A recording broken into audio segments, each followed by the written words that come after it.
lines on America's best network, plus America's fastest 5G home internet for just $30 each. $30 per month each line with autopay plus taxes and fees. Minimum age 55. Pricing for home internet rely on 2 lines of essentials. Choice 55. $35 connection charge per line required. Best mobile network and fastest 5G home internet based on analysis by Ookla of Speed Test Intelligence Data 2H 2025. All rights reserved.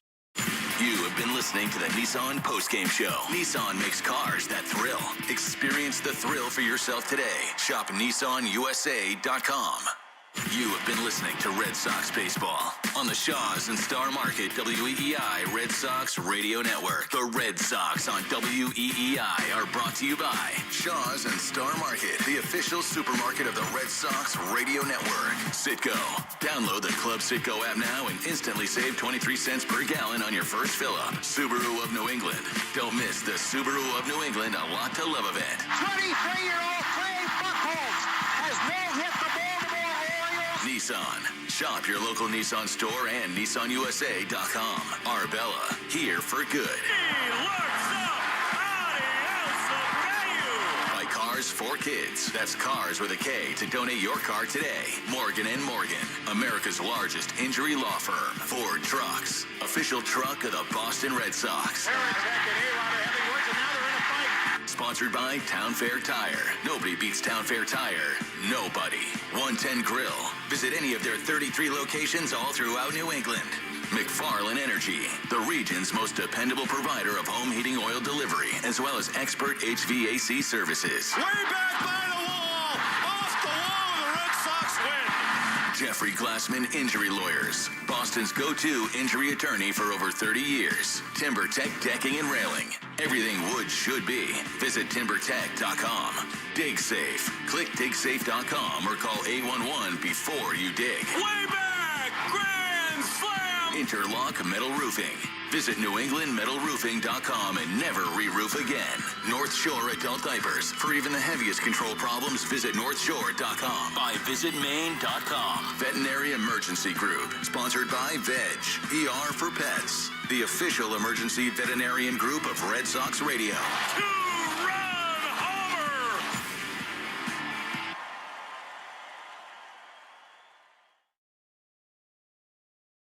This broadcast was presented by Bet365, where winning is everything. Download the Bet365 app and lock in your picks before the game begins. Must be 21 plus. Gambling problem? Call 1-800-GAMBLER. Available in select states only. 1-1. Chapman throws. Alonso swings and rips one too short. Backhanded by Chang. He plants. He throws to first. In time! Ball game over! The Red Sox have tied the record going back to 1901. 15 wins in a row. They win it here today 6-3. There is magic in the air at Fenway Park. This is Rich and Ken with Ted Johnson on WEEI. Well, I got to tell you this, Teddy. There was just way too much at stake to have Rich present today.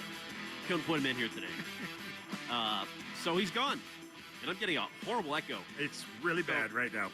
We're going to have to gut through this and be pros there, I think. Oh, boy, that is tough. Stiz, while we do that, do you have another play of the game? Because I'm going to make a change to something going on here and make some amends. I mean, I'm sure there are some Wilgasms from this game that we can get to. I'd say plenty. So cue one of those up, and I'm going to make a quick change. How about a say Don Homer? There you go. There we go. Kramer's pitch hit high in the air to left center by Rafaela. Back up into the breeze and gone just over the monster seats in left center. Just over the wall into the front row of the monster seats for Rafaela. And the Red Sox lead 6-2. Hit the ball in the air if you can today. If you hit it hard enough, it's going to carry out of here. And if it stays on the field to play, there's a chance the other team isn't going to catch it with the wind and the sun such as it is. Looks like he got himself a hanging curveball, 1-0 curveball, upper in quadrant, got the barrel through. He loves that part of the zone. Well, there you go. So you deserve a car that thrills you, and Nissan's got an exciting full line that'll put goosebumps on your goosebumps. Experience the thrill for yourself. Shop your local Nissan store at NissanUSA.com today. It is Rich and Ken and Ted Johnson. No Rich today. all from the Ford Clubhouse Fenway studio, presented by your New England Ford dealers and employee pricing for all. You pay what we pay. Ford, the official vehicle of Major League Baseball and that dirty water. So, Ted, they're at 15, which is obviously incredible, to overuse an adjective that's been thrown out a lot. Do they got to win? Do they need one more? Do they need the 16th to make it really meaningful, or is this good enough, tying the streak? I think they've shown that this is legit. This isn't fluky. That with the way they're winning is different ways. Someone stepping up every single time. I think I heard Sean McDonough after the game say that 8 different guys have had game-winning RBIs during this streak, right? Pitchers are stepping up. I mean, you have different guys in the lineup that are stepping up. So there's nothing really fluky. So to me, this is I don't know if they don't have to win 16 in a row to validate these last 15 wins. Is my point. So it is absolutely incredible. You're kind of looking for, them to kind of let go of the rope. There's opportunities. Hey, they got rained out last night. Maybe they come out. They're not as focused today. I mean, they come out 4 runs in the first inning, Ken, and they're ready to go. You can just tell the emotion is flowing through this team. They're getting caught up in what they're doing. The synergy between the fans and the players is palatable. And I just think your son and his kids were just in here. They had gone tarps off in the middle of the game. They're here in a downpour. I mean, talk about vibing. Dude, Charles Johnson gets on the big screen, so it's because of his dance moves. So that was cool. But yeah, it's just, to me, there is. It's funny. I mean, you listen to some of the vernacular being used from people that cover this team. It's like, 4 or 5 games ago they were saying, so this is special, and now they're at 15. So I mean, what is it now? If it was 4 or 5 games ago, so it is incredible what they're doing, and it doesn't feel fluky at all to me, Ken. Well, it doesn't, except for the fact that sometimes you do look at the lineup and you're like, wait a minute, this is basically the same group that we were calling the worst Sox team in our lifetime, and a month ago. Either you feel bad about ripping them the way we did. I mean, I feel a little bit of remorse, but that's what they were playing. That's what we were seeing. So it's hard to feel too bad. And then you start to extrapolate for the future and think, is this sustainable? They got a lot of young pitchers. And, oh, by the way, they're going for number 16 tonight and no Ranger Suarez. So of all the people that have stepped up throughout the streak, they get another Eduardo Rivera spot start tonight. And probably my man, Brian Bayo, Baby Pedro, going on tonight. As long as he's not starting the game, I'm okay. I mean, he came in middle relief the last time he was out there, and he did excellent. So, I mean, do you believe beyond a shadow of a doubt? Obviously, they're only 4 games up over 500 for the whole year. But when you say that it's not a fluke, you think now this is the team that we're going to see in the postseason, not the team, not anything close to what we saw at the beginning of the I can't imagine. I can't imagine. I think that's the biggest question, though, that on people's minds, Ken, is what happens when Trevor Story comes back? What happens if, Roman Anthony comes back? What does this team look like? I don't feel like that's going to be a big concern. I think they're going to love the ones they're with. When you have this much data and this kind of, you look at TC Chang, how he's performing, how he's playing in place of Trevor Story. I'm sorry, they're going to find Trevor Story. I just can't see him breaking the lineup if TC Chang keeps playing the way he's playing. Guys, Anthony Siegler, they've earned their opportunities. These guys have proven since being called up that they can get the job done. So to me, you're not going to mess with what they have right now. What they have, and you look at it and you go, wow, Connor Wong, TC Chang. I mean, Romy Gonzalez. Does that those guys in the lineup really scare you? You know what? They've been more than serviceable, and they seem to fit the pieces of the rest of the roster. So why not? When you consider they swept the Rays, who won the previous 2 series before they played the Red Sox after the All-Star break against the Yankees and the Mariners. That's impressive. 4 games against the best team in your division. And then they played the Orioles, who had a 7-game winning streak before they started this series. And then the Red Sox have beaten them 2 games in a row. So the Orioles and the Tampa Bay Rays, who the last 2 teams they've been playing, have been coming into these series against the Red Sox playing really good baseball, and the Red Sox been putting them down. Good point. And Tampa was a 4-game series, and you had the White Sox before the All-Star break. So it's something to behold. So Chad Tracy's Red Sox, his magic continues. The manager just spoke. Let's listen in to some of the post-game comments here from our Ford Clubhouse Fenway Studios. Chad Tracy just a bit ago after the Red Sox 15th straight 6-3 win. Jump on top early there. Yeah, the first inning was tremendous. So, I mean, Jake, we'll start there. He was outstanding. They took good swings. The top of their order has been for most of the series, so there were some spots there that he had to work through, but just a really, really good outing. I mean, the first 30 pitches, he threw almost every pitch for a strike, so he set the tone, and obviously getting the 4 runs in the first inning, giving him some cushion, let him work with that, with the back end looming was awesome. So it was a great effort. Did this one feel any different knowing there's an 80-year franchise milestone on the line? I think they know. Yeah, I mean, the fact that we've reached that, it's a pretty amazing accomplishment. So that being said, we got another game to play, and we got to get ready to go out there and play again. I think I know the answer to this, but if you allowed yourself, with the time constraints that we have, the opportunity to meander to 1946 and just look at the roster and anything? I've read some stuff. I know Ted Williams was around back then, and so I know I'm aware of the year and how long it's been, and it's cool. They've accomplished something. They've accomplished something great. So it's awesome. But I don't want to say but we have to turn the page now and go get ready to play another one. Chad, when you guys come off in the clubhouse, is there a couple extra minutes of Oh yeah, absolutely. Between the staff, and realizing that the guys are going crazy in the locker room. They always do, but even more emphasis right now with what we're going through. So everybody enjoys it for sure. And then, we'll go back down and give it 15 minutes and start preparing for the next one. Did you say a little something to the group? I don't think I need to. No, we've gone through a lot, and they're well aware of what's going on, and don't have to say much right now to get them fired up. Chad, guys were kind of puttering along there for a bit. Not just the 15 in a row, but I think it's 25 out of 20, whatever it is. Yeah. What do you kind of attribute this all to? A lot of things. I mean, even if you do a lot of things right in this game, it's not easy to win that many games.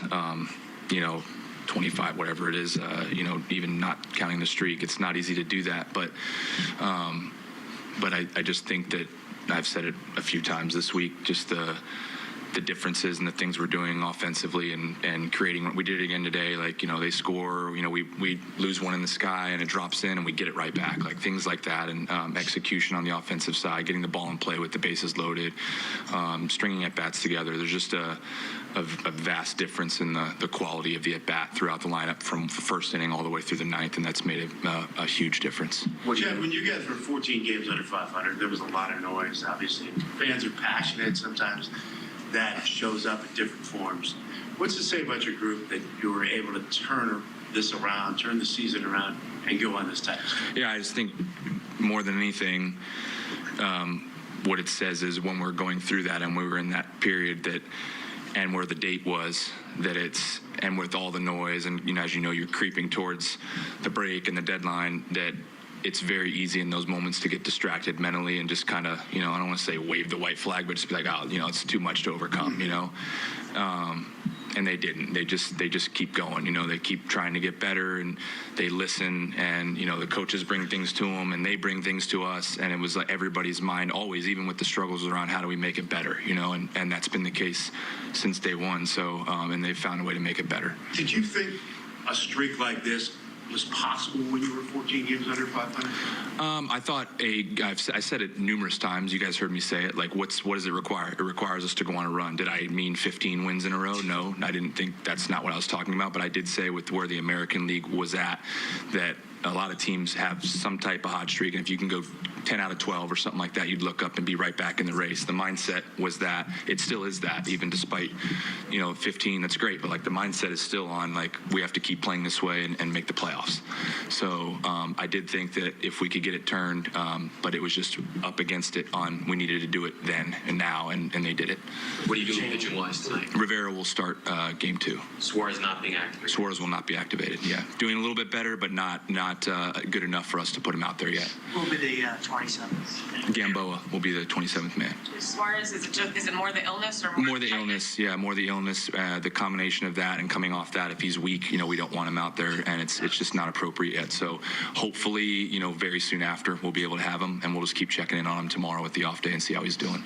Chad, with being in the game your whole life, 126 years of this franchise, to be tied for the most consecutive wins, kind of step back a little bit and say it's kind of one of those amazing baseball streaks. How do you look at it from a baseball lifer perspective? Yeah, when you hear that, it's the ball. Say it's the most in franchise history, and you're talking about a franchise that's been around for a very long time. So it's an amazing thing. They should, like I said, they should relish in that. That your names are going to be forever etched right at the top of that list for what they've done. So believe me, I know I've kept it pretty low key, but that we don't. That's not lost on us what they've done. But we got to keep going. Not yet. We're gonna see what's going on with Ranger. Is he ready to pitch him tonight? It's possible. Jay's ended the last 2 games with pretty unbelievable plays. How much is his defense? He's been phenomenal. I saw that in Worcester. He's a very rangy player, instinctual player, good first step. Obviously, the play the other night was tremendous. That play today was hard. That ball was hit hard, and he had to. If he comes this way, it's probably going to eat him up. But he understands. He has got a little time to get that ball across the diamond, and just a really good shortstop, good infielder. Well, Chad Tracy between games of a doubleheader here where they look to sweep Baltimore tonight and take sole possession, Ted Johnson, of the greatest winning streak in this franchise's history, which would be 16. You, Ted, were a part of a 21-game winning Patriots team. I was. Does it feel like that? That was split up by an offseason, so it was kind of weird, I guess. It was. So maybe it feels a little bit different. But we'd already won a Super Bowl, so we'd kind of already been an accomplished team. So it really wasn't the biggest deal because we'd already had success.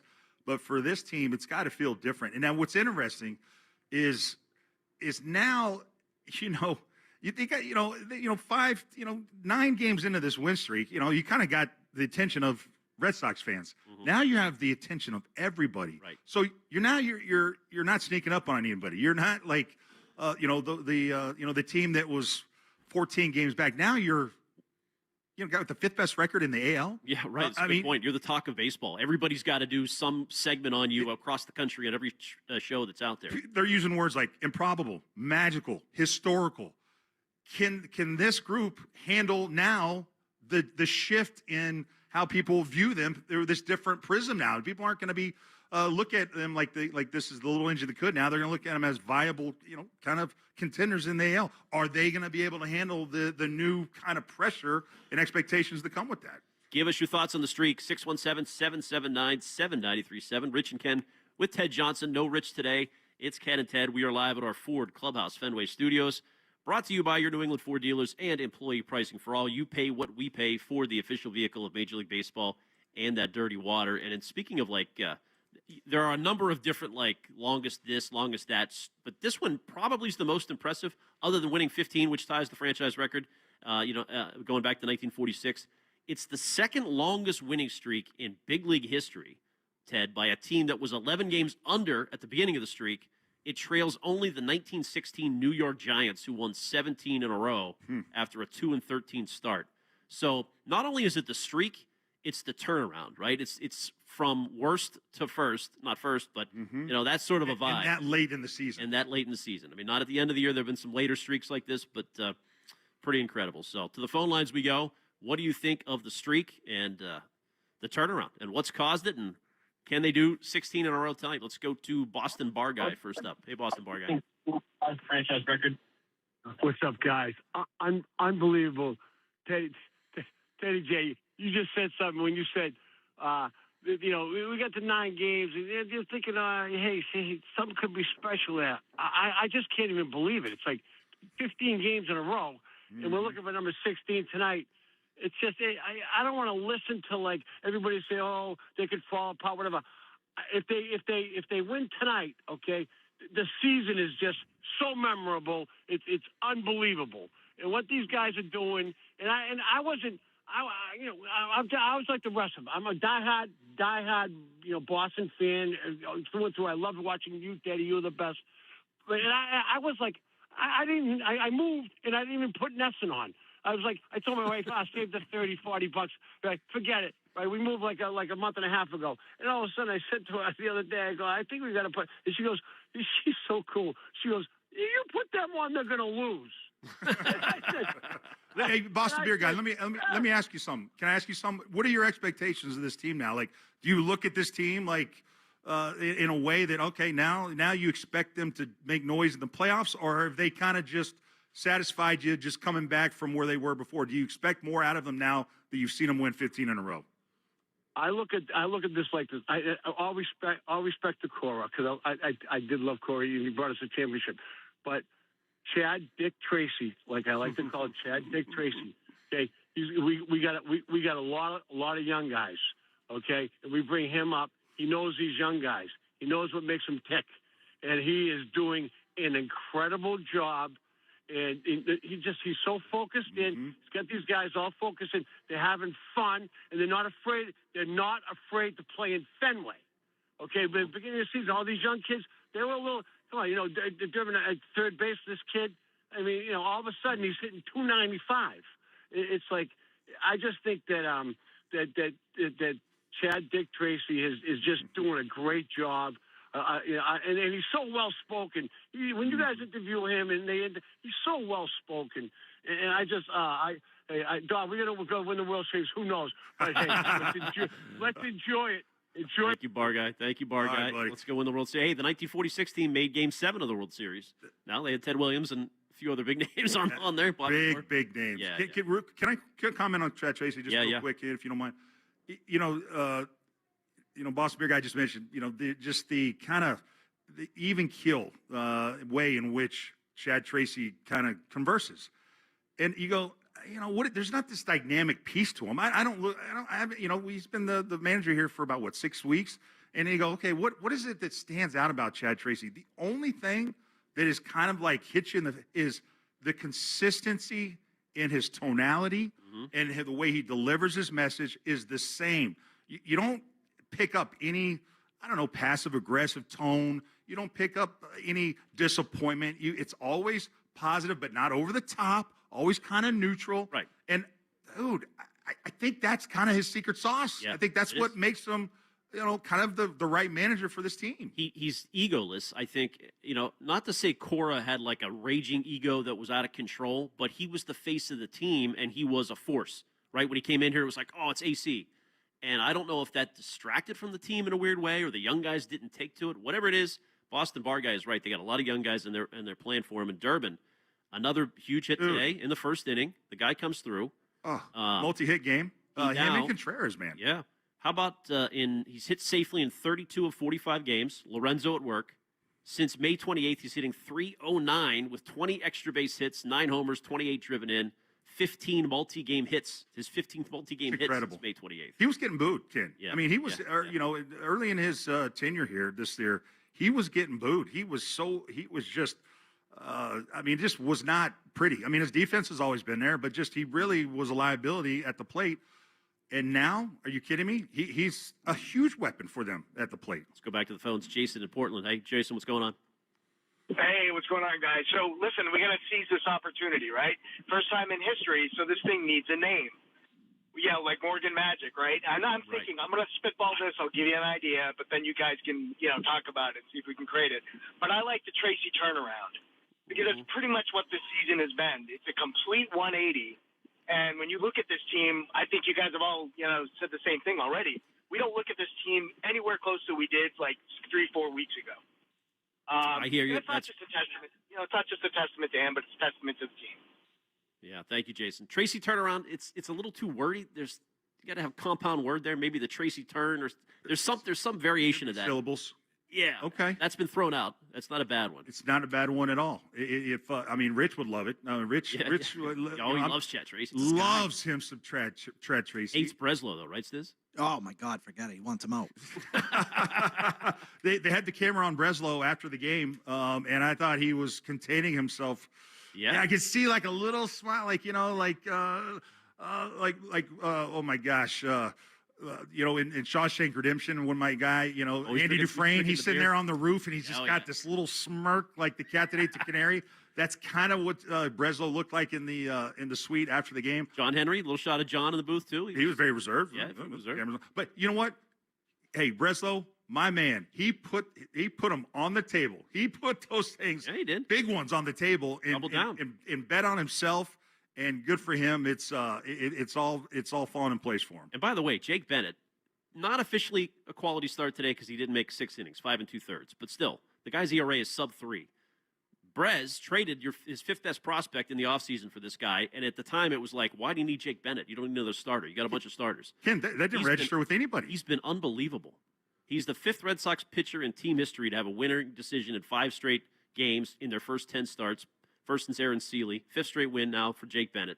And he's been maybe arguably your best pitcher in the stretch. I guess Sonny Gray probably. Yeah, and it's crazy how how fearless some of these guys are. I mean, he's for being a young guy, these guys are fearless. I mean, they're calling him the Pink Panther. Were you a big Pink Panther guy? I wasn't. And what is a key characteristic of the Pink Panther? Just like kind of a slow, emotionless walk. Okay. Not fazed by anything. He's just under control at all times. Obtuse to the world around him, falling apart. He gets the job done. Dude, you know what? If whatever it takes to go out and pitch like that, then go in your little bubble. If I was a pitcher, if I was a baseball player, I wouldn't want to have the mentality of a Pink Panther, where I'm just, dude, I'm in this little bubble, and everyone else is on the outside, and I'm on the inside, and nobody can mess up my mojo. Let's go to Cam in Ludlow. Hey, Cam. Hi. So obviously the clubhouse vibes are amazing right now. Do you think there's something that Tracy's doing, or something that maybe Contreras is doing that has pre-game that has really made the guys cohesive? Yeah, it's a good question. Contreras, I think Contreras is a huge piece of this, Ted. He's got to be. I don't think it was his fight. In fact, we asked Brad for that, who's going to join us here shortly, whether that was a major factor in the turnaround Monday, and Bradford pushed back on that. And I think he's right, because it was more of the tragedy, and then his emotion channeling in a right way. Like the fight scared him straight, hey, I got to be on the field. They still went 5-0 without him.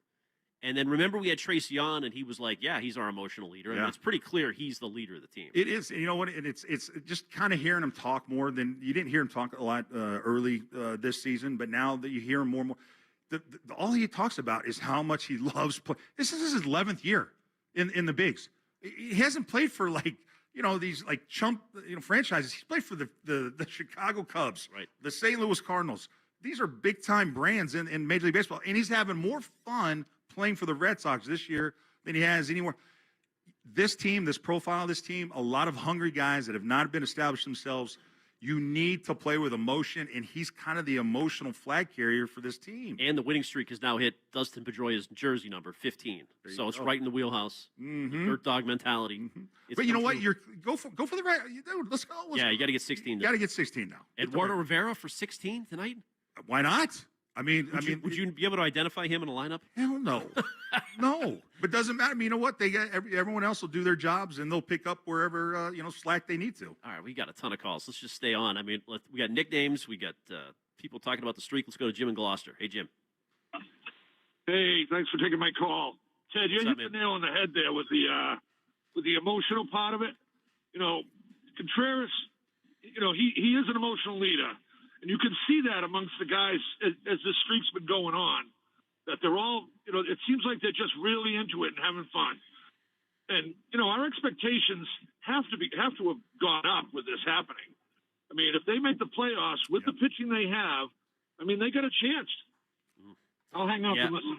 Thanks, Jim. And I do wonder, I know Durbin is now all of a sudden as good as Bregman would have been. Tom Werner made that point, when he met the media. And Bradford joins us now. However, can you see Byron Buxton sliding in here or somebody like that. You know, one more bat, a name, like a veteran name hitter, my man Jeremy Pena. This team would be legitimate threats to the Dodgers to win it all. Ooh. Yes, they would. Wow. They need one big bat. One big bat. That's all you need. And look at that hat. And maybe crochet. Look at that hat on Kent's head. It's a great He's hat. never worn it more proudly. Baseball is indeed not boring. No, it isn't. And now I got guys ready. I could actually ask them sincerely, if you win the World Series, will you get a baseballs and boring tattoo? Which is a question I love asking, but I couldn't bring myself to ask them, this group, at all. But now... Especially not today. You're going to jinx the streak. No, I did ask him today. Tyron Guerrero absolutely said. But my point is I couldn't even go down that road before, not even a question. No. Because how could you ever think that? But, all right, before you get to the Dodgers... Yeah. Let's take one step at a time. Okay. The American League... Let's not get ahead of ourselves. No, the Dodgers are the Dodgers. I'm trying to fire Breslow up. Go do something. Yeah, Come on. Well, I don't disagree with you. You know I'm all about Byron Buxton, but that's not going to happen. But you are starting to see some teams fall out of this. You are starting to see some teams say, you have to be a seller. The Red Sox, obviously not one of them. Maybe Toronto, by the way. Oh, not even a question. I mean, not even a question that Toronto's selling. I mean, I think at this point. But you have this team right now. The conversation has changed.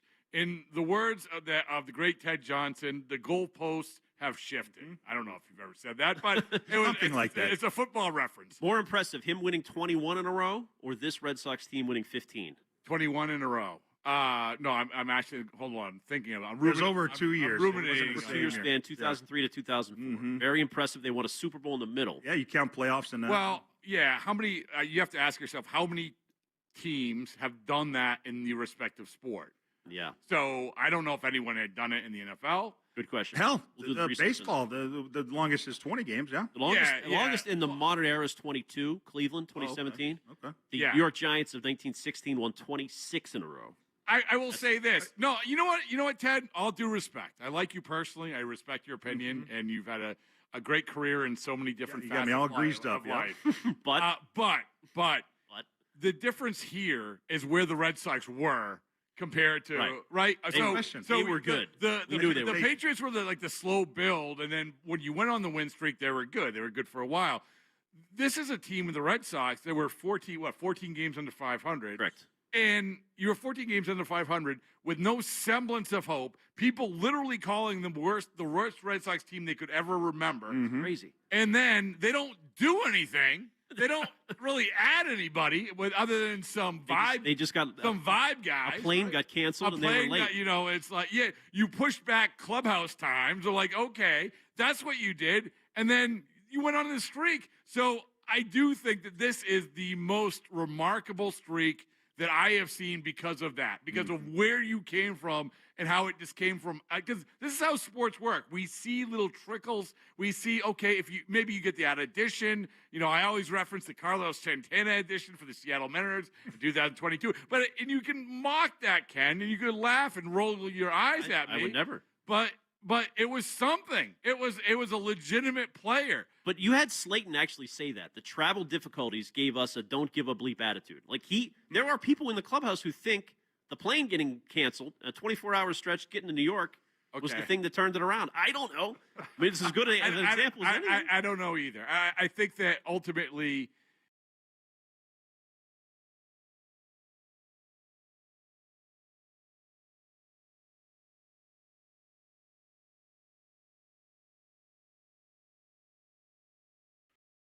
those games. And nobody believes us. It is what it is. We're going to go out and we're going to play the Yankees. And they played the Yankees. They swept the Yankees. And all of a sudden, you do understand, wait, we can beat the Yankees at home? We can win home games? That's remarkable. Right. They saved the season. They saved the summer. They saved Fenway. They saved Breslow's job. I just walking around here just now. I mean, people are buzzing. Yeah, people. Ted's kid was here with his buddies from high school. They were going crazy. Really? Big screen, out of control. Tarps off. Tarps are off. Tarps are off, brother. How have we not got the Ted Johnson tarps off? I know. We asked them early. We were way ahead of that. That was supposed to be the only thing we had going for us. We had kilts on and Ted Johnson. I got my offspring out there doing it for me. That's what. All right, 617-779-7937. We're taking your calls all the way up until pregame of Game 2, where they go for the sole possession of the greatest streak in Red Sox history. The feed is 2 minutes away. Don't go anywhere. Have you or a family member been diagnosed with early-stage non-small cell lung cancer that can be removed by surgery? Consider talking to an oncologist about your treatment options. Why? Because knowing your options before you have surgery can help your care team develop a treatment plan that's right for you. Learn about a potential treatment plan before and after surgery at askbeforesurgery.com. That's askbeforesurgery.com. And talk to an oncologist before your surgery. I'm John Morgan of Morgan & Morgan. If you've been injured in a car accident, call America's largest injury law firm.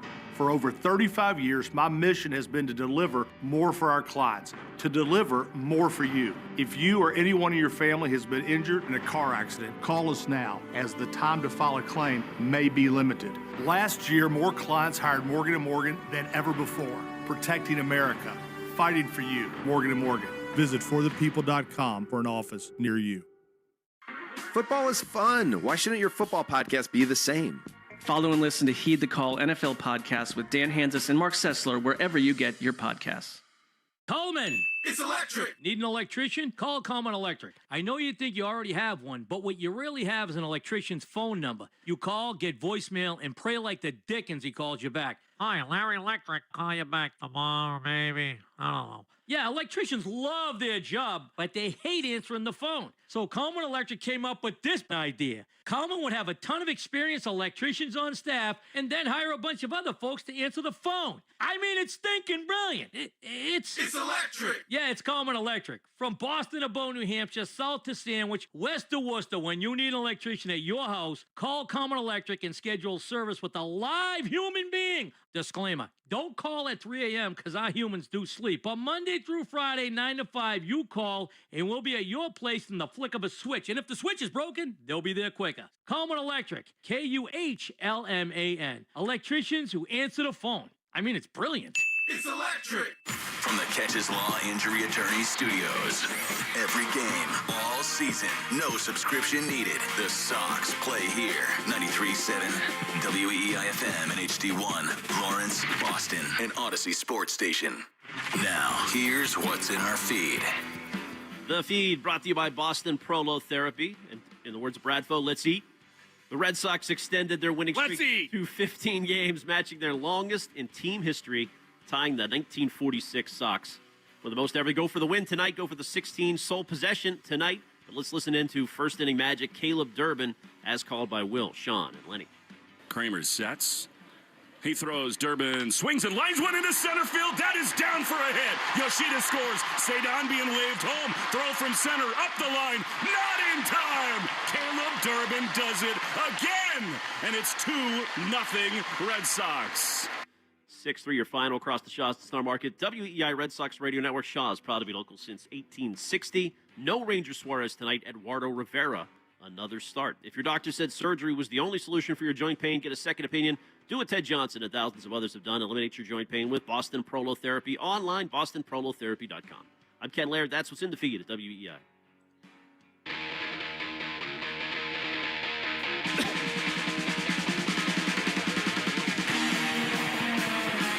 All right, we continue on from the Ford Clubhouse Fenway Studio. Ken Laird, Ted Johnson, no Rich today, but we got Bradfo. Lemmy. We got Lemmy. How do you not get fired up when you hear this song? I don't understand you. Impossible. I'm busting on the inside. Brought to you by your New England Ford dealers and employee pricing for all. You pay what we pay for, the official vehicle of Major League Baseball and that dirty water. Has the Tracy turnaround stuck? We had a caller suggest that that's got to be the name, and we're kind of feeling it. Nah, not really. No. I mean, good effort, nice try. It's like the kid at the NBA tunnel. Nice try, good effort. Well, Dan from the 860 says he ordered a Baseball Isn't Boring shirt right now, and he will get the tattoo if they win the World Series. Wow. So, There you go. We got callers. Ted, Ted, you got no tattoos, right? I am zero tattoos. Sorry, brother. I am not going to be part of this. I can't. No. You're not going to mess up the glisten of God. I mean, you don't want to deface. I want to tarnish this. Oh my goodness. Ted, understood? Let's turn our attention to the other side of the room. Let's turn our attention to the callers. No. Including John in Longmeadow. Hello, John. Hey, John. John. Hey, how we doing, gentlemen? Will you get a Baseball Isn't Boring tattoo if they win the World Series? Yes. Yeah. Sign him up. Another one. Let's do the Google Doc. All right. So you got my number. You can call me back so I can text your picture when I get the tattoo. But I work for Chad's one of Chad's uncles, and the whole family is the same demeanor. They're just really, really cool people, smooth. But I got a nickname for him, Chad GBT, for greatest GBT, greatest comeback ever. We're gonna get there. GCE? GT, Chad GTB, greatest turnaround, greatest. Shoot. So all right. Well, hey, you're workshopping that one, John. Yeah, get to work on that one. Much like the season, it was a work in progress. You'll get there. But hey, what do you think to his point, though, Bradfo? Just no, hey, don't you do that? They won 15 in a row, the overall demeanor of Chad Tracy, is that maybe what is his kind of secret sauce there? I think, Ted, I've said this a couple times the last couple of days, is that when you talk about managers in baseball, is that it really is about fit, about the group, about what fits, right? So I go back to 2013 when they turned over Bobby Valentine to go to John Farrell, and John Farrell was the perfect fit for that group. I think what we're finding out with Chad Tracy is that he's a perfect fit for that team. Like, you have Wilson Contreras asked about Chad Tracy, and, it's not like Wilson Contreras like, oh, my goodness, he's managing his butt off, he's what a leader and everything. He says, yeah, he's a good guy, right? Yeah. But that's okay. Yeah. Like, that's all you need. Yeah. You need a guy who's who's a nice guy. He's a nice He's like Nick Sirianni. He's just a nice guy. Yeah, but, it's like he's not getting in the way. He gets in the way when he needs to. And I just think that he fits this whole thing really, really well. And I'll come back to it. The way that he has handled the media, the way that he's handled these questions, the way that he has handled this streak is really good, because it wasn't like he gets up there and does the, it's no big deal, we got to win. It's no big deal, we got to win. He does that a little bit, but then he says, yeah, no, we understand this is a cool thing. This is a good thing. He's striking all the right tones. I don't know how much that means. All I know that it probably is good when you win 15 in a row. I think there is something real quick to the tonality of his daily message. I'm more of a tone guy. It was the same when they were 8 games under, and it's kind of the same 15 games in a row. That's kind of, I think, what this team needs is just a consistent message and tone every single day, and I think that's what Chad Tracy is. Belichick would have been ripping you guys after your 15 straight win. Like, Ed, what are you doing on this ground ball? So true. Just you guys are, you know what? You think you've arrived. You don't know anything. That's exactly right. But maybe Tracy should start doing that. No. He just stay exactly the way he is. Why? Don't change a damn thing. Ken wanted to trade him to the Yankees 2 days ago. I did. I mean, text line, Tracy Chasey, the Boston blow-up. John texted back, it's the greatest possible turnaround, Chad GPT. All right, that's good. See, I like Chad where he's GPT. going. Mm-hmm. Yeah, no, it's not bad. Okay, he just had to get it all right. I mean, speaking of the Yankees, you're 3.5 back of the Yankees right now. As we sit here right now, I think they as we said, the goalposts have been shifted. We're talking about Canadian Football League. I don't know. That's a terrible reference. But what it has absolutely shifted. You're within earshot of the New York Yankees, and more importantly, this team, as currently is constituted, can beat any team in the American League. And that's where you say, okay, bring on the Dodgers. Well, let's not go there yet. Why not? Well, okay, when you get there, when you have the inevitable World Series against the Dodgers, it's Mookie. We could talk. Would that be something right into the lockout with Mookie in town? I mean, this is but again, you're facing good luck. But let's not talk about that. All right, sorry. The American League is what they've shown during this run, and I'm not only talking about the run, the 15 games in a row. I'm talking about whatever it is, 20 or 25. It is that you took on the best teams in the American League. You took on the Yankees. You took on the White Sox. Rays. You took on the Rays. The Orioles had won seven in a row before you just beat them a couple times. So you did this. You showed that this team can beat any team, but, and we were just talking about this in the break. You do have to add. You have to add because the way that this usually works is that guys who fill in, guys who are out kicking their coverage a little bit, it's going to come back, and you need the push. You need the Kyle Schwarber push like they got in 2021. Real quick, this team feels like it has the vibes of the 2025 New England Patriots and their mantra was what? Do you remember their the 14-3 pass? Steph Diggs this past year. What was his we all we got? Oh, we all we got. We all we need. Right. And this team feels like minus the quarter appearances. Huh? Minus the quarter appearances. That's a low blow, Bradford. Come But on, this it's doesn't this reality. team exonerated. If this was a Red Sox, are you kidding me? We're talking about a guy going to Fort Myers and Stefan Diggs goes to court. And It it's was like, after oh, the no, season. no It big was after deal. the season. The point is, there's reports that the Red Sox are maybe looking for a shortstop. I mean, I read. Yeah. Do the players on this team want TC Chang or Andrew Monasterio to get demoted for the guy? No, but coming nobody. But that it is going to be a tricky thing. But I think that I think Trevor Story is not getting kicked to the curb. But Trevor Story is not making a rehab assignment until August. And I thought this would be like you'd be talking about right now. You'd be making a rehab assignment. They are going to make sure that he is absolutely ready to go to put the best version of himself out there, and they have that luxury to do that. Good for them. I mean, good for them for doing that. But still, like they need the best version of Trevor Story, potentially the best version of Roman Anthony. Both those guys coming back. If you don't have them, then you don't play them. You don't bring them back. They have that luxury now. Let's go to Tarek in Boston. Hey, Tarek. Hey, how's it going, fellas? It's funny. I've been doing a lot because I think we spoke yesterday, and I was talking a lot about, how Cora's so empathetically locked into the team that when he felt down, they played down. When he was discouraged, they played discouraged. And now, I believe was said earlier that this manager is so even keeled that has zero effect on them. Whether even though it's not positively affecting them, it's not negatively affecting them, and their own belief is it's kind of like self-realizing. They're believing in themselves. They're not trying to please the manager. They're just trying to do the job without any expectation or any kind of browbeating from a disappointed manager. And I think what's funny? This reminds me of Doc Rivers not wanting to rebuild and then having to go get Brad. A guy that was willing to rebuild and willing to be with young guys and willing to give it. Remember when all Cora did was complain that his guys didn't know how to run the bases on the field? So, you don't think that they heard that every day? So that I seeps think through. They might have. That seeps through. No, Tarek, I mean, it's a good point. The players every single day, they can tell if the manager isn't happy with them. He might not say it directly, but his tonality, guys are going to hear that, and I think it impacts how they play. I do. 339 texture says they needed a correction. Ooh, I like that. That Bradfo? Correction.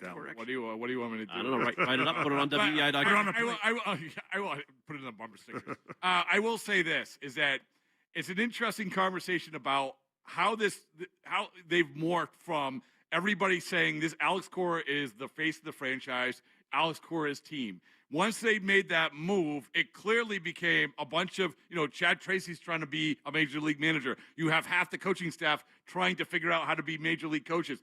This became the clubhouse. This became their team. Now, I don't think for the first month and a half, they were ready for that, this team. And that was the criticism, say, well, you don't have the 30-somethings. You don't have the Philadelphia Phillies 30-somethings. Mm-hmm. But as we sit here right now, this is absolutely the clubhouse's team. In other words, Chad Tracy is saying, okay, guys, go get them.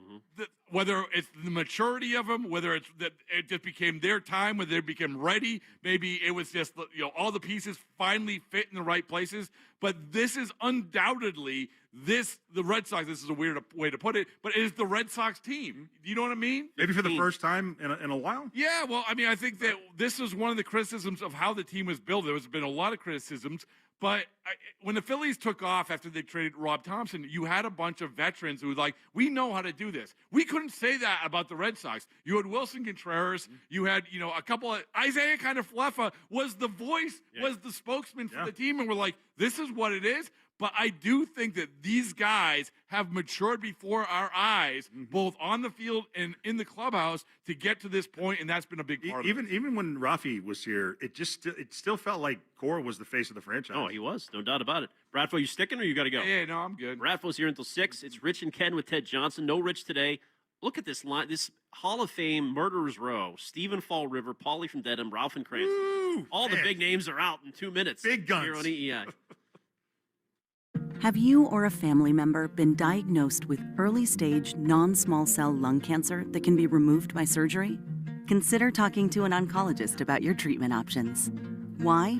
Because knowing your options before you have surgery can help your care team develop a treatment plan that's right for you. Learn about a potential treatment plan before and after surgery at askbeforesurgery.com. That's askbeforesurgery.com. And talk to an oncologist before your surgery. I'm John Morgan of Morgan & Morgan. If you've been injured in a car accident, call America's largest injury law firm. For over 35 years, my mission has been to deliver more for our clients, to deliver more for you. If you or anyone in your family has been injured in a car accident, call us now, as the time to file a claim may be limited. Last year, more clients hired Morgan & Morgan than ever before, protecting America, fighting for you. Morgan & Morgan. Visit forthepeople.com for an office near you. Hey, it's Jen Hatmaker. Here's what I've learned in midlife. Joy isn't the reward you earn after all the work is done. Joy is the work. That's what this new series on For the Love is all about. The sacred yes. It's choosing delight, rest, and pleasure on purpose. Because saying yes to yourself, that's the thing that finally lets you fill your table with everybody else. Come find your sacred yes with me. Follow and listen to For the Love wherever you get your podcasts. Rich and Ken with Ted Johnson on WEEI. Been the most impressive thing to you about what the team has been able to do during this stretch? I mean, I'm not surprised. I mean, I talked about it earlier in the season. It's going to be sick when we go on a run, and it seems pretty sick right now at Fenway that we're going on a run. But I say that the boys are staying together. You know, even when we're behind, we're never out of it, and we kind of showed that all year, and it's just coming to fruition right now, so it's awesome. How much relief did it bring to hand Jake Bennett 4 runs after a half inning? I mean, Jake Bennett's a dog, man. He's a quiet guy, but he's a dog, and I knew he was going to go out there and give us his best effort, especially for today, and he went out there and shoved. Nesson's Jaron Duran interview after the game. Little pat on the back. He was right, though. He did say they were going to go on a run. They were going to get hot. They're never out of it.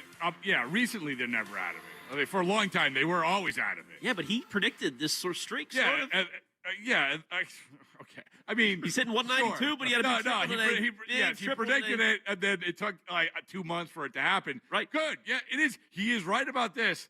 It is sick when they did go on this run. It's sick around here. It's great around here. Absolutely. And he's talking about Jake Bennett. Have you guys heard of Jake Bennett press conference? No, I have not. Did you ever? This is going to be a deep cut and probably won't hit. But you ever see the? You see the movie F1? F1, yeah. Oh, yeah. Good movie. Yeah. You remember when Brad Pitt's first press conference where he's answered like 2 words at a time? Right. That's Jake Bennett. Like, That's working. I've never seen anyone cut off sentences like Jake Bennett with a smile on his face. Keep it simple. Yeah, there you go. AISS. Efficient pitching and in press conferences. Good job, Jake. 401 texter from bad to Chad. That's the slogan of the season. I like that one. So bad. Not Yeah, so I like bad. that. The 26 fix 774 texter. We got a lot of suggestions. We got nicknames flying. Something good's going on. Let's go to Steve in Fall River. Hello, Steve. How you feeling about this? You know how I'm feeling about it. I'll throw in 4A firepower and misfit magic. But Misfit magic? Let's go back to Chad Tracy talking after the game. He said, I thought we could get 10 out of 12 because the way the American League was. I said 10 out of 13 way back when. I didn't say it was going to be a record streak, but the way the American League was and the way that their pitching was is still good. Ted, get off of Siegler and Chang. Okay. They didn't make this run. The Yes, run they did. is Siegler's emotion. Could I finish? Oh, come on. I was on live. No, let me finish. The pitching has been consistent, and the players you expect have played like they're supposed to play.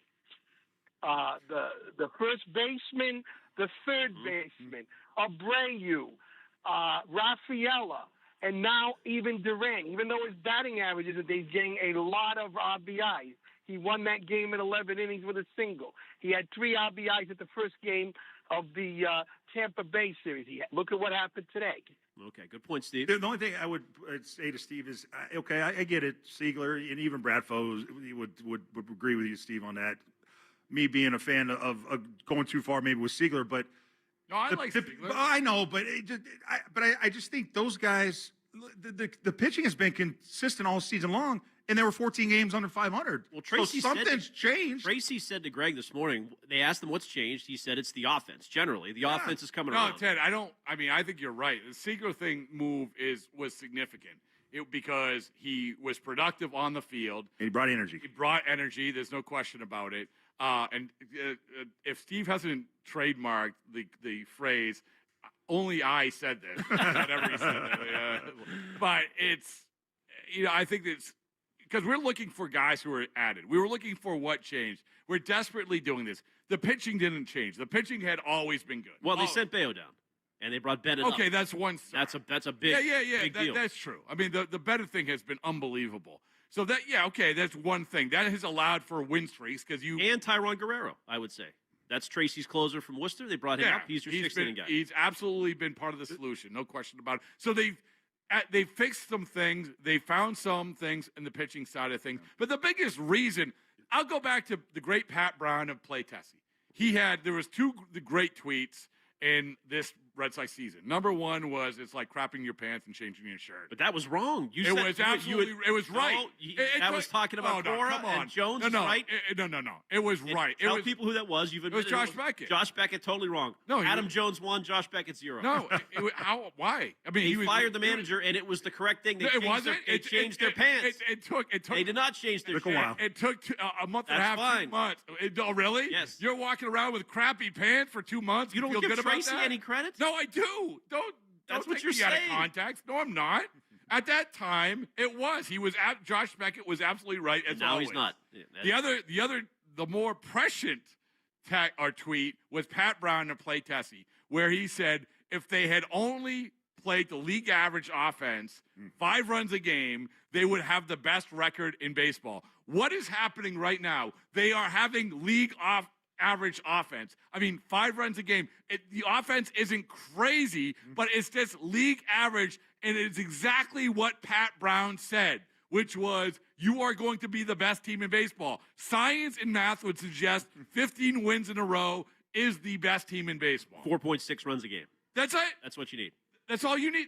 That's what they've gotten. I mean, that's kind of crazy. It's kind of crazy that he said that if they were only this way, they would be this. And out of nowhere, they are this way. Nothing crazy, just average. Put that on the bumper sticker. Let's go to Paulie and Dedham. Hello, Paulie. Paulie. $5. Hey, I got to give Steve from Fall River credit.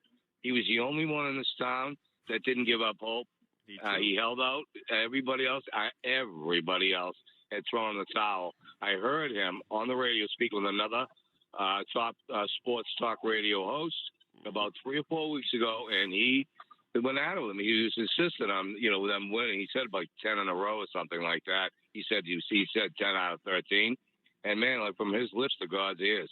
Wow. But I have no nickname. I have no nickname for you for this run. It does remind me of Morgan Magic though, but I can tell you, Rob, that Ted Johnson is not famous for the saying, moving the goalposts. Ted Johnson is famous for the saying, not today, Jerome. Not today, Jerome. Not today. Ooh, Jerome Bettis. That's me and Paulie's thing. He just, shot at the bus. Sports Talk Radio Caller of the Year. There we go. Paulie always remembers the days in which, Johnson v. Bettis, who won those battles. Oh, my God. Bettis never had 100 yards on any of the Patriots teams that I played on. I love that. Oh, my God. Not today, Jerome. I drove 11 hours to Pittsburgh to see Not Today, Jerome. There you go. So thank you for that, Ted. But also, when I say you're known for not moving the goalposts, you literally physically move the goalposts. Always. Oh, kidding me? That's what I was. It usually took an entire stadium to walk it down the river. Ted did it on his shoulders. Are you kidding me? Let's go to Ralph and Cranston. Hello, Ralphie. Hey, guys. Look, they're winning. It's been fun. They're winning with really good pitching. Their defense, I've got to tell you, first, third, center, right, these are gold glovers, all 5 of them. They're better at shortstop now. They're not built for the playoffs, though, and we've seen those great Atlanta Braves teams. So they won all those divisions. They won 1 World Series because once you get into the playoffs, hitting is so much more important. Everybody had good pitching, but I'm going to tell you, they're going to go get a batter. There's no doubt about it. They're going to get somebody, but a guy, and people they laughed at this last week, but a guy that I'm looking forward to coming back to show us. Maybe this could be your legacy is Story. Story can come back. I don't think he's done. He had 25 home runs last year. He could come. There's no pressure on him now. People aren't even expecting anything. He's a veteran. If he was injured before and, now he isn't, he could come back and be a presence too. Put him at never at shorts again, either at second a little bit, DH.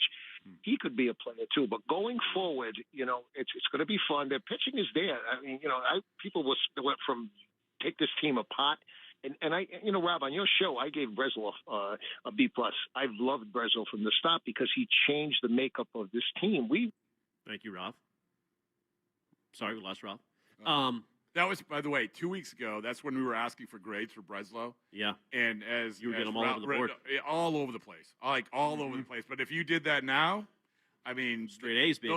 Those D's are probably out the door and at least giving C+. So now it's rubber meet the road time when it comes to trade deadline, and you should give Breslow all kinds of credit. Forget about the Tracy thing, whatever. The acquisitions, he nailed it. He absolutely went on a heater this offseason like he did the previous offseason.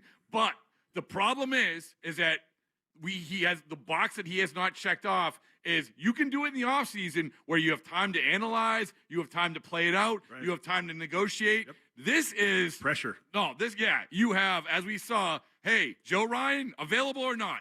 Is he available? Mm-hmm. We don't know. We can't play this out until Q4 because then we'll end up with Dustin May. You have to absolutely nail this trade deadline and to get that bat that we're talking about. The Chad Charms, maybe. No. 9 players, 1 Chad. We get a lot of texts. Nothing's right on the money yet. Keep it coming. 617-779-7937. It is Rich and Ken with Ted Johnson and Brad Foot today. No Rich back tomorrow. 15 in a row. Tell us how you're feeling. We'll take your calls next. Today in your city, someone is walking their dog. Someone is crossing the street to their car. Someone's kid is riding a bike home. And they're counting on you to drive the speed limit. Speeding accounts for nearly 30% of traffic fatalities, and most of those crashes don't happen on the interstate. They happen on the streets where people live. Slow down. It's an act of care for the people around you. So remember, speeding catches up with you. Know the road and respect its limits. Presented by NHTSA. Now back to your streaming radio. Have you or a family member been diagnosed with early-stage non-small cell lung cancer that can be removed by surgery? Consider talking to an oncologist about your treatment options. Why? Because knowing your options before you have surgery can help your care team develop a treatment plan that's right for you. Learn about a potential treatment plan before and after surgery at askbeforesurgery.com. That's askbeforesurgery.com. And talk to an oncologist before your surgery. Meet Lee Platts, a renter whose possessions fill not only her apartment, but also the darkest corners of a mini storage unit. A land of both truth and fiction. Truth, everything inside is protected by Progressive. Fiction, one day Lee will fit into her clothes from senior year of high school. Renters, discover coverage for what you love and what you can't get rid of in Progressive's Protection Zone. Get a quote at Progressive.com. Progressive Casualty Insurance Company affiliates and third-party insurers. At Verbo, we understand that even the best of plans sometimes need a little support. So we plan for the plot twists. Every booking is automatically backed by our Verbo Care Guarantee, giving you confidence from the very start. Whenever you need help, it's ready. Before your stay, through the moments in between, and after your trip. Because a great trip starts with peace of mind. And maybe a good playlist. But we've got the peace of mind part covered. We all belong outside. We're drawn to nature. Whether it's the recorded sounds of the ocean we doze off to, or the succulents that adorn our homes. Nature makes all of our lives, well, better. Despite all this, we often go about our busy lives removed from it. But the outdoors is closer than we realize. With All Trails, you can discover trails nearby and explore confidently. With offline maps and on-trail navigation, download the free app today and make the most of your summer with All Trails. I'm John Morgan of Morgan & Morgan. If you've been injured in a car accident, call America's largest injury law firm. For over 35 years, my mission has been to deliver more for our clients, to deliver more for you. If you or anyone in your family has been injured in a car accident, call us now, as the time to file a claim may be limited. Last year, more clients hired Morgan & Morgan than ever before, protecting America, fighting for you. Morgan & Morgan. Visit forthepeople.com for an office near you. I want to tell you about a new podcast from Odyssey called Family Lore. It's about interesting family stories and the truth behind them. It's available now on Apple Podcasts, Spotify, or wherever you get your shows. It's game day. Are your moderate to severe Crohn's disease or ulcerative colitis symptoms keeping you from the action? Skyrizi, risankizumab Riza, could help you get back to the game. Skyrizi is proven to help people feel significant symptom relief, achieve remission, and visibly improve damage of the intestinal lining. Skyrizi is a prescription injection medicine for adults. Don't use if allergic to Skyrizi. Serious allergic reactions, increased infections, or lower ability to fight them may occur. Before treatment, get checked for infections and tuberculosis. Tell your doctor about any flu-like symptoms or vaccines. Liver problems leading to hospitalization may occur when treated for Crohn's or ulcerative colitis. Ask your doctor about Skyrizi, the #1 prescribed biologic in Crohn's and ulcerative colitis combined. Learn more at skyrizi.com or 1-866-SKYRIZI.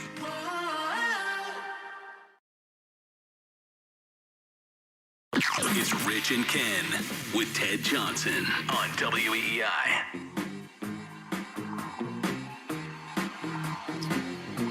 History, doubleheader history day here at Fenway Park in our Ford Clubhouse Fenway studio. You can check out the New England Ford dealers and their employee pricing for all. You pay what they pay. Ford, the official vehicle of Major League Baseball and that dirty water. No Rich today. We got Ted Johnson. We got Bradfo sitting in with us. Oh. All kind of great nicknames flying on the text line. Really? 617-779. I haven't heard one good nickname. Well, we already had Chad GPT. I like that. I actually don't mind that. It's not only because he said he'd get a tattoo. Right. So. Greatest possible turnaround. Bad to Chad. The Chad socks, somebody said. I like keep it Bad to simple. Chad. Bad to Chad is good. Breaking Chad. Not bad. That's not bad. That's pretty good right there. I like that. I like What that. does it mean? I don't know. It's just a reference. I to know. Breaking Bad. It's. I don't know. I know. It's like I do like it. I mean, I like the idea. I view everything through T-shirts. Does it have to make that's perfect a great sense? T-shirt. I don't know. Chadversity. The Tracy takeover. Chatitude. We got a lot. Tracy 180. I mean, they keep flying. I mean, this is going to be all day. You just keep coming. I'll tell you what. Whatever you land on, whatever you think is going to be the best, we'll make T-shirts for it. But actually, it probably shouldn't be a Tracy-related nickname because he's not the key, right? But we've all agreed he's a part of it. I agree with you. I mean, Rich. If Rich was here, he would say it's all Chad Tracy. He is. Right. And I just look. I mean, think, he was pants off for Tracy back in the Braves series. I think Chad is just kind of 10-2. He's keeping the car on the road. But there's a lot of other factors. Is he playing a part of it? Sure, but he's not the biggest reason that they've turned this around. There's going to be somebody is going to say something in a press conference. They probably have. We have to go back to the archives of all these press conferences that we should latch on to. There's something that it should be said. And hey, listen, keep the Chad things coming. That's fine. Mm-hmm. Congratulations. I mean, Kerosene. Let's branch out. You wanted to trade him to the Yankees. You still want to do that? I don't. I'm a fan. As you know, I met him in Worcester. I mean, I did the pregame show. Has there anything you haven't done? You did the first Andrew Benintendi interview. It's true. I've done a little bit of everything. Nothing real well, but I've done a little bit of everything. You're available for mediocrity, is what you're saying? I really am. All right. Now, Tolley was praising the Fenway fans the other day, and he called them the 10th man, and I like that. I had not heard that. Could this become the 10s like Seattle's 12s? You get a little bit of that vibe at Fenway right now? Like there's something going on with the crowd? Seems like you're ripping it off from another fan base. I mean, from Texas A&M. Well, Tolley said Seattle. it. I'm not going to mess with Tolley. No, but I think, yeah. But speaking of that, the energy in the park, let's go to Zach in Somerville on Line 5. Hey, Zach, what's going on?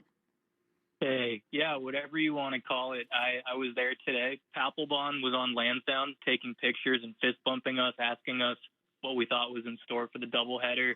Abreu's bobbing his head every time we're chanting and right. Like, these guys are feeling it. They're feeling it with us. It's a cliche to say one pitch at a time. That's what they always say. But you can feel it in these at-bats. The way they're approaching everything is slow. They're slowing down the game. Baltimore scores, you score one back the next inning. They're slowing down the game, and they're letting us be a part of it. It's amazing. Yeah, That's cool. I do think that the crowd has now enacted their will onto what's going on the field. Mm-hmm. And I don't say that lightly because you go back to early this year, we know that it was sell the team, boo, Bags on heads, fans getting ejected. Yeah, Right. and yeah, isn't that incredible? Like where it was, and that has. They're humans, and you're saying, "Oh, nobody thinks that we can come back from 2 runs down," and that was the case. Now nobody thinks that they can't come back from 3 runs down, and that's complete 180 from what it was. And I do think that you feel this in the crowd, and we thought that it was going to end when the Scottish people left. Let's be honest. We thought that was going to be it. But now, even today, a day game, a makeup game. Oh, tonight's going to be busting. Tonight is going to be nutty. Going for the record? Can I tell you real quick what the mindset is of a team that's kind of gone on this run? Like, Love so it. you referenced the teams I played on 2003, 2004, where we won 21 games in a row. What happens is you just expect to win, and you don't want to be the guy that is responsible for that first loss.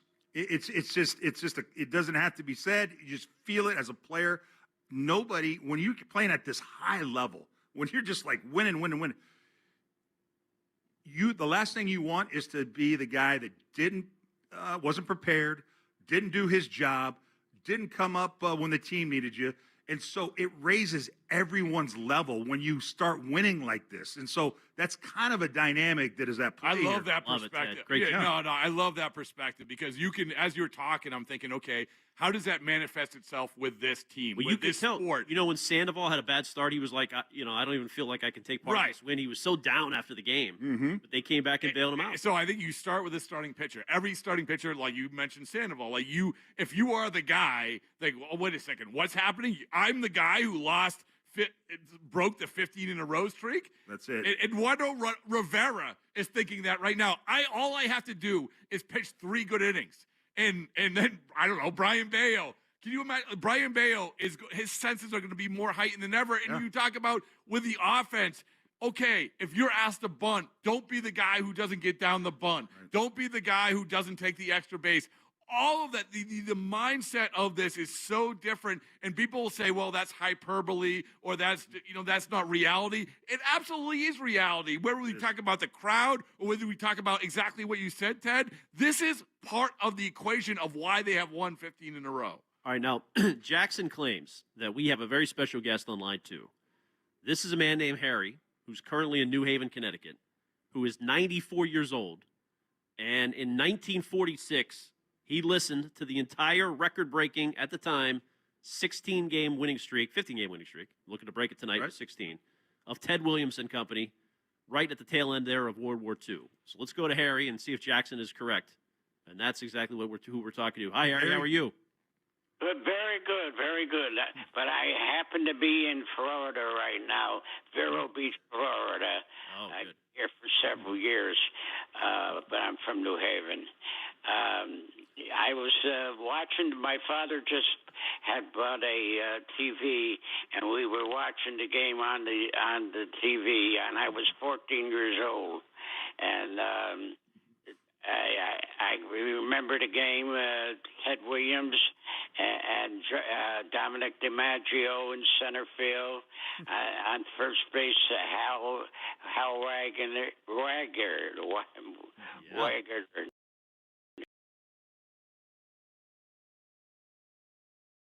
And Bobby Dorr and Bert and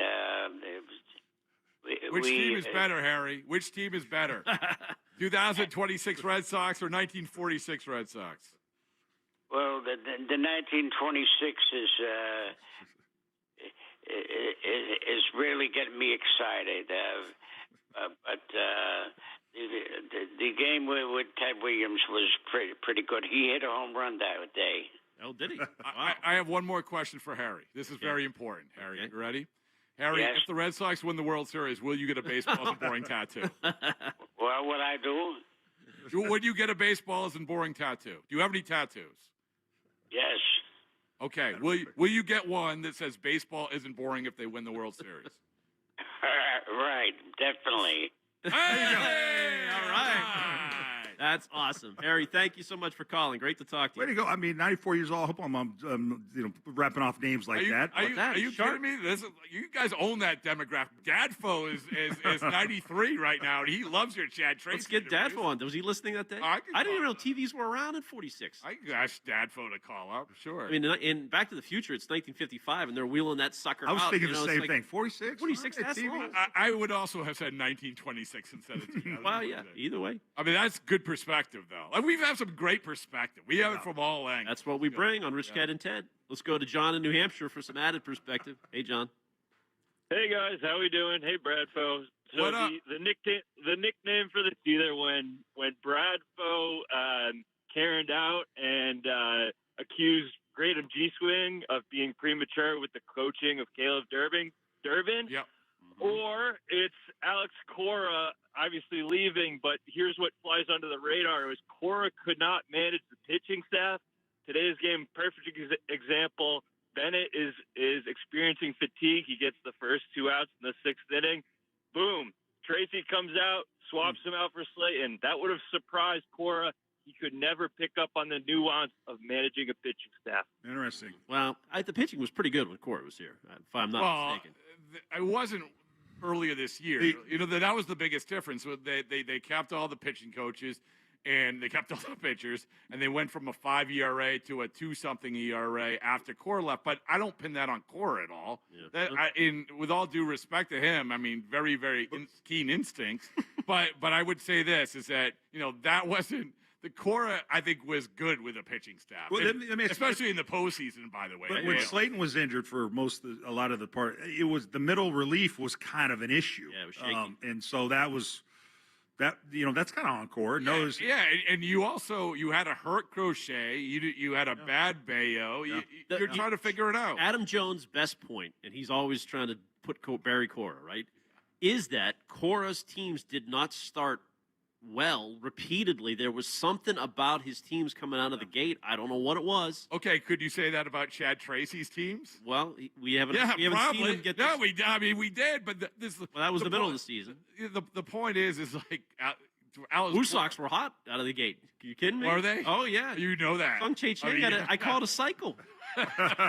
Unreal. I mean, we talk about jumping off points, and key things in this run is like having Ken Laird call these games, make these youngsters feel like major leaguers. Thank you very much. Yeah. Now we sweep the leg next. Bradfo's in for 10 more minutes, and then you got to cover game 2, and we'll talk about what's at stake tonight. Going for 16 tonight. Give us a call, 617-779-7937. It's Rich and Ken with Ted Johnson. No subscription fees. We're free. Just download the Odyssey app and take Boston Sports Original WEEI wherever you go.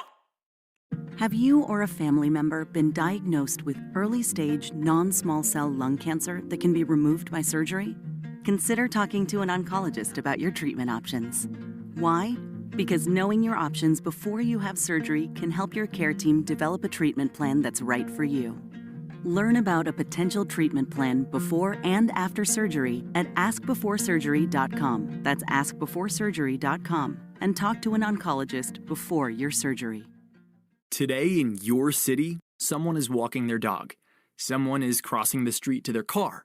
Someone's kid is riding a bike home.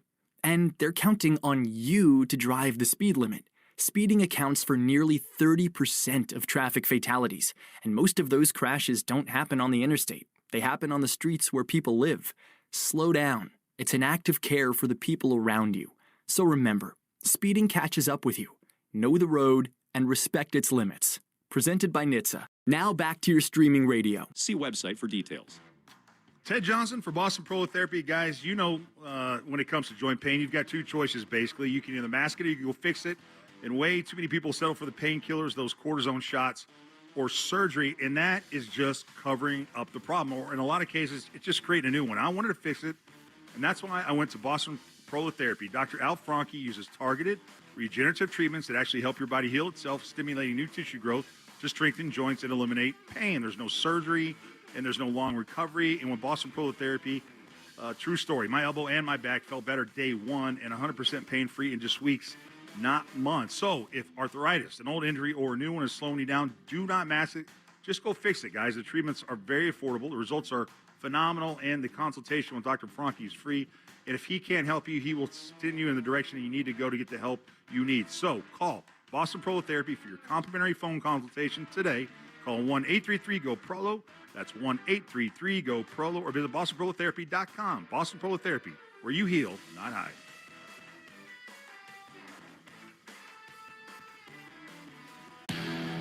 You never really know where your business will be 1 year or 5 years from now. What you do know is you need a system that can keep up now and later. We purchased a lawn care company. We went from 5 clients to 80 clients overnight. Whatever's next for your business, Jobber is built to grow with you. It's a time saver, it's streamlined, it's all in one. Trusted by the best in blue collar. I'm John Morgan of Morgan & Morgan. If you've been injured in a car accident, call America's largest injury law firm.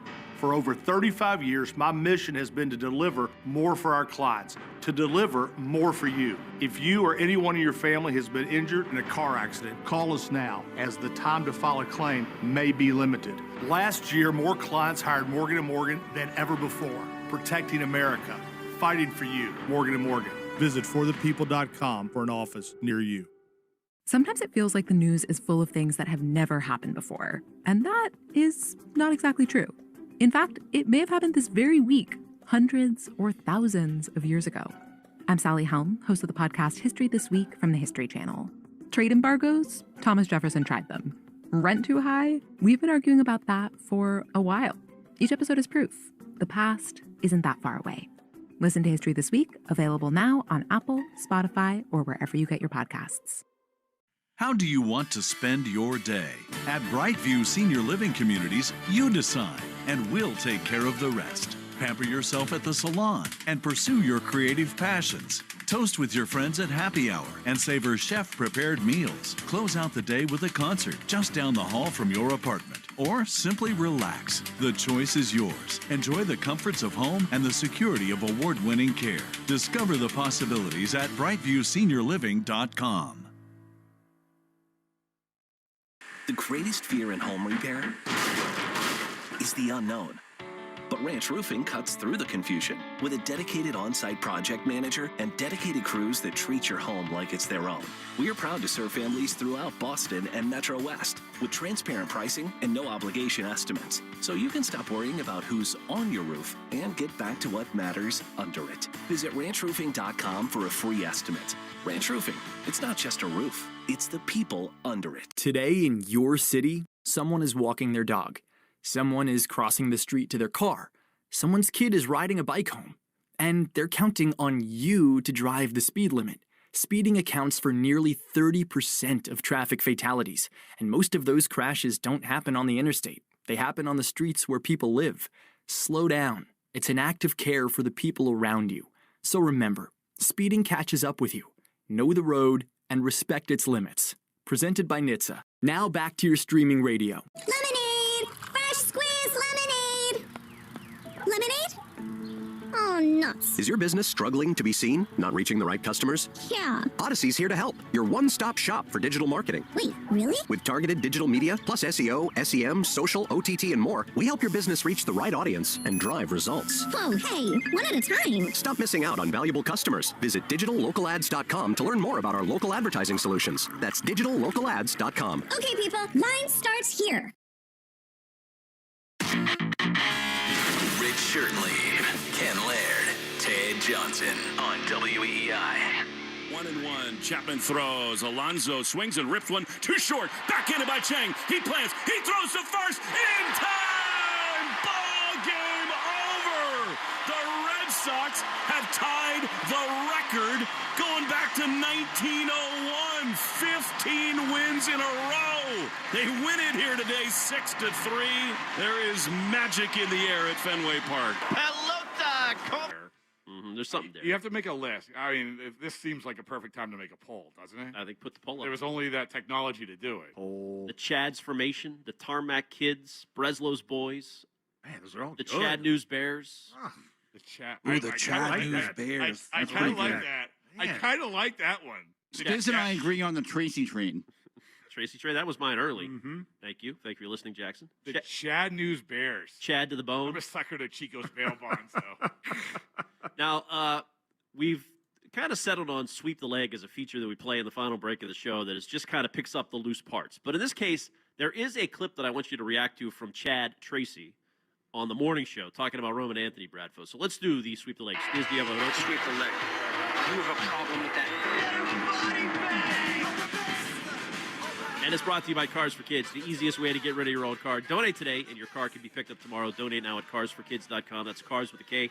So Chad Tracy reveals where Roman is staying specifically in Fort Myers, so you can go visit him if you're down there. In case you missed it, we're going to reiterate it just so we're very clear. We're the team's megaphone. They want that out there. So let's listen in to the Greg Hill Show and Chad Tracy's appearance this morning. Chad, we talk about it a lot, and you would know better than I, so I just would be curious if you could help us clarify. Is there any concern in the organization regarding Roman Anthony or Marcelo Meyer away from the field in terms of what they, partying, going out? Has there been any conversations? Because that stuff we hear and rumors are not great if we can't confirm them. So just curious from your perspective as the manager of the team, what your concern level is there if there is one. Zero.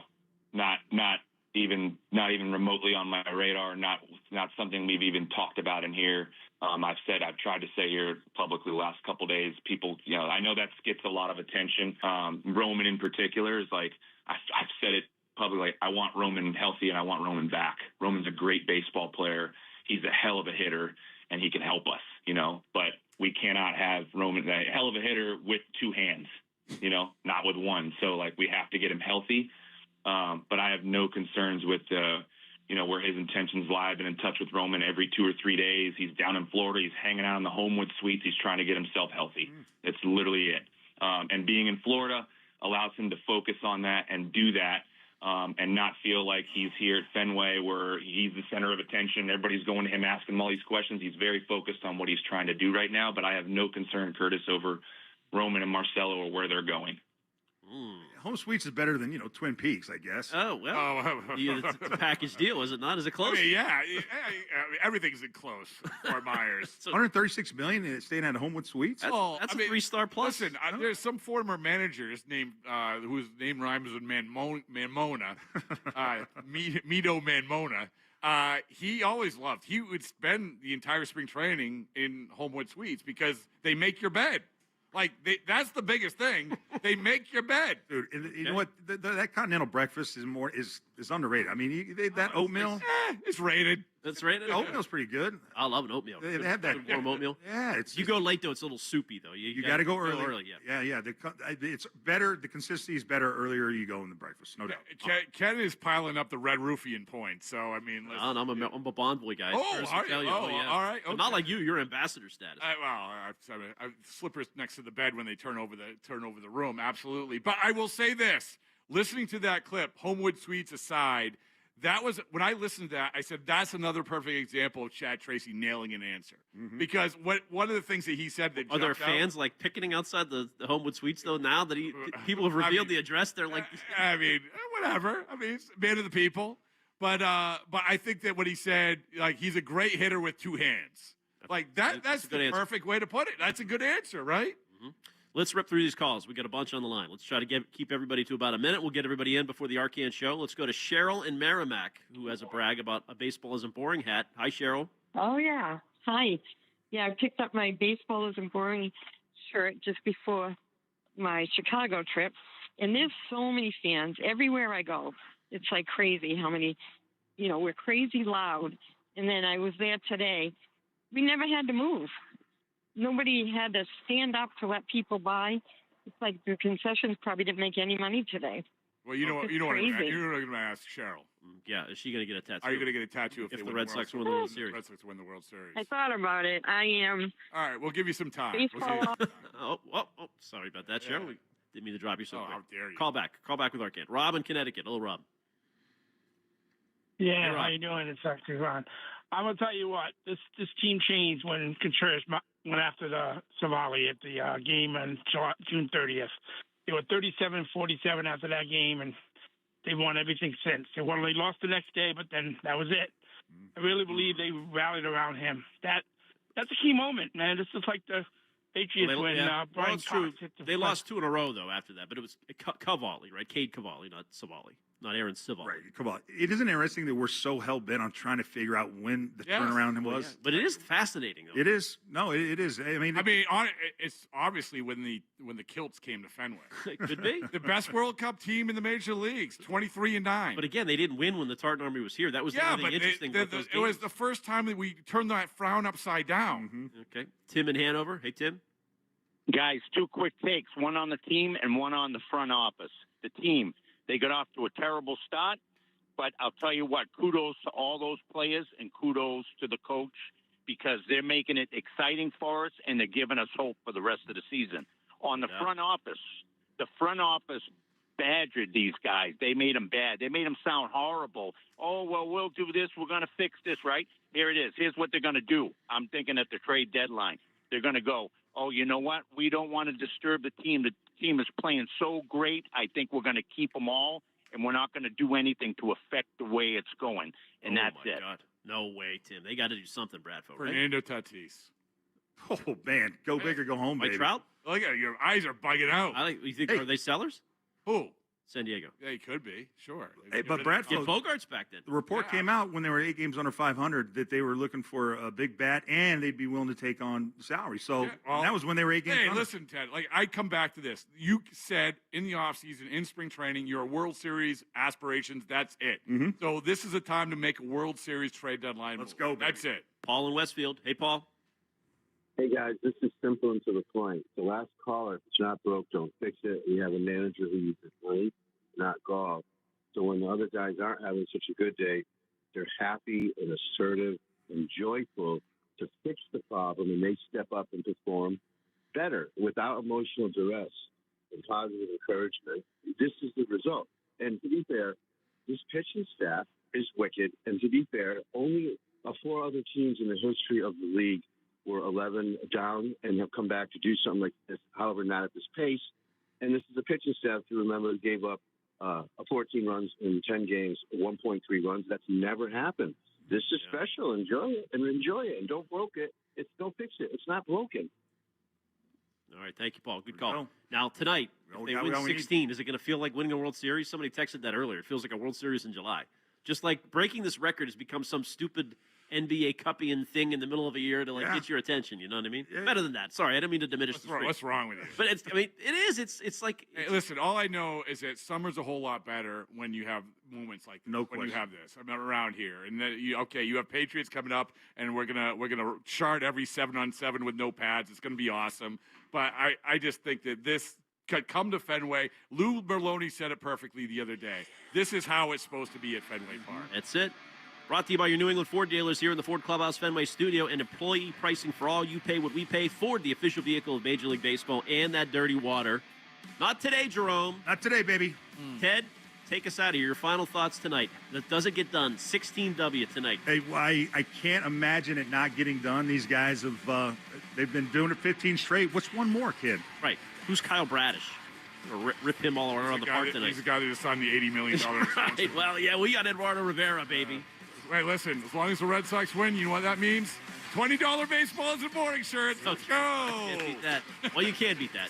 Arcade Show. Arcade. Stick around for Christian Let's Arcade. do it. He's got your pregame, too, right here on the home of the Red Sox. WEI. Talk to you tomorrow, 2 to 6.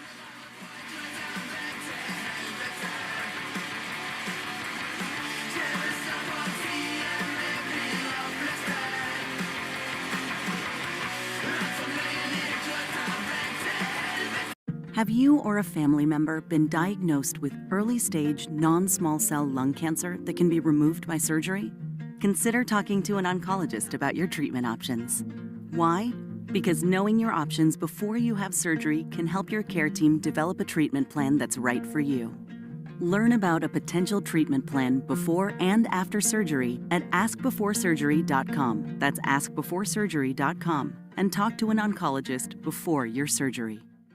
A vacation rental shouldn't come with surprises. It should come with VerboCare and 24/7 life support. If the hot tub's broken, that's a VerboCare thing. If my teenager starts calling me Leslie, that's a family thing, Leslie. VerboCare and 24/7 life support. If you know, you Verbo. Terms apply. See verbo.com/trust for details. Today in your city, someone is walking their dog. Someone is crossing the street to their car. Someone's kid is riding a bike home, and they're counting on you to drive the speed limit. Speeding accounts for nearly 30% of traffic fatalities, and most of those crashes don't happen on the interstate. They happen on the streets where people live. Slow down. It's an act of care for the people around you. So remember, speeding catches up with you. Know the road and respect its limits. Presented by NHTSA. Now back to your streaming radio. Minties. Introducing new Minties Fresh Bites treats for dogs. Each bite-sized chew is made with 5 natural breath fresheners. They have a delightful texture that softens as your dog chews. And at 7.5 calories, they are the lowest calorie dental treat on the market, so you can treat your pup and their stinky breath multiple times throughout the day. Shop Minties Fresh Bites online or at your favorite local pet retailer. Minties. I'm John Morgan of Morgan & Morgan. If you've been injured in a car accident, call America's largest injury law firm. For over 35 years, my mission has been to deliver more for our clients, to deliver more for you. If you or anyone in your family has been injured in a car accident, call us now, as the time to file a claim may be limited. Last year, more clients hired Morgan & Morgan than ever before, protecting America, fighting for you. Morgan & Morgan. Visit forthepeople.com for an office near you. No subscription needed. The Sox play here. 93.7 WEEI-FM and HD1. Lawrence, Boston, and Odyssey Sports Station. Time now for the Christian Arcand Show. Yo, it's all on WEEI. Good evening, welcome in. It's the Christian Arcand Show here, WEEI. We are live in our Ford Clubhouse Fenway studio. We are Boston Sports Original, and tonight we are here with you for... Not that long, 10, 20 minutes. Close to 3 hours, I guess.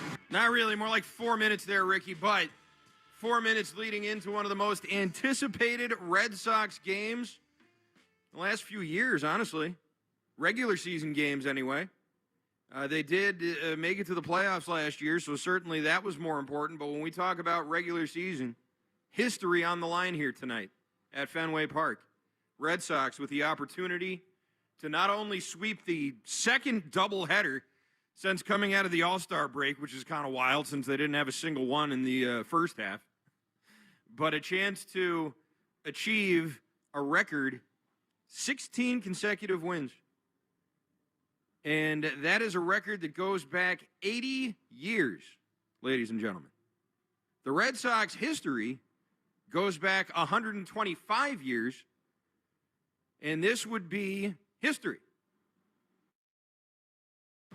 This would set the 2026 Boston Red Sox alone. They're going to have to add a whole wing in the Hall of Fame for them. The team that won 16 straight games. Now, in 1946, and we'll talk more about this in the pregame show, Ted Williams was back from the war. Joe Cronin was the manager. We heard a caller just now on with Ken and Ted there, who was alive, was in high school during that game. That was crazy. And he still remembered all the players. Or I think he did. I don't know. I didn't have the heart to fact check him. But that was cool hearing that guy. And I don't think that anyone's going to remember. Like, I was thinking about it today driving in here. And Rich, in one of the first shows I remember filling on in with them, was talking about what active players are selling any jerseys. And it was kind of, Contreras, kind of, yeah. New guys, a little bit. But Crochet's out, Roman Anthony's out. Who else is really... Caleb Durbin jerseys, I would imagine, are selling right now. This is not a team that's laden with stars like Ted Williams or David Ortiz or Manny Ramirez or even, some of the more recent guys, Mookie Betts and J.D. Martinez, littered throughout their lineup. Wilson Contreras is looking like something special, but he's been in the league a while, and he's mostly been a 20 home run-ish kind of guy. He's way surpassed that here at Fenway and with the Red Sox this season, already surpassed that. And while you've certainly seen some guys struggle this year, Caleb Durbin, I think, is about as emblematic of this turnaround as anybody. And he had another very good game this afternoon. And the Red Sox hold on. The offense doing enough, getting RBIs and contributions all throughout the lineup. Durbin, again, big contributor. You had Jarren Duran now, who's heating up with the RBI triple. You had a home run from Ceddanne Rafaela and another excellent start from Jake Bennett. There's not much really to nitpick here, folks. This is it. History on the line. And for people who gave up on this team, frankly, I don't blame you for that. I'm not going to be one of those super fans. I was there with you. I didn't think this team had really any hope of competing this way. I didn't think they had a chance. No one did. Not even Steve from Fall River. Sorry, Steve, you didn't really believe that. And going from 11 games under 500 to where they are right now is really just a tremendous testament to a lot of different things. The pitching staff in particular, who has been so consistent all year long. Guys like Caleb Durbin, who got off to such brutal starts but hung around. And how about guys like Sung-Chae Chen and Anthony Siegler and some of those guys who weren't expected to be much in the way of contributors this year, but instead have been vital, really vital to this team's turnaround, offensively anyway, and in the case of Chang, defensively too. A couple of great plays, an incredible play to end that game on Monday, and a couple of really nice ones here earlier on in the afternoon game. He's the kind of player that has just played his way right into that shortstop position. Defensively, he's been excellent. Offensively, he's been fine. And also played his way right into our hearts. And here we go again tonight. Red Sox against a pitcher who struggles at Fenway. History could be made here tonight. We'll get into it more in the Mass Mutual Red Sox pregame show, which comes your way right now, live from Fenway Park. It's Arcand. Don't go anywhere.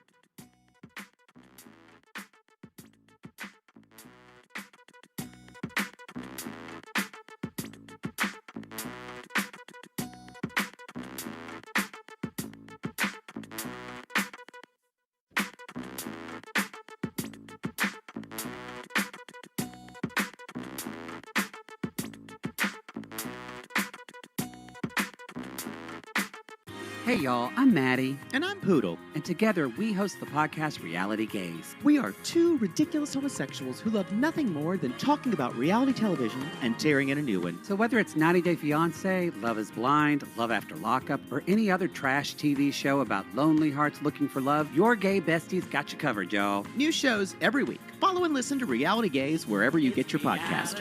Gaze, let's love. There's always another job to do, a call to answer, a customer counting on you. All year, every year.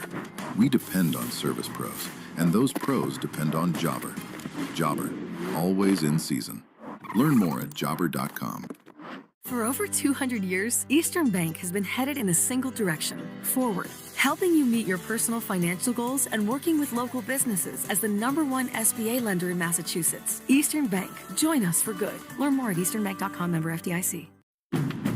Ready, set, summer with the Honda Summer Event. Make every mile count with a great deal on an Accord or Accord Hybrid with a standard turbocharged engine or available hybrid powertrain. Honda has all you need to get summer ready with the most fuel-efficient full-line automaker in America. Visit your local Honda dealer today.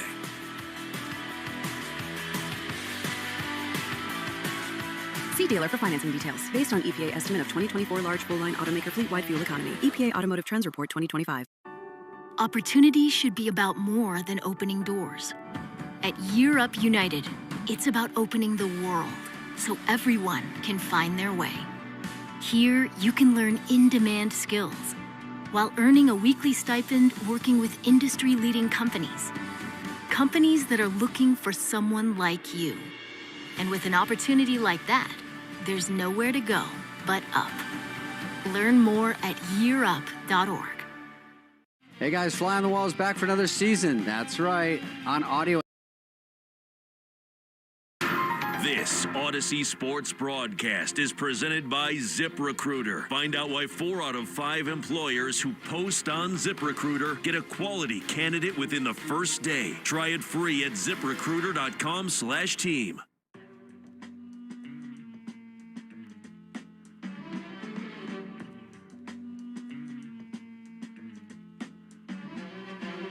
Is the Mass Mutual pregame show. Mass Mutual. Talk to Mass Mutual today. Feel comfortable about tomorrow.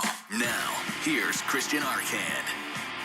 Good evening, Red Sox fans, and welcome in. This is the Mass Mutual pregame show. Talk to Mass Mutual today. Feel comfortable about tomorrow. Live from our Ford Clubhouse Fenway studios here overlooking Lansdowne Street. I'm Christian Arcand, and the Red Sox knocking on the door of history here tonight at Fenway Park. A 15-game win streak with a potential for 16 here this evening. They tied earlier today in the matinee game of this doubleheader, tied the franchise record of 15 straight wins set back in 1946 with Ted Williams and many, many others.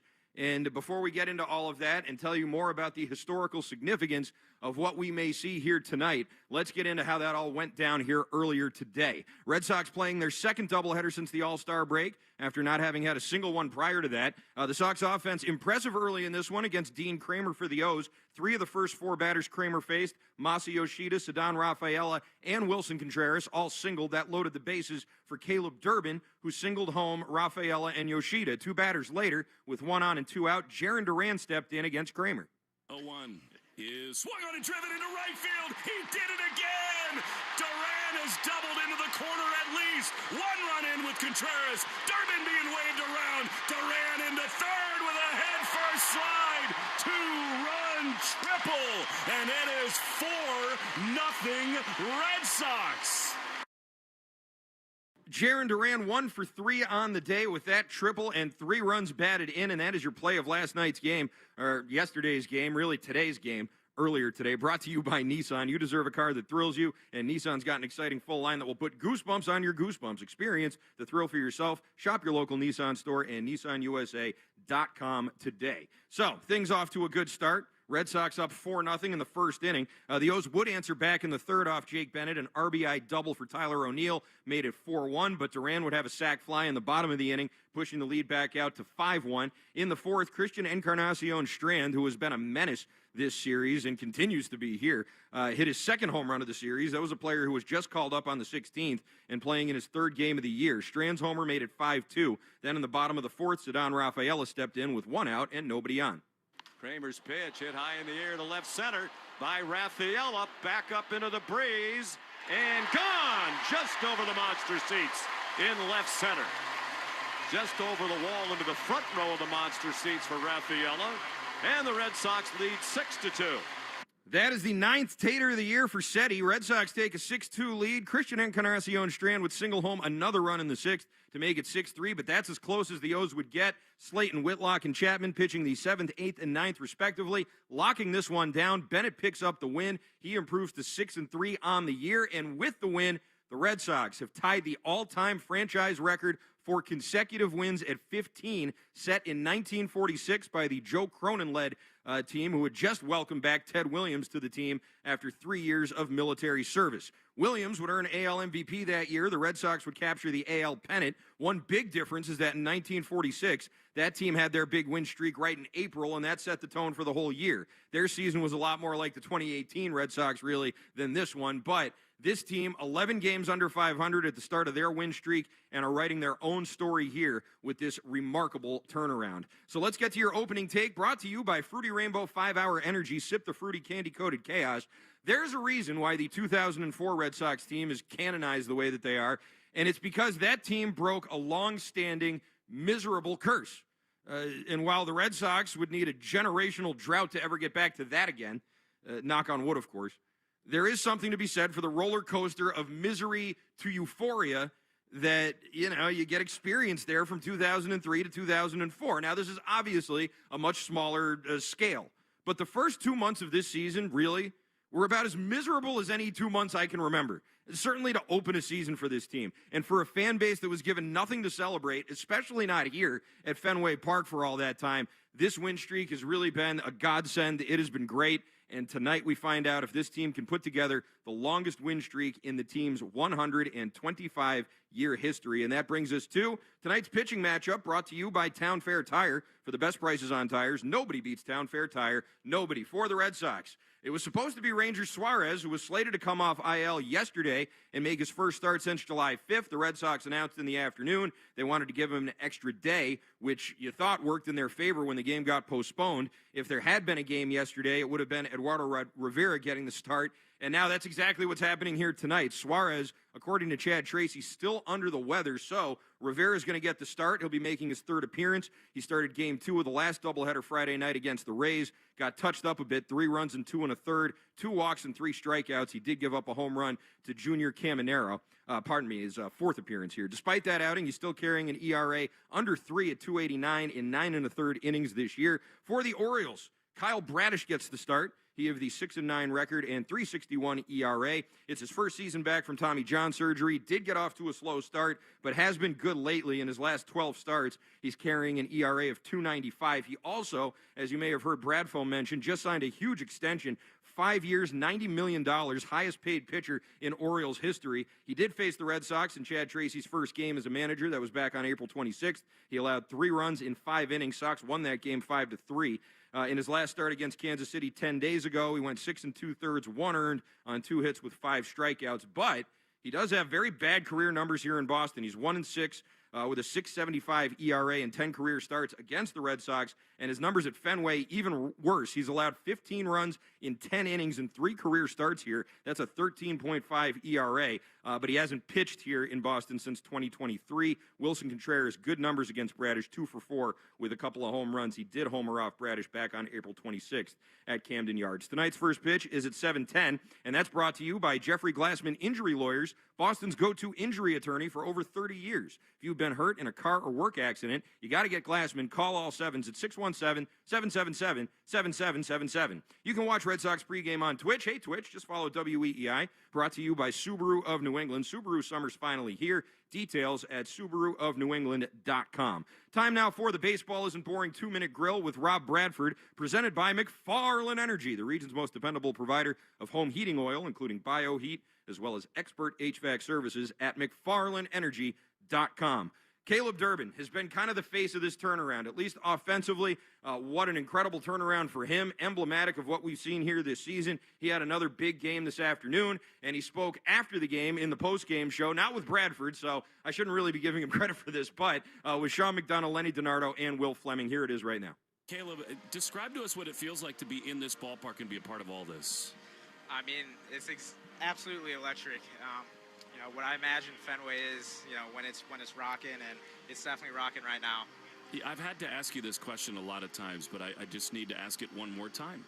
How did you find the sort of strength in yourself to believe and to get yourself where you are right now, where it was a slog at the beginning, and here you are now like the key player in all of these big games? How did you dig deep enough to find that in yourself? Yeah, I mean, it's all a mindset. You got to keep pushing forward, and for me, I was looking at the way I was getting out, and that wasn't really me. Slumps happen, but the way I was the way the results were just wasn't myself, and I knew there was definitely more to show. Well, you've had a great turnaround. Obviously, the team has had a history-making turnaround. What does it mean, Caleb, to you, your teammates, to tie a record that dates back to 1946 on a team that had Ted Williams and Johnny Pesky and Bobby Doerr, among others? Yeah, it's incredible. It's incredible. I mean, you say since 1946, I can't even fathom how long ago that was, so it's really cool to be a part of and try to get 16 tonight. Caleb, June 24th, you dislocate your pinky sliding into first base. The next day, you're back in the lineup, tie ball game, you hit a home run. Since then, 19 for 21. Can you talk about that type of grit and how that's contagious, about teams come together and rally around guys that go out there and have that type of presence on the field?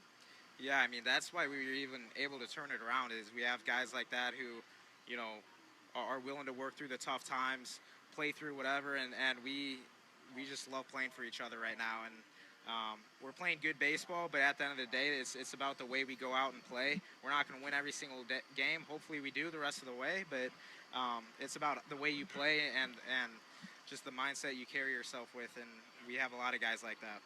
Well, you've come up in a lot of big spots lately, including the key hit of the game, really, the first inning that got it started, bases loaded, 1 out, and you rip a 2-run single. At a mindset now, Caleb, where maybe earlier in the year when it was a struggle, you didn't quite believe as much as you do right now, you're going to go up there and deliver in a situation like that? Yeah, I mean, I think you work really hard to feel good in the cage and have a good routine pregame to where if you're in a spot or when you're in the box in the game that you're confident. And it's pretty night and day for me right now. I believe in the routine that I have pregame, and wasn't as much as the case before. So I know that the work I'm putting in is the right work and is translating. Thanks so much for taking the time, Caleb. You've been on with us a lot, and that means good things are happening. We really appreciate it, man. Congrats. Yeah, thank you, guys. That is your 2-minute grill with Caleb Durbin. We got Will Fleming, Lenny DiNardo, and Sean McDonough there filling in for Rob Bradford. Coming up in about 15 minutes, we'll hear from Chad Tracy, who spoke to the media in between these two games. That's brought to you by your New England Ford dealers. Ford, official vehicle of that dirty water and the official vehicle of Major League Baseball. But coming up next, we will head live up to the radio booth and talk with Lenny DiNardo about what could potentially be a historic night here tonight at the Ball Yard. That's coming up next here on the Mass Mutual pregame show. Talk to Mass Mutual today. Feel comfortable about tomorrow. Have you or a family member been diagnosed with early-stage non-small cell lung cancer that can be removed by surgery? Consider talking to an oncologist about your treatment options. Why? Because knowing your options before you have surgery can help your care team develop a treatment plan that's right for you. Learn about a potential treatment plan before and after surgery at askbeforesurgery.com. That's askbeforesurgery.com. And talk to an oncologist before your surgery. New customer, new market, new country.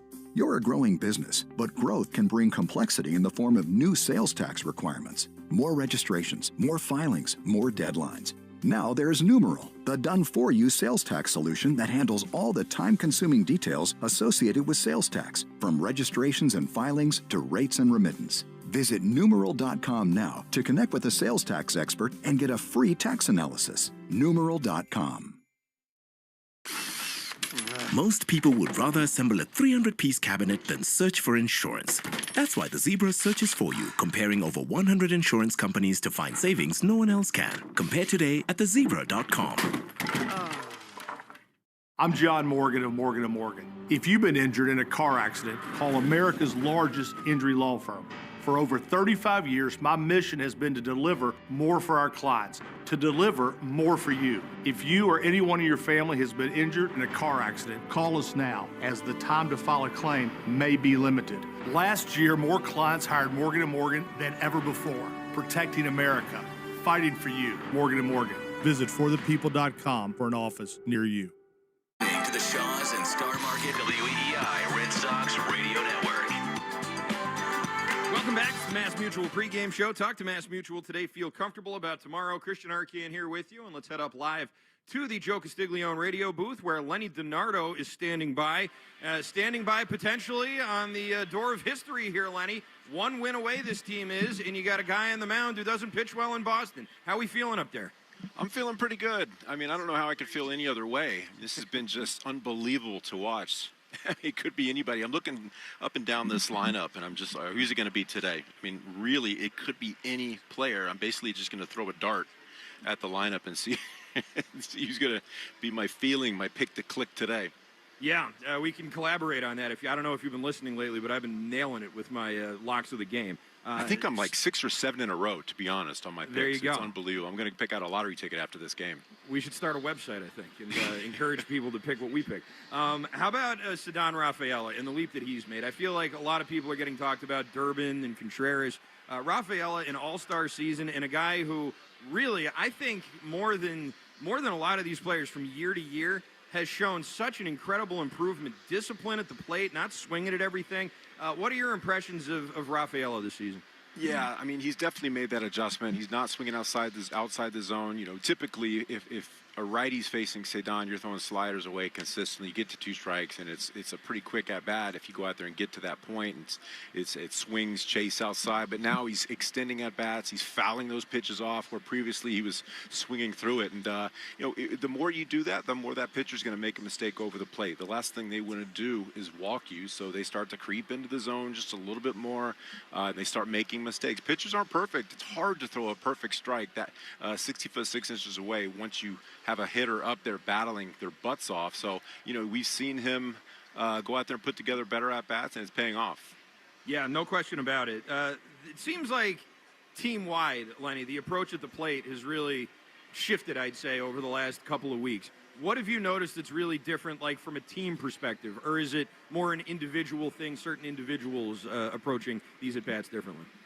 Well, it's a bunch of individuals pulling the rope in the same direction, right? And I've noticed when certain guys don't have success up there, whether it's an inning or an at-bat, other guys are picking them up. You know, a good example is when Contreras struck out the other day on that, it was a check swing. He really didn't go if you look at the replay, but Durbin comes up and picks him up, right? Contreras is the first guy out of the dugout. Nobody's more happy than he is to see his teammate go out there and have success after he couldn't or didn't get it done in that stance. And everybody, like I said before, everybody's got the opportunity to go out there and be the man of the day. We've seen so many guys go out there and get it done, but, you know, it's the approach. Duran's a good example of a great approach, not swinging outside the zone as well. Typically, he's a fastball above the zone swing and miss candidate, and now he's taking those pitches. And you saw him over the past week or so, you know, hit the ball extremely hard, not necessarily hitting the ground or helping the average, but you can tell that he's seeing the ball very, very well. It's a real clean approach, not a lot of movement up at the plate.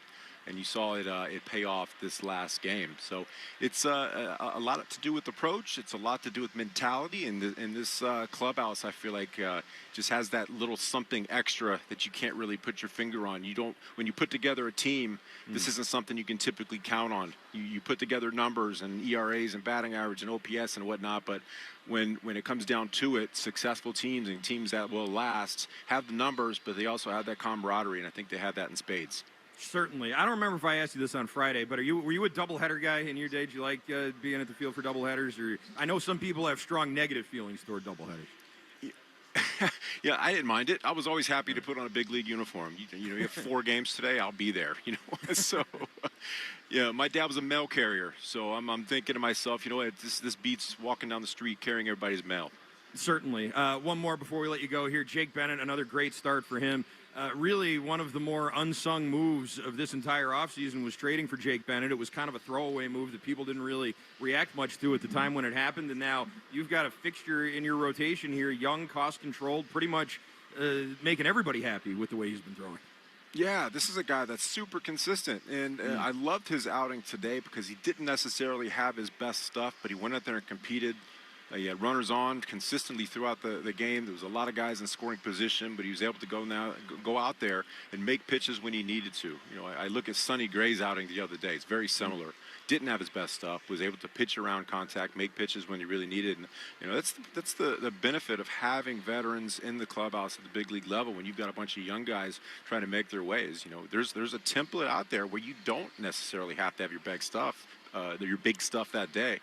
And, you know, these guys are paying attention. These guys are paying attention to what those veterans are doing, and I think it showed today from Bennett. This is a guy that's really had a lot of success early on in his career, and it's due to his stuff and going out there and having success with that. But when you don't necessarily have success and offenses go out there and hit a good pitch and make you work, you know, you got to be able to dig your way out of that hole. No question about it. And Rivera going again tonight. He pitched in the night game of the last doubleheader on Friday. Got touched up a little bit. What'd you see from him, and what do you hope to see tonight? I'm looking for fastball command. You know, he's up there throwing 60% fastballs, and you got to be able to command that. I want to see him pound the zone, be relentless in the zone. If he does that, the pitch count will stay low, and hopefully you get 4 or 5 out of him. He hasn't been able to break that barrier so far in his young career, but they really are needing him and leaning on him to go out and get as deep as he possibly can. The past couple outings, I think he's thrown 64. So, you know, if he goes out and gives them 70, 75 today, you get to the bullpen. And day off yesterday, day off tomorrow. You know, maybe some guys doubling up during the doubleheader out of the pen. I feel like that's an okay thing to do when you got this much on the line. No question about it. Lenny DiNardo, looking forward to the call. Big crowded booth up there tonight. Once again, you, Sean McDonough, and Will Fleming. Let's make some history. What do you say? Yes, sir. It's been a lot of fun. I can't wait. All right, Lenny DiNardo will hear the call of the game starting at 7:10, as I said, alongside Sean McDonough and Will Fleming, a 3-man booth, but couldn't be more appropriate to have everybody up there on a night like tonight. Coming up next, we will hear from Chad Tracy. He spoke to the media in between these 2 games. We'll hear what he had to say about Ranger Suarez and some other topics that he got to as well. Don't go anywhere. That's coming up next here on the Mass Mutual pregame show. Talk to Mass Mutual today. Feel comfortable about tomorrow. Paying for college doesn't have to be complicated. With Earnest Private Student Loans, there are no surprises, just low rates and 0 fees. Check your eligibility at earnest.com/go.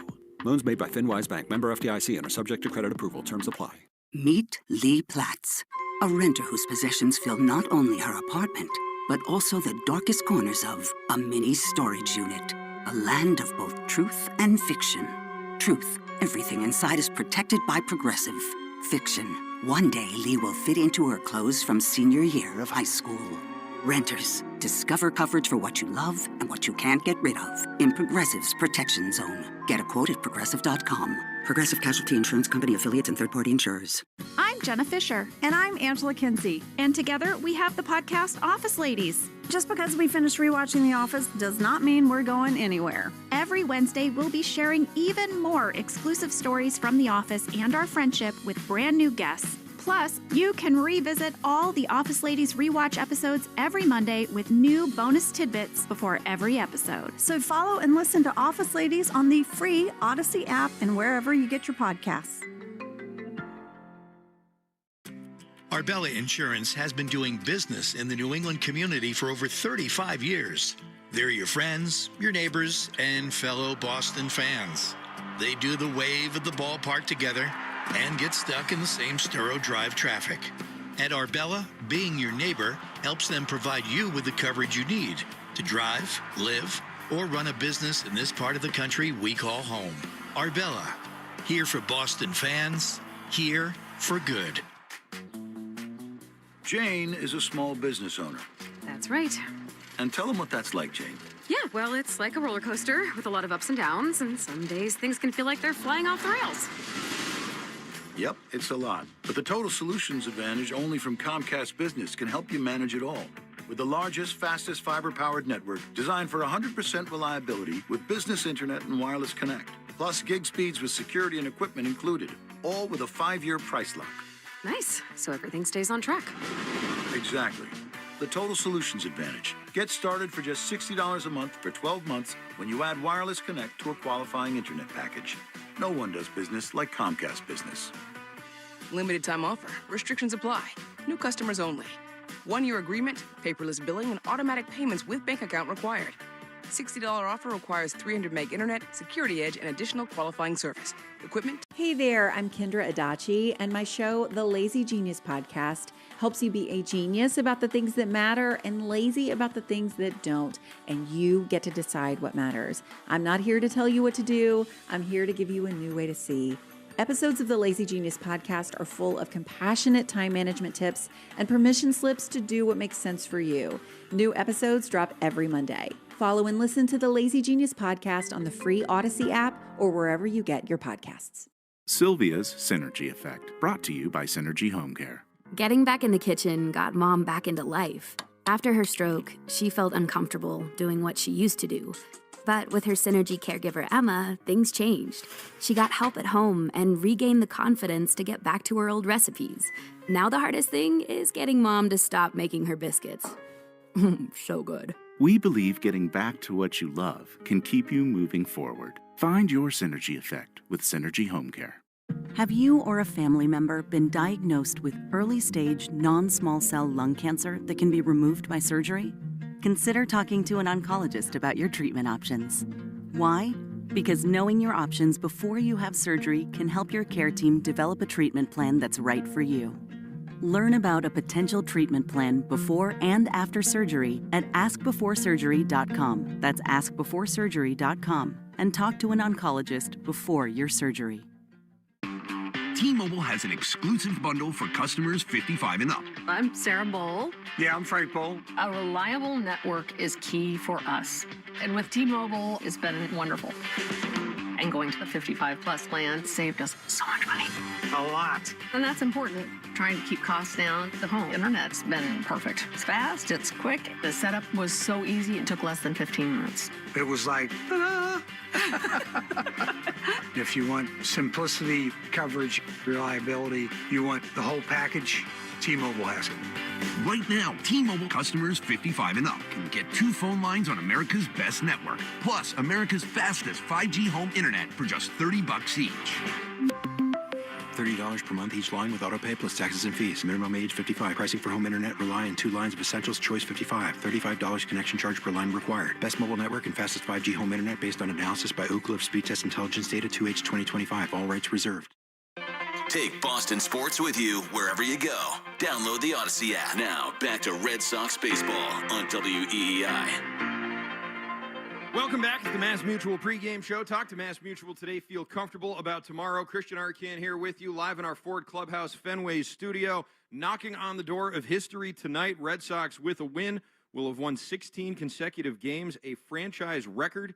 And this is a franchise that's been around for 125 years. Before every game, we hear from Red Sox manager Chad Tracy. Chad Tracy on WEEI is brought to you by your New England Ford dealers and employee pricing for all. You pay what we pay. Ford, the official vehicle of Major League Baseball and that dirty water. After winning their 15th straight game today in the matinee game of this day-night doubleheader, Chad Tracy spoke to the media, and here that is right now. Yeah, the first inning was tremendous. So, I mean, Jake, we'll start there. He was outstanding. They took good swings. The top of their order has been for most of the series, so there were some spots there that he had to work through, but just a really, really good outing. I mean, the first 30 pitches, he threw almost every pitch for a strike, so he set the tone, and obviously getting the 4 runs in the first inning, giving him some cushion, let him work with that, with the back end looming was awesome. So it was a great effort. Did this one feel any different knowing there's an 80-year franchise milestone on the line? I think they know. Yeah, I mean, the fact that we've reached that, it's a pretty amazing accomplishment. So that being said, we got another game to play, and we got to get ready to go out there and play again. I think I know the answer to this, but if you allowed yourself, with the time constraints that you have, the opportunity to meander to 1946 and just look at the roster and anything, or I've read some stuff. I know Ted Williams was around back then, and so I know I'm aware of the year and how long it's been, and it's cool. They've accomplished something. They've accomplished something great. So it's awesome. But I don't want to say but we have to turn the page now and go get ready to play another one. Chad, when you guys come off in the clubhouse, is there a couple extra minutes of? Oh yeah, absolutely. Between the staff, and we're realizing that the guys are going crazy in the locker room. They always do, but even more emphasis right now with what we're going through. So everybody enjoys it for sure. And then we'll go back down and give it 15 minutes and start preparing for the next one. Did you say a little something to the group? I don't think I need to. No, we've gone through a lot, and they're well aware of what's going on, and don't have to say much right now to get them fired up. Chad, guys were kind of puttering along there for a bit, not just 15 in a row, but I think it's 25 out of 20, whatever it is. Yeah. What do you kind of attribute this all to? A lot of things. I mean, even if you do a lot of things right in this game, it's not easy to win that many games. 25, whatever it is, even not counting the streak, it's not easy to do that. But I just think that I've said it a few times this week, just the differences and the things we're doing offensively and creating. We did it again today. They score, we lose one in the sky and it drops in and we get it right back. Things like that, and execution on the offensive side, getting the ball in play with the bases loaded, stringing at-bats together. There's just a vast difference in the quality of the at-bat throughout the lineup from first inning all the way through the ninth, and that's made a huge difference. Chad, when you guys were 14 games under 500, there was a lot of noise, obviously. Fans are passionate. Sometimes that shows up in different forms. What's it say about your group that you were able to turn this around, turn the season around, and go on this type of stuff? Yeah, I just think more than anything, what it says is when we're going through that and we were in that period and where the date was, and with all the noise, and as you're creeping towards the break and the deadline, that it's very easy in those moments to get distracted mentally and just kind of, I don't want to say wave the white flag, but just be like, it's too much to overcome, and they didn't. They just keep going, they keep trying to get better, and they listen, and, the coaches bring things to them and they bring things to us. And it was like everybody's mind always, even with the struggles around how do we make it better, and that's been the case since day one. So, and they've found a way to make it better. Did you think a streak like this was possible when you were 14 games under 500? I thought I said it numerous times. You guys heard me say it. Like, what does it require? It requires us to go on a run. Did I mean 15 wins in a row? No, I didn't think that's not what I was talking about. But I did say with where the American League was at, that a lot of teams have some type of hot streak. And if you can go 10 out of 12 or something like that, you'd look up and be right back in the race. The mindset was that. It still is that, even despite, 15, that's great. But, like, the mindset is still on, like, we have to keep playing this way and make the playoffs. So I did think that if we could get it turned, but it was just up against it on we needed to do it then and now, and they did it.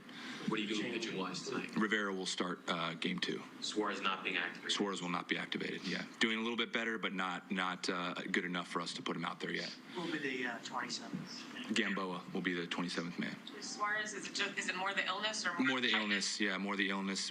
The combination of that and coming off that, if he's weak, we don't want him out there, and it's just not appropriate yet. So hopefully, very soon after, we'll be able to have him, and we'll just keep checking in on him tomorrow with the off day and see how he's doing.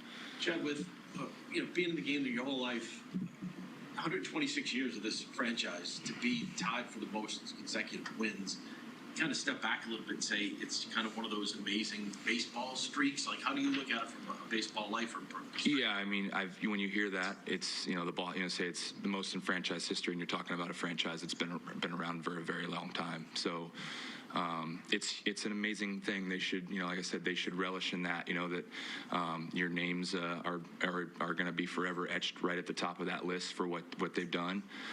So believe me, I know I've kept it pretty low key, but that we don't. That's not lost on us what they've done. But we got to keep going. Not yet. We're gonna see what's going on with Ranger.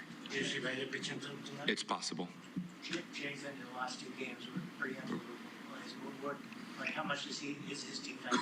He's been phenomenal. I saw that in Worcester. He's a very rangy player, instinctual player, good first step. Obviously, the play the other night was tremendous. That play today was hard. That ball was hit hard, and he had to. If he comes this way, it's probably going to eat him up. But he understands. He has got a little time to get that ball across the diamond, and just a really good shortstop, good infielder. Thank you. That was Chad Tracy, the manager of the red-hot Boston Red Sox, who won their 15th straight game earlier today, looking to make it 16 here tonight against Lord Baltimore's Orioles. You can watch Red Sox pregame on Twitch. Just follow WEEI. It's brought to you by Subaru of New England. Subaru summer is finally here. Details at SubaruofNewEngland.com. Still to come here on the Mass Mutual pregame show. We got your starting lineups. We got your Subaru of New England scoreboard, and I'm hot. We got your lock of the game. I'm going to try not to jinx him. I'll try my best. We'll have all that for you coming up next here on the Mass Mutual pregame show. Talk to Mass Mutual today. Feel comfortable about tomorrow.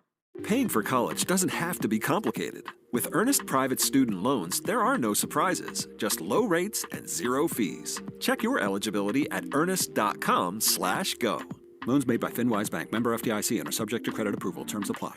I'm Anna Garcia, host of True Crime News, the podcast. Every week, we bring you in-depth coverage on cases making headlines, as well as those that go under the radar. Tune in for murders that defy explanation, mysteries seeking exploration, and shocking secrets that will leave you breathless. Each week, we honor the victims by going beyond the salacious in our search for justice. Crime never stops, and neither do we. Listen to True Crime News, available now on the Odyssey app or wherever you get your podcasts. Today in your city, someone is walking their dog. Someone is crossing the street to their car. Someone's kid is riding a bike home. And they're counting on you to drive the speed limit. Speeding accounts for nearly 30% of traffic fatalities, and most of those crashes don't happen on the interstate. They happen on the streets where people live. Slow down. It's an act of care for the people around you. So remember, speeding catches up with you. Know the road and respect its limits. Presented by NHTSA. Now back to your streaming radio. Hi, I'm Jonathan Ratliff, Engineering Director at Nissan. We know some things are important to hear from an expert, not a voice actor. For instance, the Nissan Frontier is not only powerful and fun to drive, but it's durable too. We added the V6 engines. When you need that power in the off-road, it's there. I know, we've tested it a lot. Now get out there and find your Frontier. Nissan, Consumer Guide's most awarded brand 5 years in a row. Well-qualified buyers get 0% APR on the 2026 Nissan Rogue, Murano, Pathfinder, or Frontier, excluding S-Trim. Consumer Guide is a registered trademark of Publication International Limited, www.consumerguide.com. Example, 0 down payment, 60 months financing at $16.67 per month per thousand financed. Frontier S-Term 1.9% APR for 60 months at $17.48 per month per thousand financed. Actual down payment may vary, subject to in-bank credit approval. Not all buyers qualify. Dealer contribution may affect actual price set by dealer. Contact dealer for details. Ends 9/30/26. Ready, set, summer with the Honda Summer Event. With available features like all-terrain tires and off-road tuned suspension, the rugged Honda Pilot, Ridgeline, CR-V, and Passport have all you need to get summer ready with the most fuel-efficient full-line automaker in America. Visit your local Honda dealer today.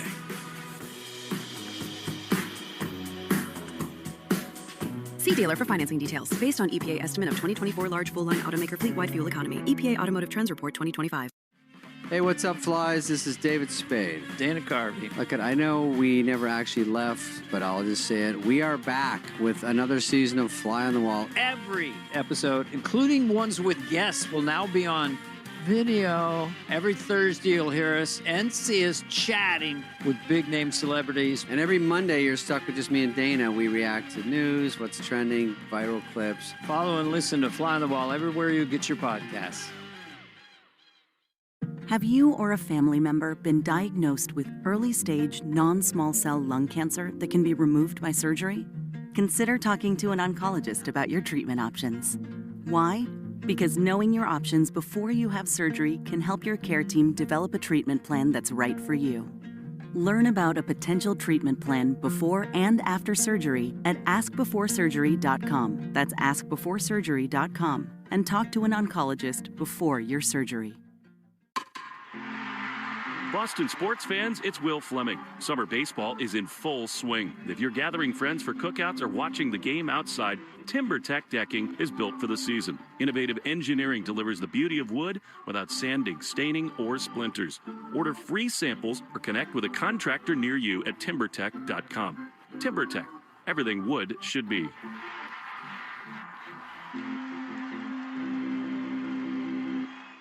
The Christian Arcan Show, weekday afternoons starting at 6. Now back to the Shaws and Star Market, WEEI Red Sox Radio Network.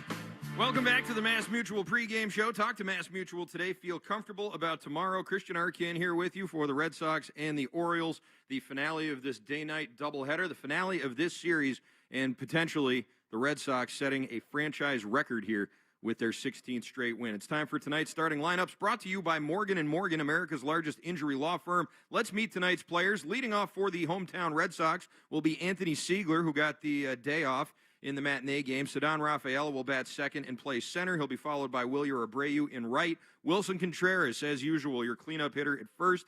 Masa Yoshida, who led off in the day game, will bat fifth in DH. He'll be followed by the white-hot Caleb Durbin at third. Jaron Duran, who had a big RBI triple in the first inning to open the scoring there and blow this one open earlier today. He'll be in left field batting seventh. Batting eighth is the shortstop, Andrew Monasterio. And your number 9 hitter is the catcher, Carlos Narvaez, who will be doing the catching for the starter, the lefty, Eduardo Rivera. For the Orioles, leading off in left field is Taylor Ward, followed by the first baseman, Pete Alonso. Gunnar Henderson is your number 3 hitter and shortstop, followed by the cleanup man, Tyler O'Neill in right. Christian Encarnacion Strand, who has been a menace, even though he just got called up only a couple of games ago. This is his third game earlier today. He'll be batting fifth and playing third base. Dylan Beavers is your center fielder and number 6 hitter, followed by Jonathan Rodriguez, the DH. Jackson Holliday, your second baseman and number 8 hitter, batting ninth and doing the catching is Chadwick Trump of the Trump administration, catching for Kyle Bradish, the starter for Baltimore. Time now for a grab and go, presented by the Bees Knees Benefits app. Here's Bradfo. It's time for the grab and go. A quick look at the biggest Red Sox storylines of the day. Here's Rob Bradford. We're grabbing and going once again. Red Sox getting ready to make history. In case you didn't know, they've won 15 in a row, going for 16 in a row.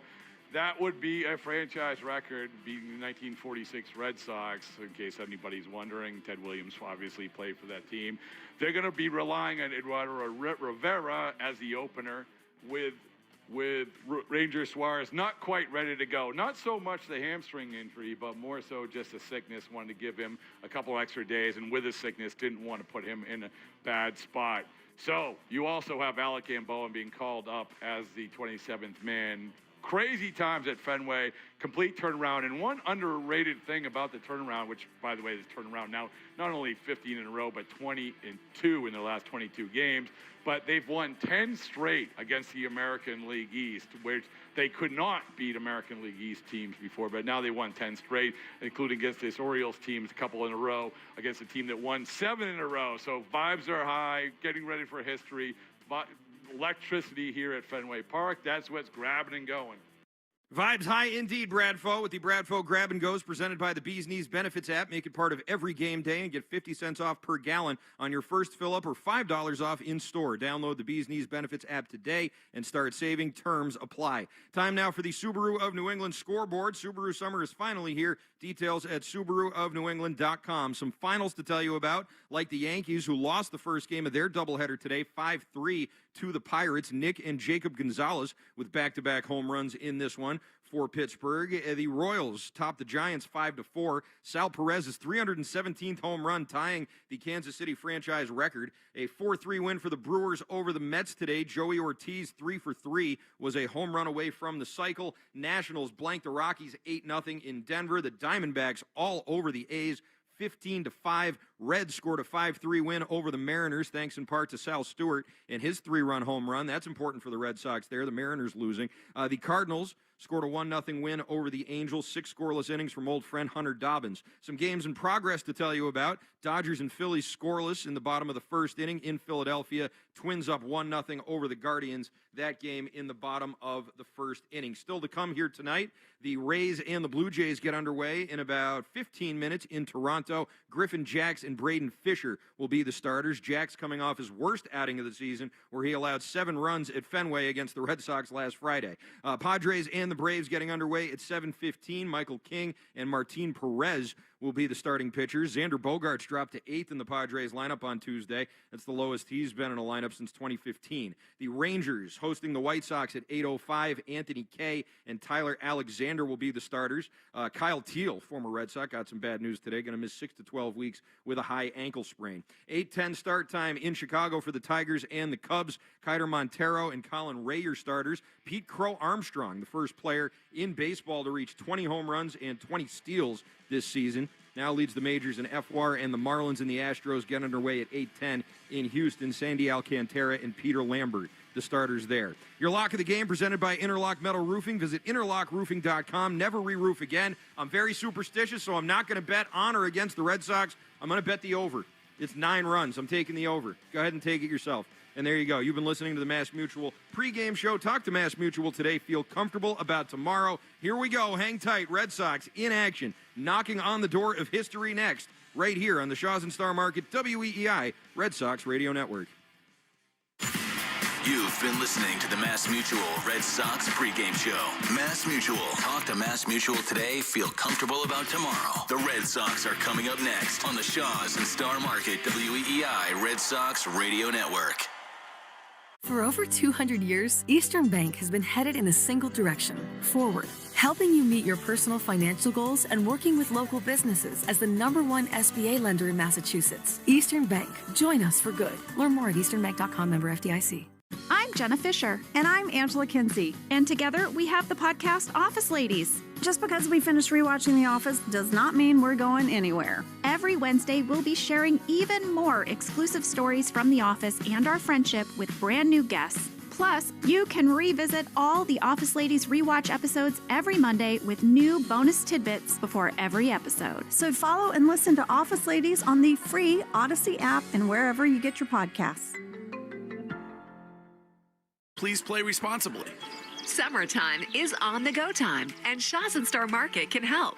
As your favorite neighborhood supermarket, there's one nearby for a quick shopping trip. Or place a pickup or delivery order right from your phone and let us shop for you. It's the fastest way to get fresh groceries. No membership required. Download the Shaw's app today. Right now, save $30 off your first online order over $75. Use promo code SAVE30 at checkout. Restrictions apply. For details, visit shaws.com.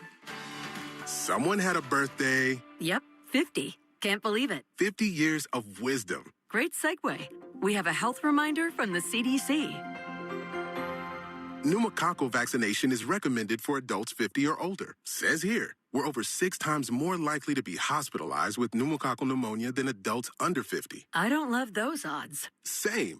Look what I found. Pfizer's Prevnar 20 is proven to help protect adults against pneumococcal pneumonia and invasive pneumococcal disease in just 1 dose, and millions have already gotten it. Continued approval may depend on a supportive study. Don't get Prevnar 20 if you have a severe allergy to its ingredients. A weakened immune system may lower your response. Common side effects include injection site pain and swelling, fatigue, headache, muscle, and joint pain. For full prescribing information, please call 1-855-213-2138. Visit Prevnar20.com or talk to your doctor or pharmacist.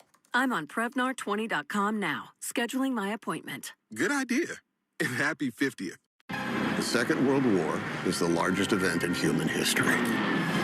A 20-part series with Tom Hanks. No part of the globe was untouched. No life unchanged. Experience the ultimate account of World War II. Every single person had a story. These are the stories that make us who we are.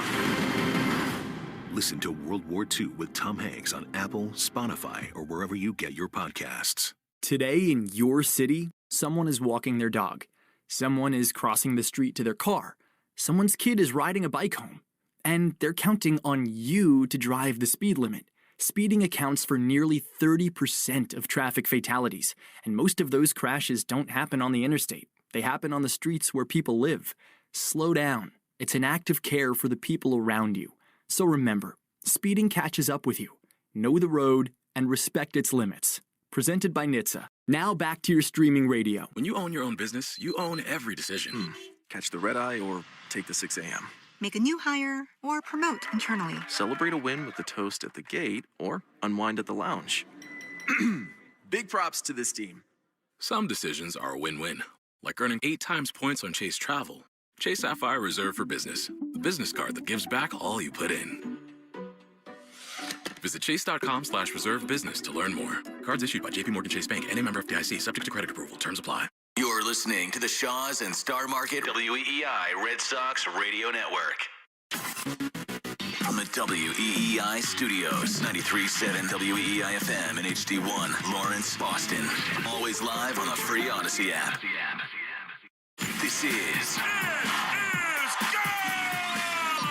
Red Sox baseball. Can you believe it? On the Shaws and Star Market WEEI Red Sox Radio Network. It is gone!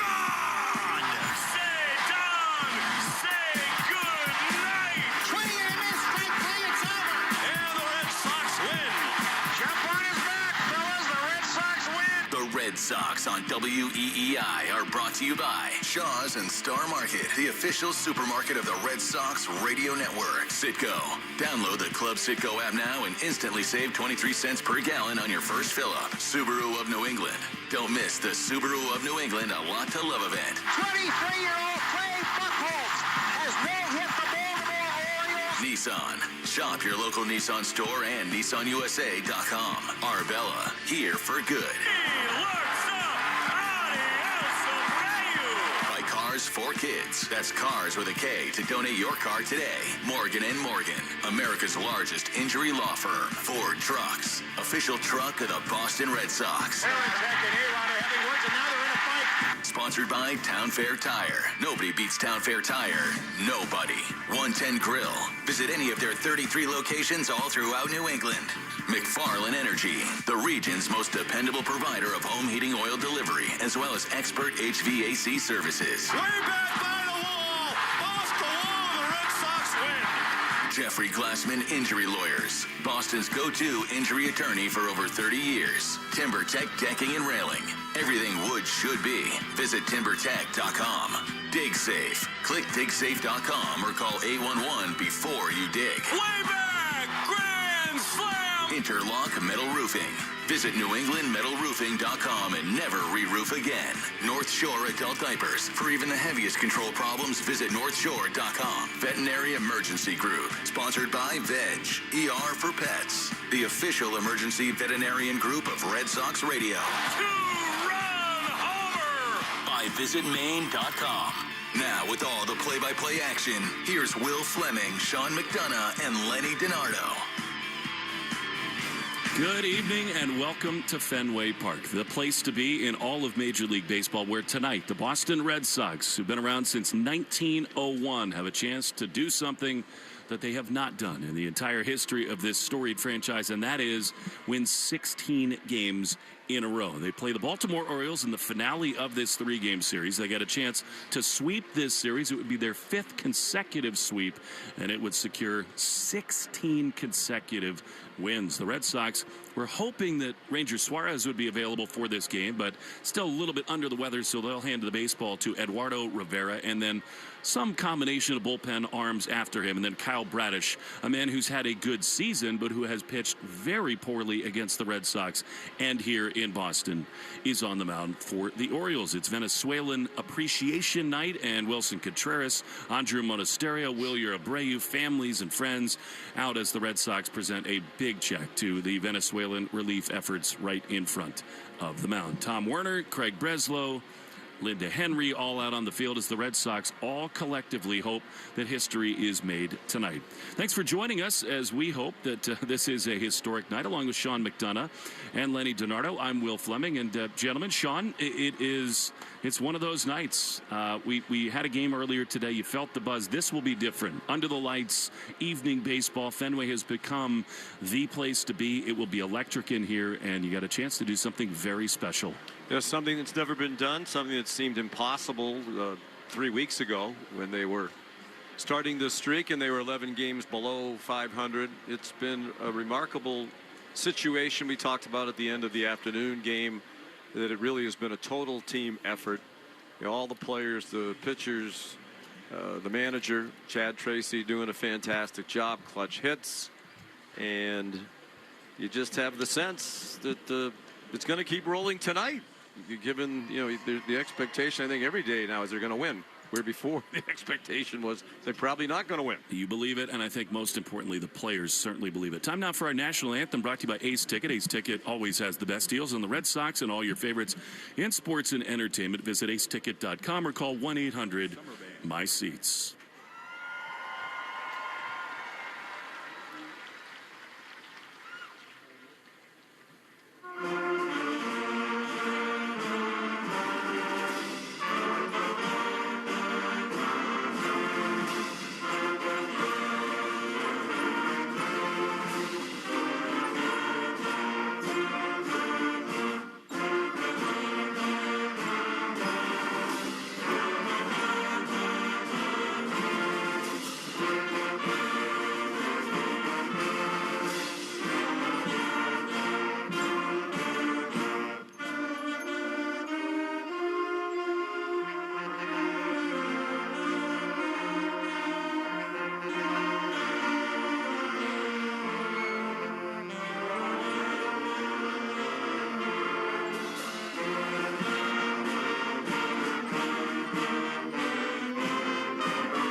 The Ashland Summer Band, a stirring rendition of the Star Spangled Banner, and how cool it is for those kids and their parents. I mean, these things are decided upon months ago, and here they are on the warning track in left field on a night that has a chance to really make some big-time history for the Red Sox. Again, Sean McDonough, Lenny DiNardo, Will Fleming, thrilled to be a part of this thing tonight and all season long as the Red Sox look to sweep this series and win 16 games in a row. And Sean, it sort of sounds outrageous to say it out loud. 16 games in a row. It just seems unfathomably. It really does. And, they've done it against some good opponents. And their most important thing, beyond the history, is, they're back in a playoff position now in the wild card. They're inching up. They gained ground on New York this afternoon. The second place Yankees in the American League East as we start play tonight. Tampa Bay still leads the East by 2.5 over the Yankees, but the Red Sox are now just 6 games behind. So even competing in the division now is realistic, which also seemed like a pipe dream 3 weeks ago. No doubt about it. The Yankees lost earlier today, 5-3 to the Pittsburgh Pirates. The Rays are in Toronto tonight as Boston looks to make history here tonight. Lenny DiNardo, you were hoping that Ranger Suarez would be on the mound, but he's a little still under the weather. But Eduardo Rivera has at least 2 of the 3 times he's pitched in the major leagues. He's looked the part, and the Red Sox think he's rested and capable of giving them a really good start here tonight. Yeah, past couple outings, he went out and threw 64 pitches. You're looking for 70, 75 tonight. If that can get through 5 innings, that would be huge for the Red Sox. But, in a doubleheader with a game as significant as tonight, I wouldn't be surprised if a few of those guys that pitched earlier today might toe the rubber later on tonight. I think that is one of the keys to tonight is does Chad Tracy push it a little bit? You have the off day tomorrow. It's interesting. It's kind of like a no-hitter in a way where players and Chad keep getting asked about it, and they basically say we don't really talk about it because everybody knows what's at stake, what's going on. And yet I do think the closer it gets to the Red Sox record, to the American League record, they're starting to open up about the fact that they want this record and that they want to keep going. And I think Chad Tracy, Sean, has sort of shown his cards in that if they have a chance tonight, he'll push all in to try to get this win. No doubt. And, even listening to Chad's comments between games today, he referred to the team effort during the stretch as they, the players. They're the ones doing it. They. And deflecting all the credit. And as we talked about after game 1 this afternoon, he deserves a lot of the credit. He's obviously, as they like to say, the old cliche, pushed all the right buttons and is getting the most out of this team. And, why wouldn't you want to? They've already tied a record. We talked a lot about it this afternoon of a team from 1946. It was one of the great teams in Red Sox history. They had Johnny Pesky, Ted Williams, Bobby Dorr, Rudy York, Tom DiMaggio in the middle of the lineup, and won 104 games in a 154 game schedule, won the American League by 12 games. So, that this team, I don't think anybody would argue this team has talent anywhere near that 1946 team, that this is the team that has done it and might surpass it if they win this, will surpass it if they win this game tonight, is really incredible. I love that Chad Tracy and Caleb Durbin all say those things. They say we want our names a long time alongside those all-time greats. Injury Report is brought to you by CVS. CVS knows that where you get your medicine matters. That's why CVS is by your side right when you need them most. Welcome to CVS, the official pharmacy of the Boston Red Sox. Nothing really to report other than Ranger Suarez is not going to be in there to make the start tonight. So it'll be Eduardo Rivera. It is Venezuelan Appreciation Night. Wilyer Abreu's twins are being held by Wally and Tessie in front of the first base dugout. And what a cool thing that is. We've gotten to know those 2 beautiful children. He had Wilyer Jr. first and then the twins, and they are all over the place. Wilyer, in addition to being a red-hot ball player, Lenny, he is such a soulful guy. We saw the emotion pour out over the weekend with the spiking of the bat, the 4 home runs. We saw it in the WBC. Again, sports is humanity, and I think Wilyer is right at the center of a bunch of guys who are so likable, if not lovable, and it's so cool to see his kids right in the middle of this. 100%. And you know how significant a win is, or how deep this winning streak has gone, by the volume of his post-game interviews, right? The volume goes up, the inflection, everything's there. Yeah, he's a fun guy to watch play the game. He's a leader on this club, and where his bat goes and where his defense go, the Red Sox go. We keep talking about the impact that Chad Tracy has had on this team, and I love what you said there, Sean. It's so true. He does not want any of the credit himself. He does say they. I want the players to take the credit. But what's going on right now in the dugout, I'm around this team every single day, and I'm telling you that Chad Tracy has created an environment that is so welcome and so warm to all of these guys. And look, baseball is played in front of 40,000 people, but guess what? These guys are in their mid-20s. They're in kind of the prime of their lives. They're having young children. They're starting their families. And to the extent that you can keep them around and make them feel a part of the family, Chad does such a wonderful job of that. And here we are. I mean, it's 3 minutes before the Red Sox are going to start a game where they have a chance to take a step into the history books, and we got kids in the dugout. I just think that is such a representation of what this thing is. Yeah, I think it's mostly the children of the Venezuelan players who were on the field for the first pitch in the check presentation. Red Sox Foundation sending $305,000 to Venezuela to help in the earthquake relief efforts. And the Red Sox are taking the field. Yes, they are. And if you don't think that Wilson Contreras and Wilyer Abreu are a little extra turbocharged tonight, you've not been paying attention. Lenny, how about tonight's starting lineups? All right, it's time for the Morgan & Morgan starting lineups, brought to you by America's largest injury law firm. So let's meet tonight's players. For the Baltimore Orioles, batting first, playing left field, Taylor Ward. Batting second, playing first base, Pete Alonso. Batting third, Gunnar Henderson at shortstop. Batting fourth, Tyler O'Neill will be in right field. Batting fifth, playing third base, Christian Encarnacion Strand. Batting sixth, playing center field, Dylan Beavers. Batting seventh, Jonathan Rodriguez at DH. Batting eighth, Jackson Holiday at second. And batting ninth, Chadwick Trump will be doing the catching. For the Boston Red Sox, batting first at second base, Anthony Siegler. Batting second, Cedon Rafaela in center field. Batting third, Wilyer Abreu playing right. Batting fourth, Wilson Contreras at first base. Batting fifth, Masataka Yoshida at DH. Batting sixth, Caleb Durbin at third. Batting seventh, Jaron Durand in left field. Batting eighth, Andrew Monasterio playing shortstop. And batting ninth, Carlos Narvaez. There are your starting lineups, brought to you by Morgan & Morgan, America's largest injury law firm. No doubt about it. And now the most important part of the pregame program, Lenny, and that is it's time for your Mafre feeling, brought to you by Mafre Insurance. Peace of mind, that's the Mafre feeling. Visit MafreInsurance.com. Who you got? You know, I'm looking up and down this lineup. It could be anybody, but I'm going to go with a guy that's sat out the first game. He's got more energy than anybody right now, but he's an energetic figure, Anthony Siegler. Gotta love that. And if you can bet on baseball, unlike the rest of us, you'd be very wise to place a live bet right now on the man at shortstop, Andrew Monasterio. Eduardo Rivera into the wind. The first pitch of the game to Taylor Ward misses up and away. And it's ball one. We are underway. Just a minute behind scheduled start of the game. A 7-11 start. Time of 10 brought to you by Plymouth Rock Auto and Home Insurance, made for Boston sports fans. Here's a foul on the first base side. Levels the count 1-1. Lenny, what do you got on Eduardo Rivera? Yeah, he's got to be in the zone. Last time out was just getting into beneficial counts for hitters, 2-1, 2-0. Had to come back, and there was some contact from there that didn't allow him to go too deep into the game. So I want to see his big stuff play. 251, 7 homers for Ward, and Rivera bounces a slider in, and it's 2-1. And you want him to go out there and be relentless in the zone. You see what Bennett did last game. If he can do that, replicate that type of game, you put the Red Sox in a good spot. It will be a packed house here at Fenway tonight. Mostly full at the time of the first pitch. 2-1, Rivera into the wind. He throws, and a swing and a foul back and a slider. And it's 2-2. This is, for Eduardo, his fourth appearance, third start. 9 1/3 innings coming in, 5 hits, 3 earned runs. He was great his first 2 of the season, both in New York Yankees and Mets, and then roughed up a little bit his last time. 2-2 to Ward. Rivera throws, and a swing and a high fly down the right field line. Abreu back and to his left on the run. Right behind the pesky pole, and the dirt is there to make the play. And there's one down.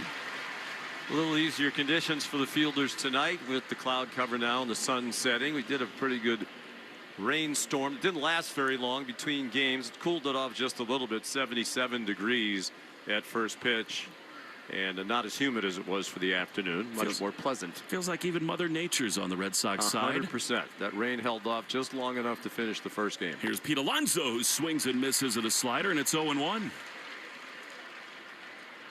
Alonso, 248, 21 homers, and 66 driven in. Red Sox in the home whites.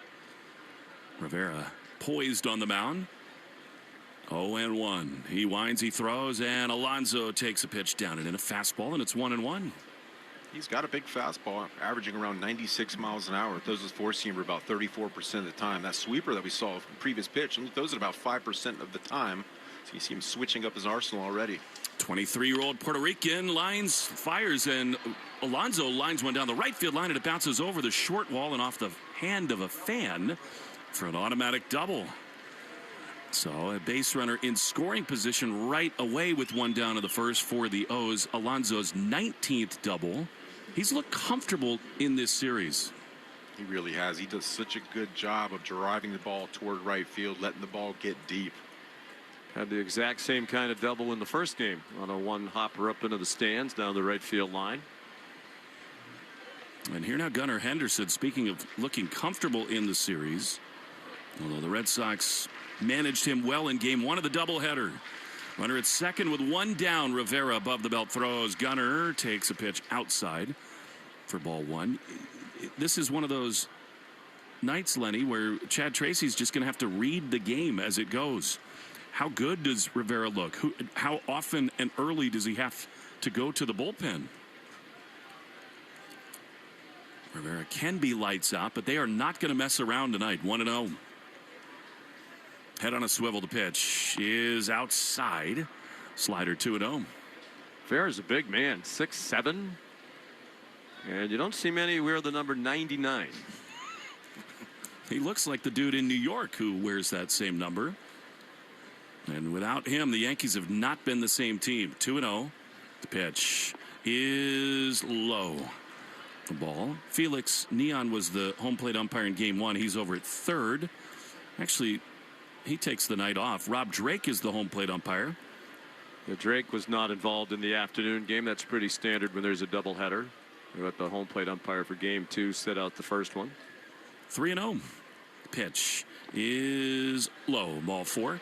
It looks sort of like Rivera didn't want to give Henderson too much to hit in that spot, which, intentional or not, you can live with, because here comes Tyler O'Neill. Yeah, Henderson's been outstanding throughout his career at Fenway Park. I'm going to go out there and face the guy batting .206 versus the guy that has 17 home runs under his belt so far this season. Defensive alignment brought to you by James Hardy. Hardy Siding is America's #1 brand of siding. One of the reasons that Rivera was not here earlier in the season was this, sort of a lack of command at times. So you hope he can get it back between the lines here. 2 on, 1 out for O'Neill. 206 with 6 home runs. I thought a really good time for a visit from the catcher Carlos Narvaez. He's back behind the dish, and Rivera is back into the set position. 2 on, 1 out in the top of the first. The pitch is a ball. Wow, a slider misses. It lends you to kind of think maybe that was not all that intentional what he did to Gunnar Henderson. Right now he does not have great command at all. Yeah, this is looking very similar to his last time out. 1-0. Here's the pitch. O'Neill, excuse me, swing on the first base side. Wow, is that just barely foul? Holy smokes. That is Jordan Baker over at first base, a bouncer. And what that missed the bag by? 6 inches? In all honesty, I thought it was fair before he signaled it foul.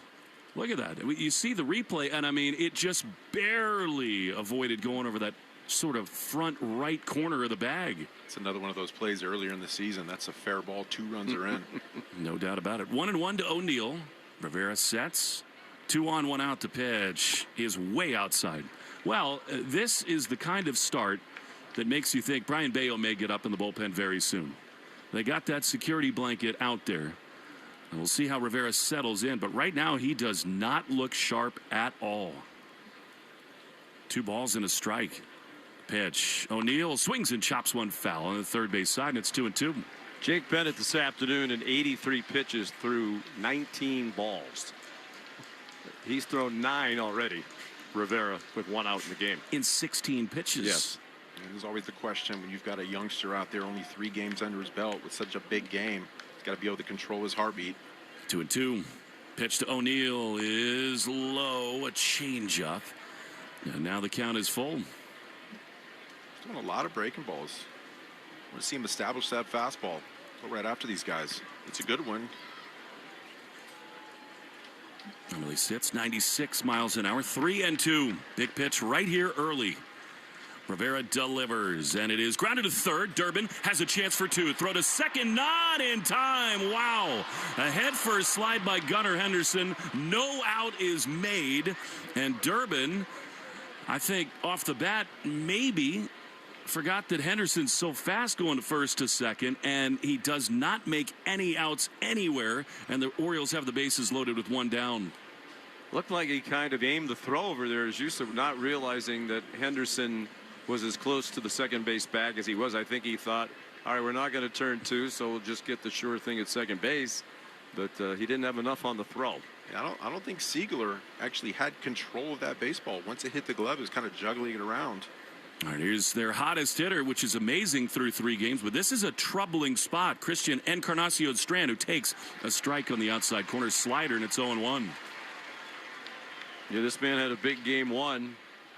Singled, hit a long home run to center field, singled again, and knock in another run, went 3 for 4. Here's the 0-1. It swung on a miss. Great changeup, and it's 0-2. And we're told the media after that he was too tired to talk because he had to go take a nap. I guess that extra 5 minutes might have ruined his rest. You hope he's still sort of snoozing in this spot right here. 0-2. Bases loaded. The pitch. It swung on and missed. Go to sleep again. 2 away. It's a great changeup right there, making a good adjustment, locating those 2 pitches to get to that strikeout. We're going to see a lot more of that throughout this outing. Get ahead, stay ahead, let that changeup work. And Fenway's just going to be into it all night long. What a huge spot this is. Now the left-handed hitting Dylan Beavers. The pitch is dropped by Wong.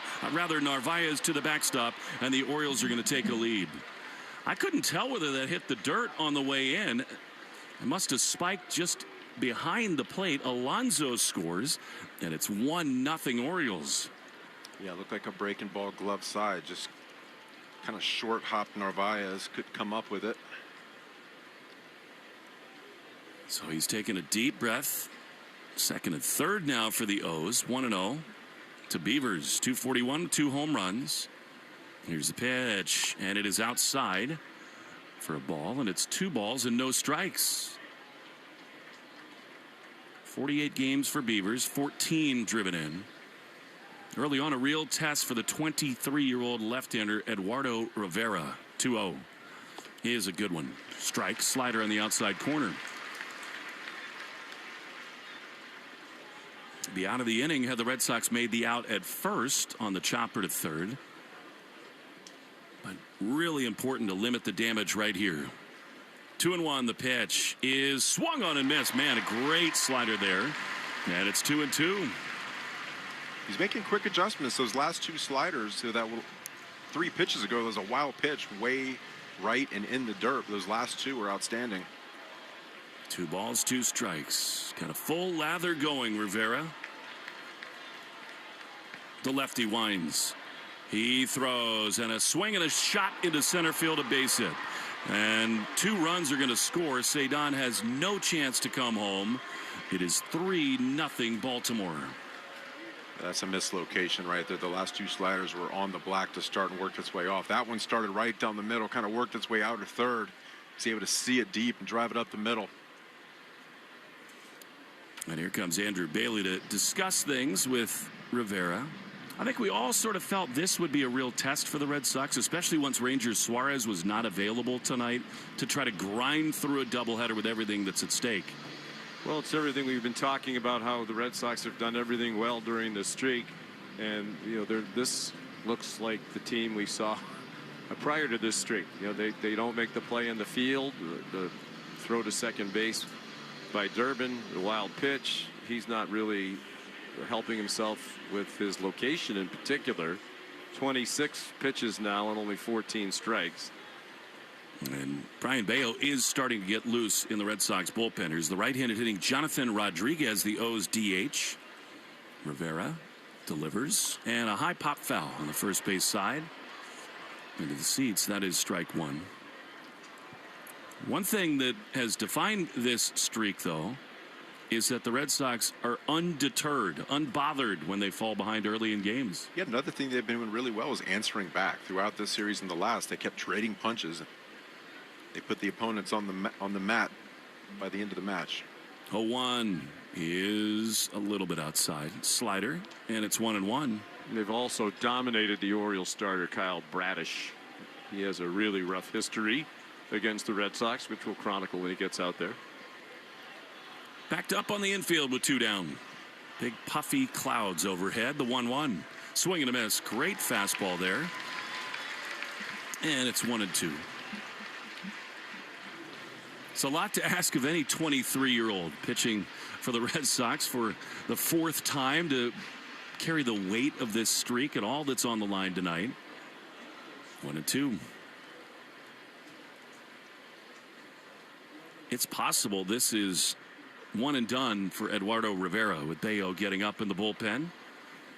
A long set, and he throws to first. He almost threw it away there. Yanked one kind of low and left, but Contreras makes the play. He's trying to encourage Rivera to get through this inning. He has pitch counts already halfway to his last 2 outings. I mean, you have Bello here for this exact reason. 1-2. 3 runs in for the O's. Pitch is swung on and fouled. He was way out in front of a changeup, and it stays a ball and 2 strikes.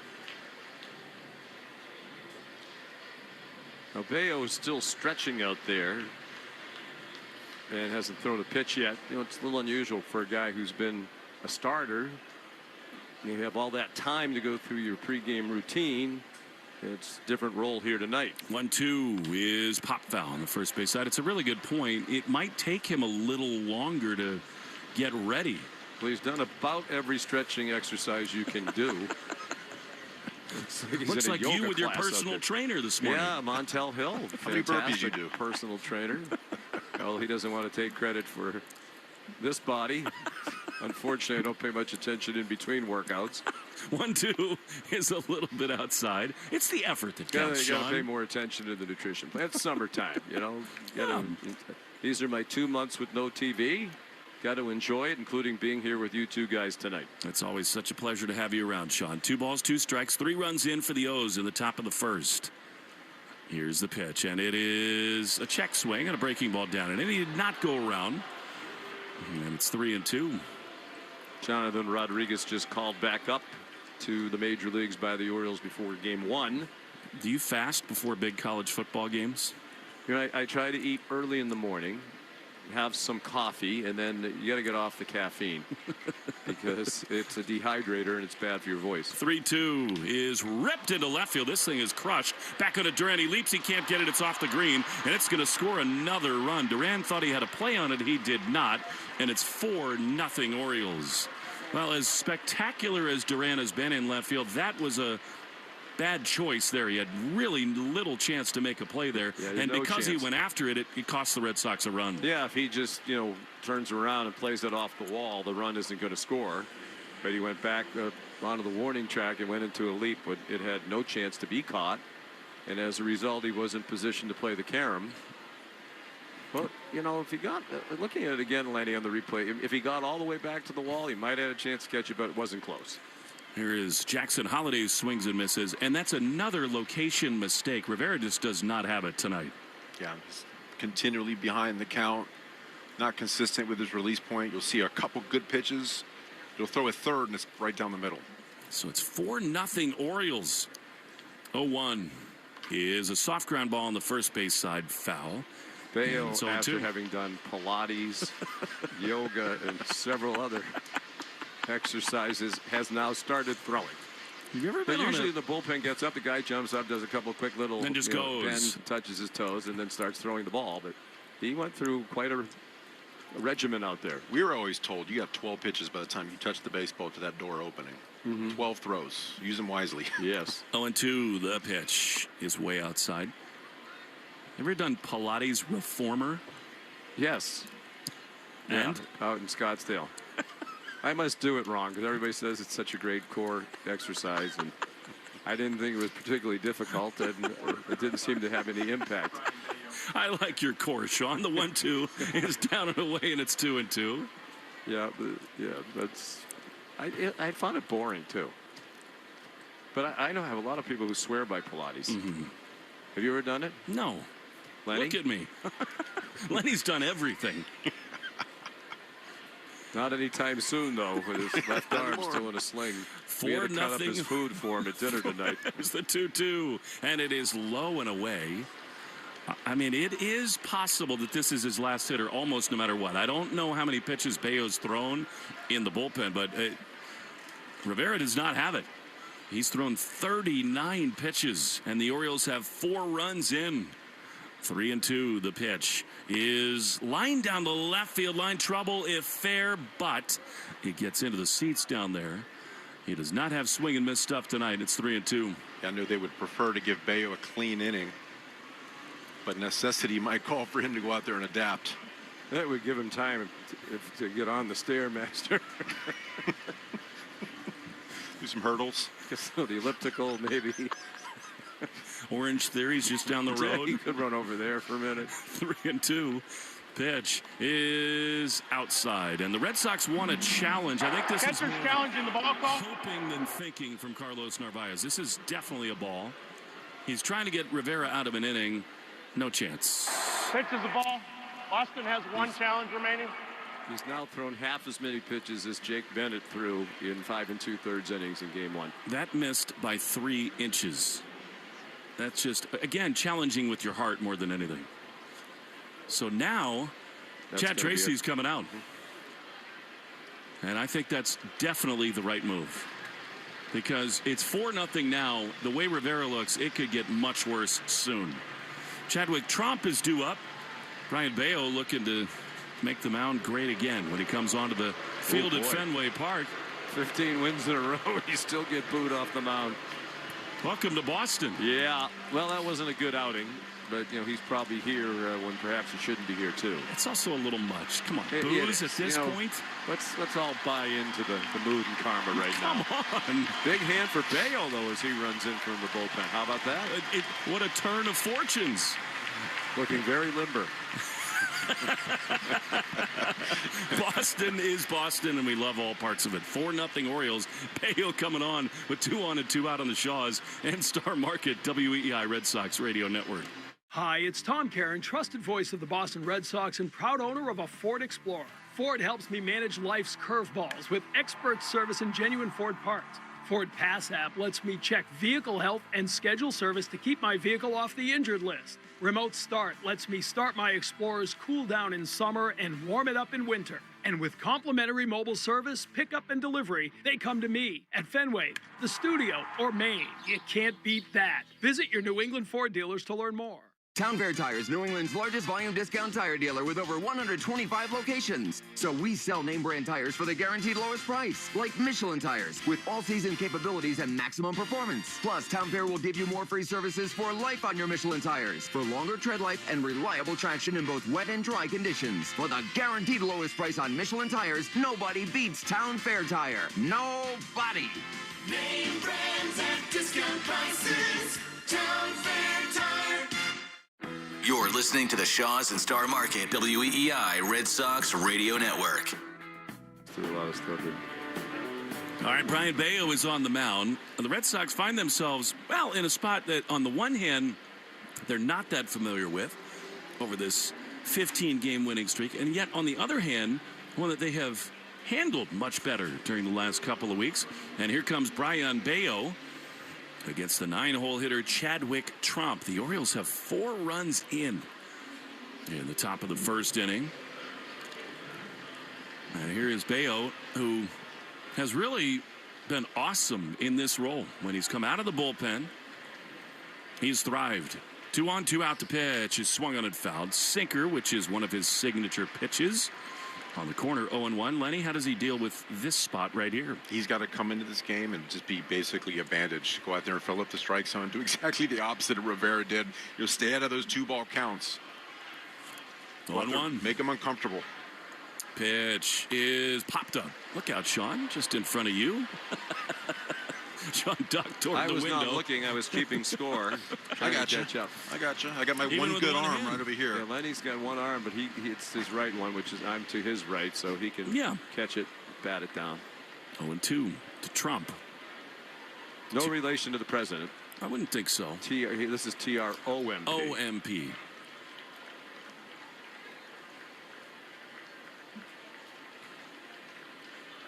Oh, 2. Pitch is a chopper softly hit toward third. Durbin's got to hurry. Picks it on the run. He throws to first. Very beautiful play there. And that ends the inning. And it limits the damage after Rivera leaves the mound. Good stuff from Durbin. Not great stuff from Eduardo Rivera. 4-0 Orioles after just half an inning. When we return, Siegler, Rafaela, and Abreu in the Shaws and Star Market WEEI Red Sox Radio Network. Have you or a family member been diagnosed with early-stage non-small cell lung cancer that can be removed by surgery? Consider talking to an oncologist about your treatment options. Why? Because knowing your options before you have surgery can help your care team develop a treatment plan that's right for you. Learn about a potential treatment plan before and after surgery at askbeforesurgery.com. That's askbeforesurgery.com. And talk to an oncologist before your surgery. Meet Lee Platts, a renter whose possessions fill not only her apartment, but also the darkest corners of a mini storage unit. A land of both truth and fiction. Truth, everything inside is protected by Progressive. Fiction, one day Lee will fit into her clothes from senior year of high school. Renters, discover coverage for what you love and what you can't get rid of in Progressive's Protection Zone. Get a quote at Progressive.com. Progressive Casualty Insurance Company affiliates and third-party insurers. Liberty Mutual customizes your car and home insurance. And now we're customizing this late-night ad to make you more alert, which could help your driving. And science tells us that pulsing beats faster, stimulating audio like traveling sound, and voices on the higher, so-called brighter end of the audio spectrum like this can encourage focus. Also, a familiar tune can help, so... Liberty, liberty, liberty, liberty. New customer, new market, new country. You're a growing business, but growth can bring complexity in the form of new sales tax requirements, more registrations, more filings, more deadlines. Now there's Numeral, the done-for-you sales tax solution that handles all the time-consuming details associated with sales tax, from registrations and filings to rates and remittance. Visit Numeral.com now to connect with a sales tax expert and get a free tax analysis. Numeral.com. More Boston sports opinion, more often. Just download the Odyssey app. Now, back to Red Sox baseball on WEEI. Kyle Bradish takes the mound as we go to the bottom of the first inning. Red Sox have got their work cut out to break a team record with a 16th straight win. They trail 4-0. Anthony Siegler, Cedon Rafaela, and Wilyer Abreu to bat. Arbella Insurance Foundation, dedicated to striking out cancer by supporting the Jimmy Fund. Every strikeout from a Sox pitcher during this year. Arbella donates $50 to the Jimmy Fund. Here for the Jimmy Fund and here for good. Here's Siegler, who took game one off, batting left against the righty Bradish. Third baseman ECS is in, and a first pitch strike on the outside corner to Siegler. Bradish has been really good over his last 5 starts, pitching to a tune of 2.12 ERA over that span with a .88 whip. And yet, the Red Sox have crushed him in 10 career starts. 0-1 to Siegler. The pitch is a ground ball hard on the right side, but right at Holiday. He's got it. He throws to first. And there's one away. 1-6 with a 6.75 ERA against the Red Sox. 13.5 ERA at Fenway Park. You can't tell me he's not thinking about that every time he comes here. Feels sort of important early on to just chip away a little bit. Mm-hmm. And that ERA for Bradish is his worst at any ballpark he has pitched in his career. One out, 4-0 O's in the bottom of the first. Cedon is in. He takes strike one with a sinker on the outside corner. That's what he does against righties. Sinker, slider. Against lefties, goes to the curveball, 4-seamer. 0-1. Abreu out on deck. Pitch is outside. Lenny, I'm impressed the way you were able to highlight the important things even with your offhand. You can see my handwriting with my right hand. Look, I put numbers by the lineup right there so I wouldn't jumble it up. It's better than my left-handed writing. Well, I mean, you're like Anthony Siegler. You're amphibious. 1-1 is a line drive into right field. Back on it, O'Neill, and just on the warning track, he's there to make the play. 2 down. I'm holding the Sharpie like a Atari joystick while I'm doing it, if you can picture that. If for those who haven't been with us, Lenny had an episode with a bicycle, and I had myself a little bit of a spill. A spill over the handlebars. And what did you did your what? I broke my radial head, which is the radius attaching to my elbow.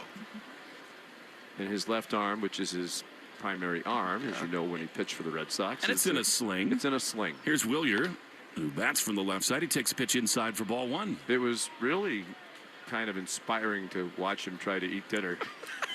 with his right hand. It was nice. Jemai Webster was serving him food. He should have ordered a ribeye and tried to cut it with one hand. No chance. We'd still be sitting there. I appreciate the bib, Sean. Yes, the bib. 1-0 is a strike to Abreu. Fastball, and it's 1-1. 4-0 Orioles. Yes, 4-0. Just, if you're going to go to 16 in a row, why not have another dramatic comeback? There have been 6 comeback wins during this streak. It's been part of the real fun of it, too. 1-1 to Abreu. Here's a pitch, and it is fouled on the first base side. Lenny told you how good a season this right-hander Bradish has had. 6-9 with a 3.61 ERA.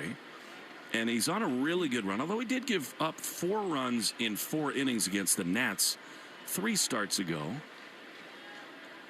And again, Red Sox have gotten him in the past. 1-2 is a swing and a miss. Did he foul that at all? I guess not. And he is struck out. And not the greatest start trying to make history. 3 up, 3 down. The Orioles 4, the Red Sox nothing in the Shaws and Star Market. WEEI Red Sox Radio Network. Every day brings its own season. For many women, faith is found in the quiet moments, a morning prayer, a familiar book, a story that offers comfort and perspective. Guideposts has been sharing inspiring stories and devotionals along with uplifting fiction for generations, created for women who value faith, reflection, and meaning in everyday life. Take a moment just for you. Guideposts uplifting stories to strengthen your faith in every season. Visit guideposts.org/store for more faith and inspiration. He's dribbling the ball with everything on the line. He's driving down the pitch. He's facing price hikes and cuts past him. Carrier Contracts tries to block him. Oh, he leaves him in the dust. He's at the edge of the box. He cuts past the nonstop group chat trash talk. He clears on goal. He shoots. Goal! Unlimited data for $25 a month forever! Visit your local Boost Mobile store today to get unlimited data with a price that never changes. Boost Mobile. After 30 GB, customers may experience lower speeds. Customers will pay $25 a month as long as they remain active on the Boost $25 unlimited plan. Tonight in your city, someone is walking their dog. Someone is crossing the street to their car. Someone's kid is riding a bike home. And they're counting on you to drive the speed limit. Speeding accounts for nearly 30% of traffic fatalities, and most of those crashes don't happen on the interstate. They happen on the streets where people live. Slow down. It's an act of care for the people around you. So remember, speeding catches up with you. Know the road and respect its limits. Presented by NHTSA. Now back to your streaming radio. Keith. Weekdays 10 to 2. Now back to the Shaws and Star Market WEEI Red Sox Radio Network. Taylor Ward, right-handed hitter, leading it off against Brian Bayo, who fires the first pitch sinker 98 miles an hour, and it's 0-1. Like that start, getting ahead, staying ahead, 98, did deep on that one. 4-0 Orioles in the second inning. Pitch outside. It was a sweeper. Bayo's first pitch brought to you by Jeffrey Glassman Injury Lawyers, Boston's go-to injury attorney for over 30 years. Been hurt in a car work accident, you got to get Glassman. All 7s after 6-1-7. 1-1. Pitch. Almost hit him, and it did. Sweeper slipped out of his hand, and so the leadoff man is plunked. And by that I mean 6-1-7, 7-7-7, 7-7-7. Well, it's all 7s, but after you get past the 6 and the 1. That's a good point. It's actually 8 straight 7s. If you dialed all 7s, you wouldn't get the Glassman folks. You have to start with 6 and the 1, and then all the 7s. Yeah, 6-1 and then 8 7s. So Bayo plunks Ward, and here's Pete Alonso. Grounds on foul on the third base side, out of play, and it's 0-1. Yeah, even the ball attendant's off to a rough start. It was kind of a routine play, and she olayed it to her left and has to go retrieve it. You know, Bayo has been really good in this role coming back, but tonight is another reminder of how he did throw a real kink in the Red Sox plans. 0-1, the pitch is a foul because ordinarily this should just be a game he starts, but they don't trust him in the first inning. He has proven that he can't handle that. And so he's out in the bullpen, and you put a young 23-year-old for the 4th time on a major league mound, and now you do go to Bayo a little bit too late. The numbers are just ridiculous compared to starting and relieving. 10.35 as a starter, 0.91 as a reliever, and that just tells you there's something going on between the ears. as a starter. 21 walks to 22 strikeouts. That speaks the story right there. He's also got more hairstyles than anyone in the history of the game. 0-2. The pitch is a check swing. Did he go? No. Alonso checks his swing on a breaking ball away, and it's 1-2. Today he's got 4 braids behind his blue navy cap. I was going to go with that, but didn't have enough time. He's got the 4, then he's got the 2 on either side. Then he's got like the, what do you call it, the little orphan Annie sometimes. 1-2 is fouled off, and other times he goes with like the bright orange curls. That's the little orphan Annie. Yeah. Yeah. You know, I haven't seen him much, but he does in person. This year I haven't seen him at all. But he looks to me to be in better physical condition. He is. Than He when I've worked seen hard. He's not puffy at all. You know, he looks very fit. He's put in a lot of time on that. The 1-2 to Alonso. Check swing and a pitch inside. And missed, and it's 2-2. Pilates. He is so... I was trying to steer it away from that. As soon as I said that, I had a feeling we might have a follow-up. It's working for him.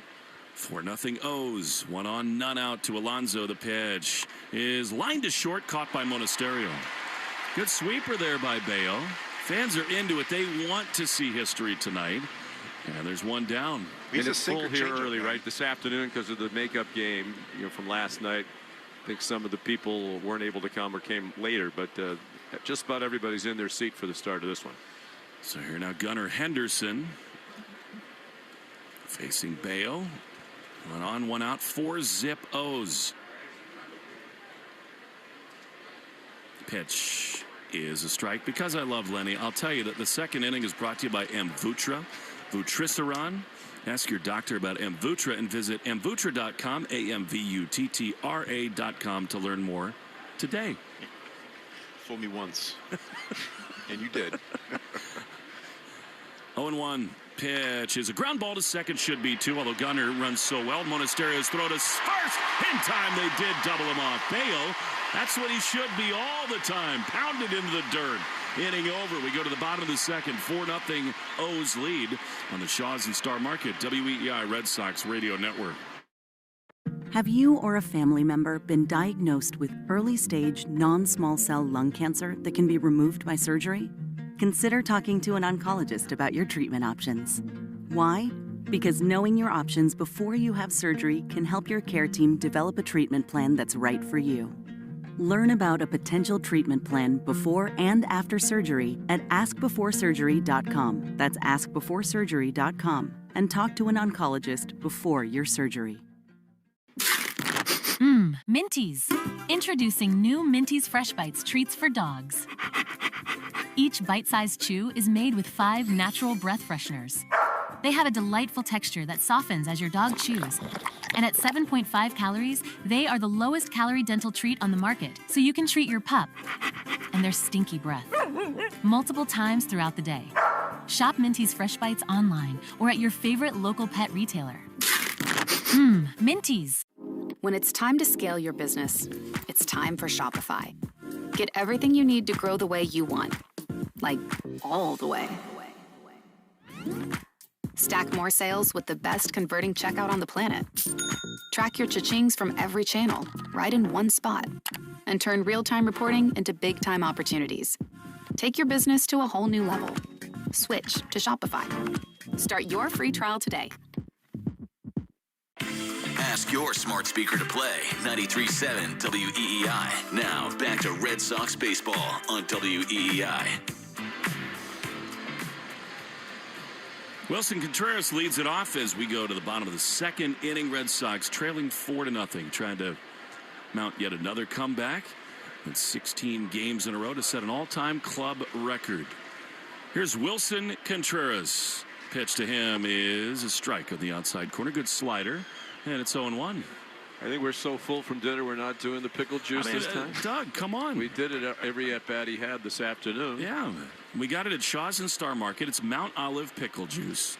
And Doug is just slow on the draw tonight. 0-1 is way outside of the backstop. Sacrifice a little heartburn for a run here. I think he's trying to get himself organized back there. 1-1. to Contreras. So here comes the round of pickle juice. Guaranteed hit once we slug this down. 4-0 O's. Pitch. Contreras rips one foul on the third base side.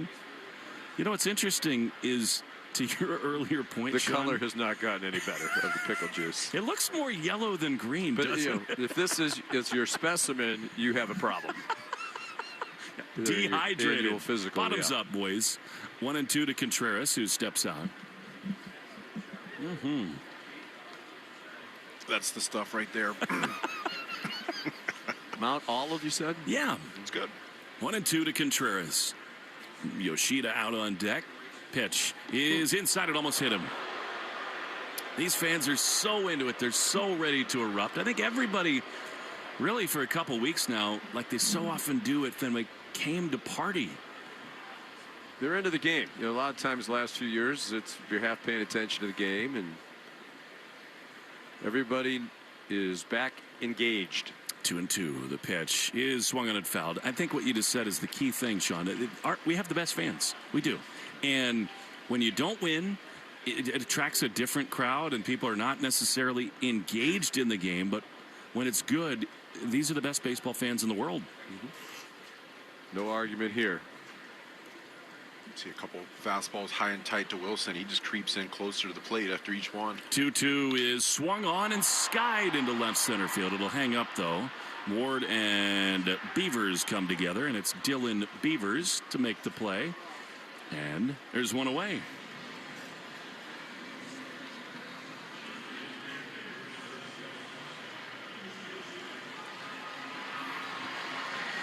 All right, here now with one down is Masataka.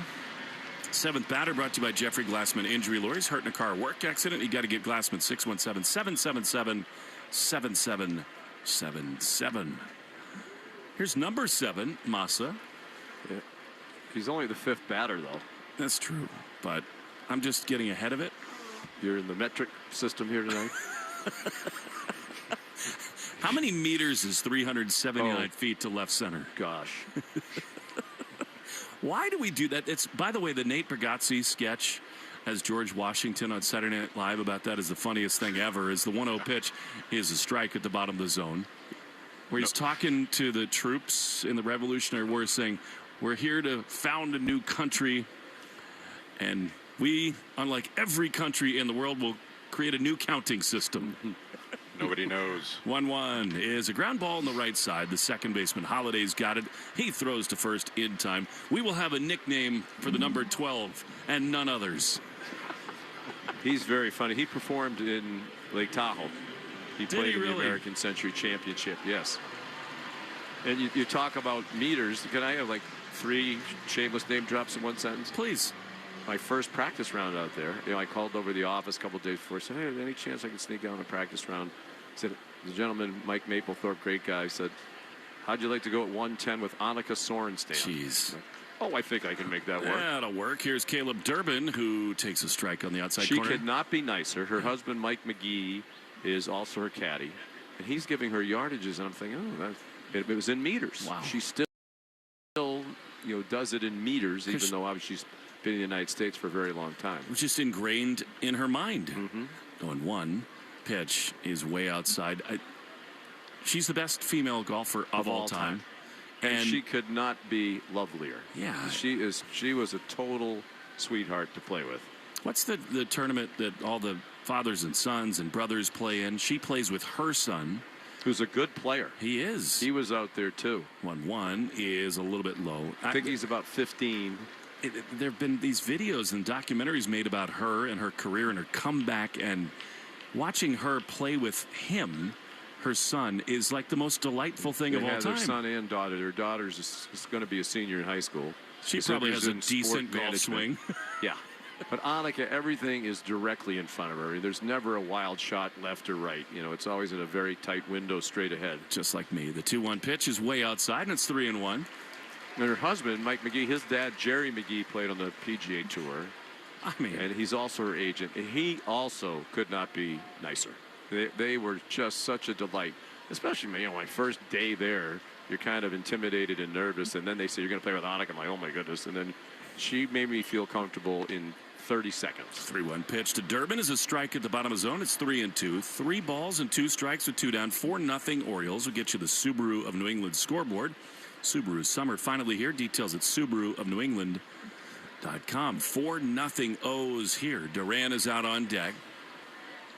3-2. Way outside. Good plate appearance there by Durbin. Fans are into it.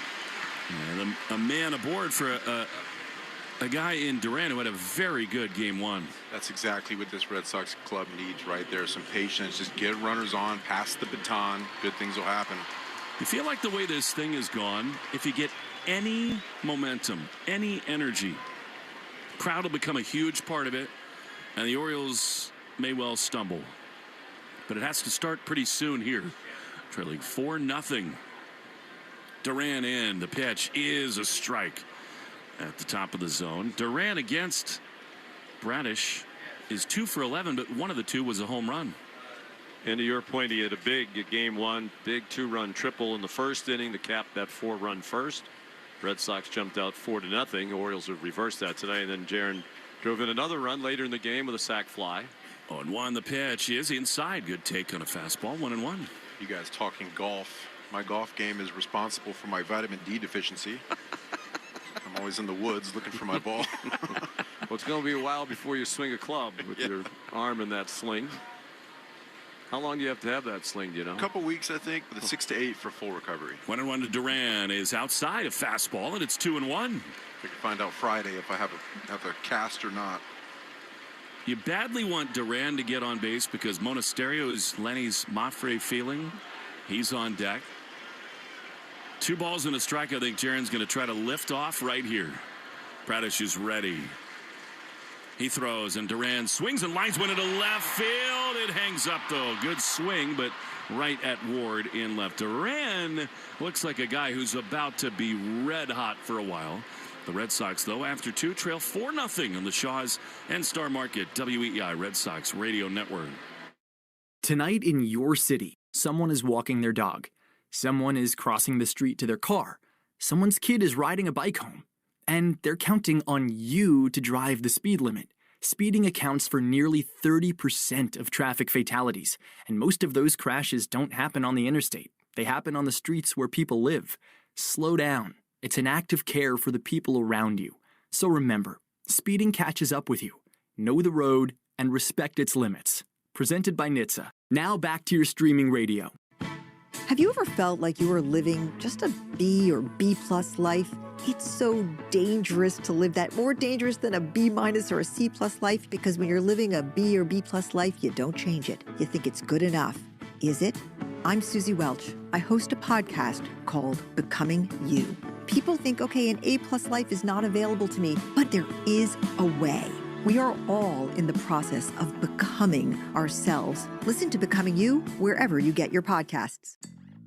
Hey, it's Lou with the scoop on your chance to win free groceries for a year. When our hometown team hits a Grand Slam, you could win, thanks to the Shaws and Star Market Grand Slam Summer Sweepstakes. I can't win because, you know, I do the commercials. But you could. Just redeem your grocery reward points in the 4U app to submit your entries. You want to rack up points faster? Clip the 4X coupon in the 4U app and shop participating products like Coca-Cola, Monster, Hood, and KM. Download the app or head to Shaws or StarMarket.com/Grand Slam to get all the details. For the best deal on any name brand tire, get to Town Fair Tire. For the guaranteed lowest price and the most free services, nobody beats Town Fair Tire. And you know, I mean nobody. Town Fair Tire. We're right back to the Sox on the Shaws and Star Market WEI Red Sox Radio Network. Tyler O'Neill, who's got biceps as big as Sean McDonough, digs in as we go to the 3rd inning. Brian Bayo fires a strike on the outside corner, and the Red Sox trailing 4-0 for the play-by-play. Here is Sean. All right, Will, Lenny, great to be with you fellas. Tyler O'Neill reached on a fielder's choice in the first and scored one of the 4 runs in that opening inning. Brian Bayo's come on in relief of Eduardo Rivera, and he misses high to O'Neill. 1 ball and 1 strike. 4 runs, 3 hits for Baltimore. The Red Sox do not have a hit yet. Bayo winds and fires. Line drive heading toward the gap in left center field. It is in for a hit. Rafaela over to backhand it in the gap and hold O'Neill to a single. So the lead man on. That's the first hit given up by Brian Bayo. Rivera gave up the previous 3 Orioles hits over his 2/3 of an inning. He struggled throughout, faced 8 men, gave up 4 runs all earned, walked 2, struck out 1. He threw 41 pitches in 2/3 of an inning, only 22 of them strikes. That was the biggest problem. O'Neill held by Contreras, and Encarnacion Strand pulls one foul. Well, Brian Bayo's in the 85th percentile when it comes to ground ball rate. He's already gotten a couple key ground balls so far today. A double play ending the 2nd inning. Right now would be an opportune time to get another one. Pitching out of the stretch off the first base end of the rubber, and he pitches a swing and a miss by Encarnacion Strand, who struck out swinging in the 1st inning against Rivera. I failed to tell our fans that now at Shaw's and Star Market, get Signature Select ice cream, a box of Overjoyed sugar cones, and Overjoyed sprinkles, all for $5 when you use the digital coupon. That sounds awesome. Pitch down and away. 1 ball and 2 strikes. After saying for a game plus Christian Encarnacion Strand, I now know why the Orioles broadcasters call him CES. Even the Clubbies have given up. They just put Encarnacion on his jersey. Yeah, that would be a lot, right, on the back. Plus there's a hyphen. Swing and a miss for strike 3 at a 96-mile-an-hour sinker. So CES has struck out twice, once against Rivera and once against Bayo. When they print up the lineups for us and they bring him in, his font with his name in the lineup is much smaller than everybody else's name because it has to be to fit it into the box. Size 2? You need a magnifying glass to see it. Yeah, it's a reading test for reading glasses. Here's Dylan Beavers, who takes strike 1. Are those just readers for you, Sean? No, my glasses I wear when I'm on the air are for distance. My reading vision's fine. Oh. It's things in the distance are a little fuzzy. Does that mean you're nearsighted? I don't know. Means I can't see things far away. I'm the exact opposite. So I guess opposite. that's what you, right? Yeah. I can't read anything close, but I can see distance. Yeah, no, I read fine, which is why I have these very small lenses. So they're kind of like my own, what do you call those? Bifocals. Bifocals. I just hold the scorecard right under my large, it's looking around my nose that is the hardest thing about reading the scorecard. 1-1 pitch is a strike on the outside corner. Beavers singled and scored in the 4-run first. Orioles leading 4-0. Trying to bring an end to this Red Sox winning streak. Now 15 games after the win here this afternoon in game 1 of the split doubleheader. You just joining us, it was a 6-3 Boston win. Bayo's pitch is inside of the left-handed swinging Beavers. So how do you do hockey then? I mean, you just wear those glasses. I wear my glasses and call the play-by-play. When I have to read something or look at the monitor, I kind of tilt my head up in the air a little bit so I can read. I've got to wear my readers right at the tip of my nose. I look like the grandma from Hee Haw with his hair. 2-2 pitch is lined into right field for a base hit. Abreu over by the line to play it. And the runner stops at second, Tyler O'Neill. So first and second for Baltimore with 1 out as they try to build on this 4-0 lead. Red Sox on WEI, brought to you by New England Ford dealers. Ford puts quality first, and now they're first in quality. Ford, the official vehicle of Major League Baseball and that dirty water. That was a 2-2 fastball right there up at the top of the zone. You want to keep using that sinker down. That's his best pitch. Goes along with that changeup. Put the ball on the ground anytime he uses that. Can use a double play grounder right here as he faces Jonathan Rodriguez. Just back up from the minors today. He waves at a cutter that was low and away. I marvel at how you do hockey, though, Sean, because you don't have a spotter. There are so many guys. They're going fast. You can never see their numbers. Yeah, it's just make it up most of the time. And add a Schnickoff at the end of every name. Rough guess. Yeah, usually. Pitch is a called strike on the outside corner. You know, the hard part about there's a lot of it, and you just said some of it. It goes fast. You don't have time to look down if you can't remember. You have to memorize every name and number. And most of these arenas were in the worst seat in the building. Yeah. You know, you're dangling from the ceiling. 0-2 pitch is a fastball outside. Mike, do you have flashcards to kind of remember the numbers I and make the names? charts. Yeah, it helps when you get the playoffs and you have the same teams over and over again. Yeah. But I watch tapes of previous games and, sort of practice by just calling the game off the screen to make sure you have the right number.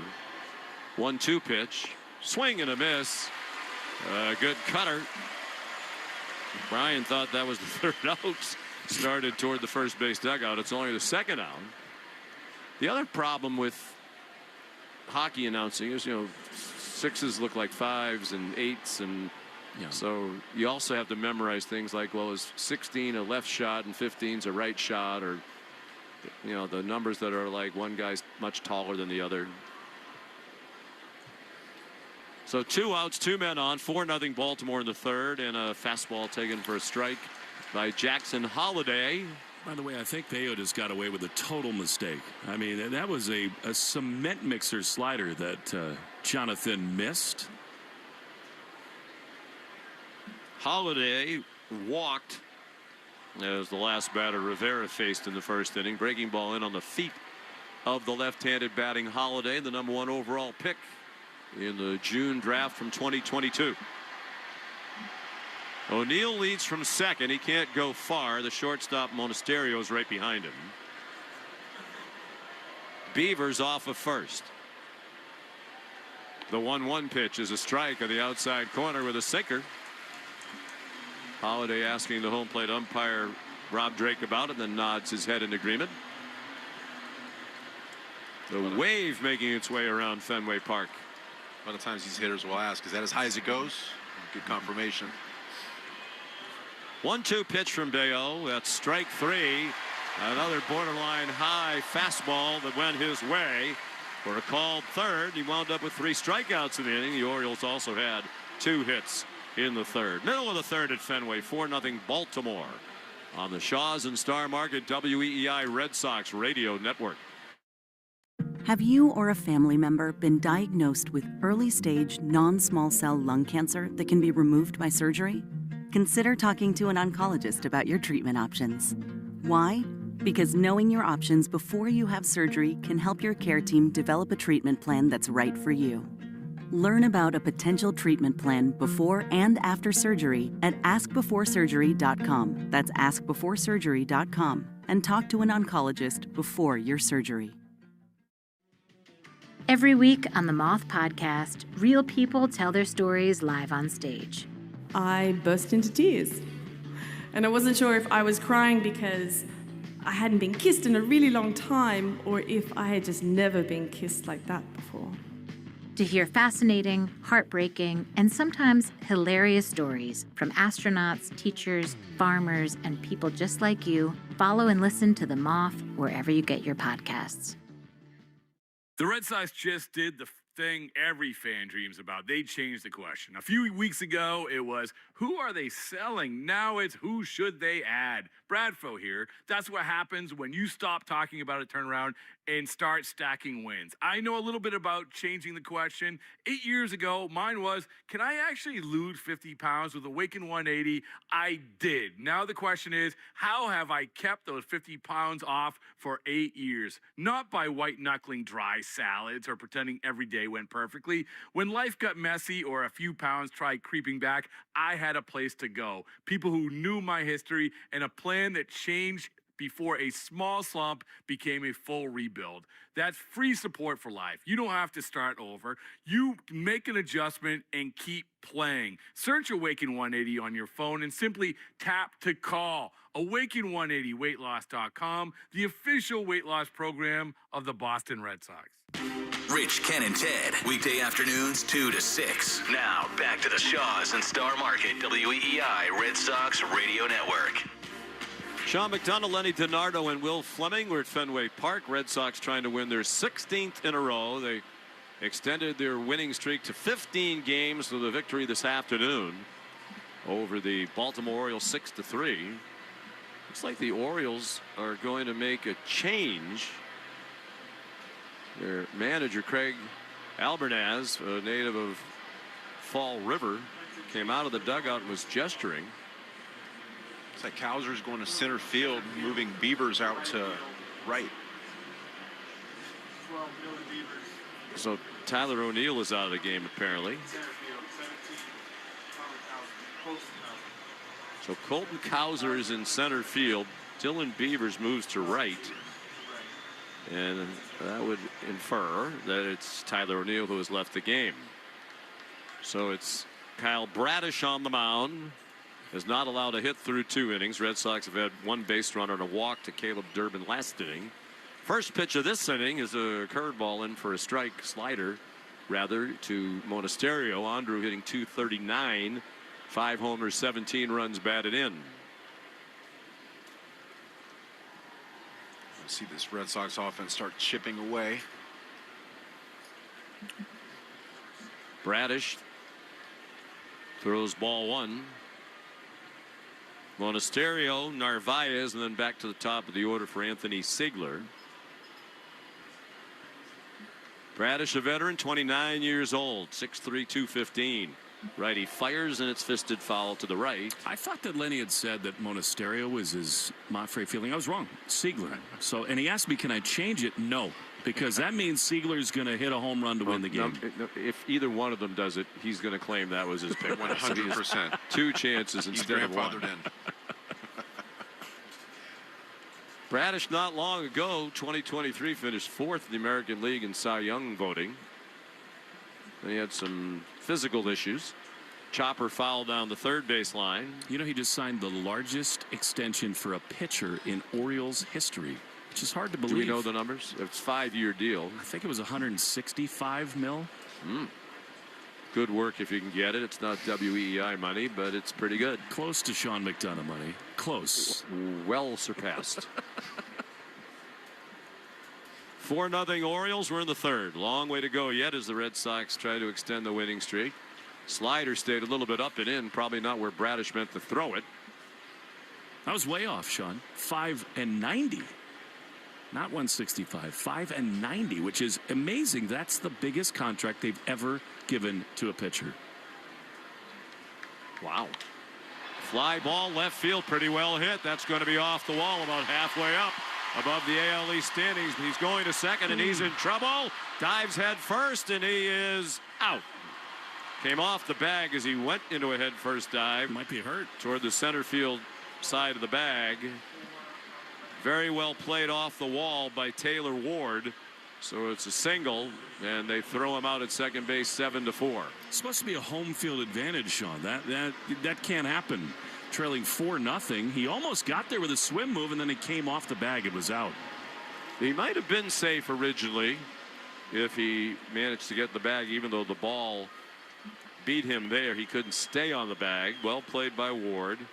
And a base running mistake as the lead man of the inning, down by 4. Again, several things already that have been atypical of what the Red Sox have been doing during this streak. Narvaez took a strike on a sinking fastball. 55 games for Carlos prior to tonight, an even 200 batting average with 3 homers and 9 knocked in. The pitch, swing and a foul down below us. I think he's looked much better at the plate. Like, I think the next week, Carlos, he has a tendency to string games together. I think he's about to get hot. Could you leave the predictions, please, to the expert, Mr. DiNardo, Nostradamus? Ever since that arm went in a cast, it's like he has a 6th sense. Got index cards inside this sling. My notes. 0-2 pitch. Check swing on a breaking ball. No swing, says the first base umpire Jordan Baker, the crew chief, on the appeal. 110th pitch of the game was brought to you by 110 Grill. Gluten-free dining done right. Visit any of their 33 locations all throughout New England. Kyle Bradish pitches, and Narvaez hits a high fly ball, pretty well hit, sending the center fielder Cowser back onto the warning track over by the Red Sox bullpen to make the catch. Long fly ball out, and there are 2 down here in the bottom of the 3rd. 4-0 Baltimore. 3rd inning was brought to us by Citgo,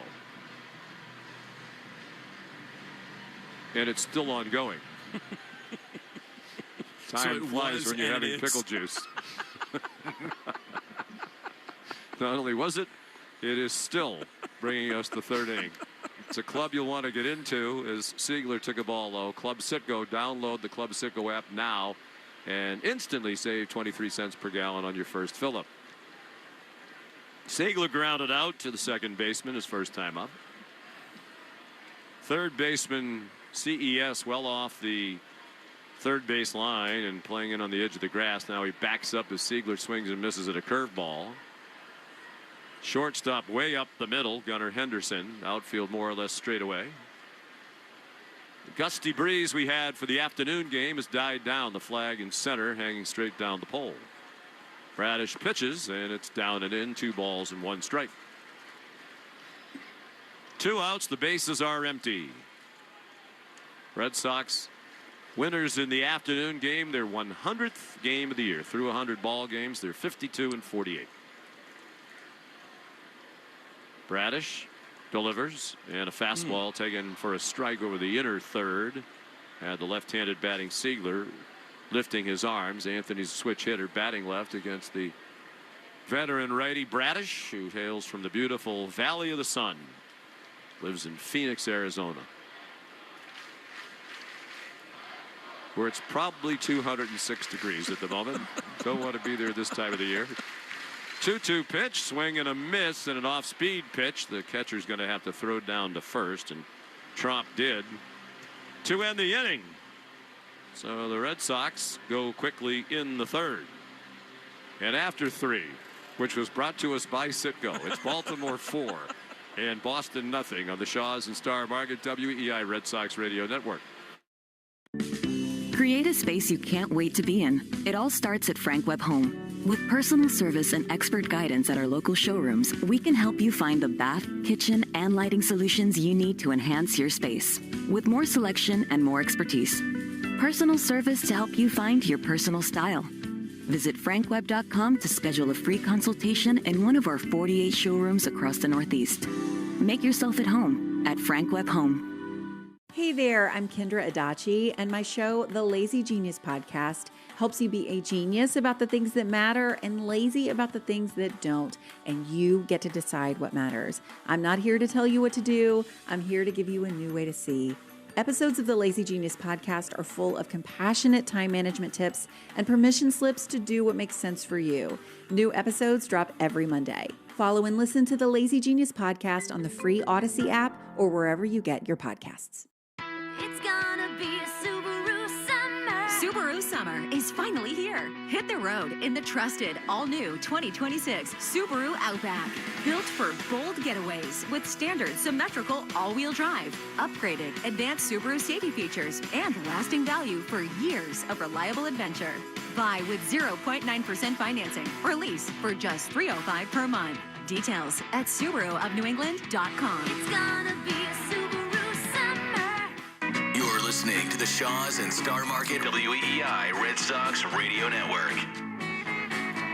Top of the 4th inning, Brian Bayo ready to go. To Chadwick Tromp, the number 9 hitter and the catcher. Brian missed low with a cutter. Tromp grounded out in the first to the third baseman, ending that 4-run Oriole first as they sent all 9 batters to the plate.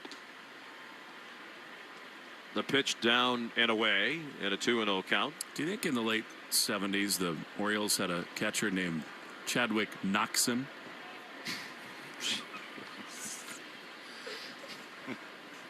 I'm going to, for those who are not paying close attention, the pitch is high. This gentleman's name is Tromp.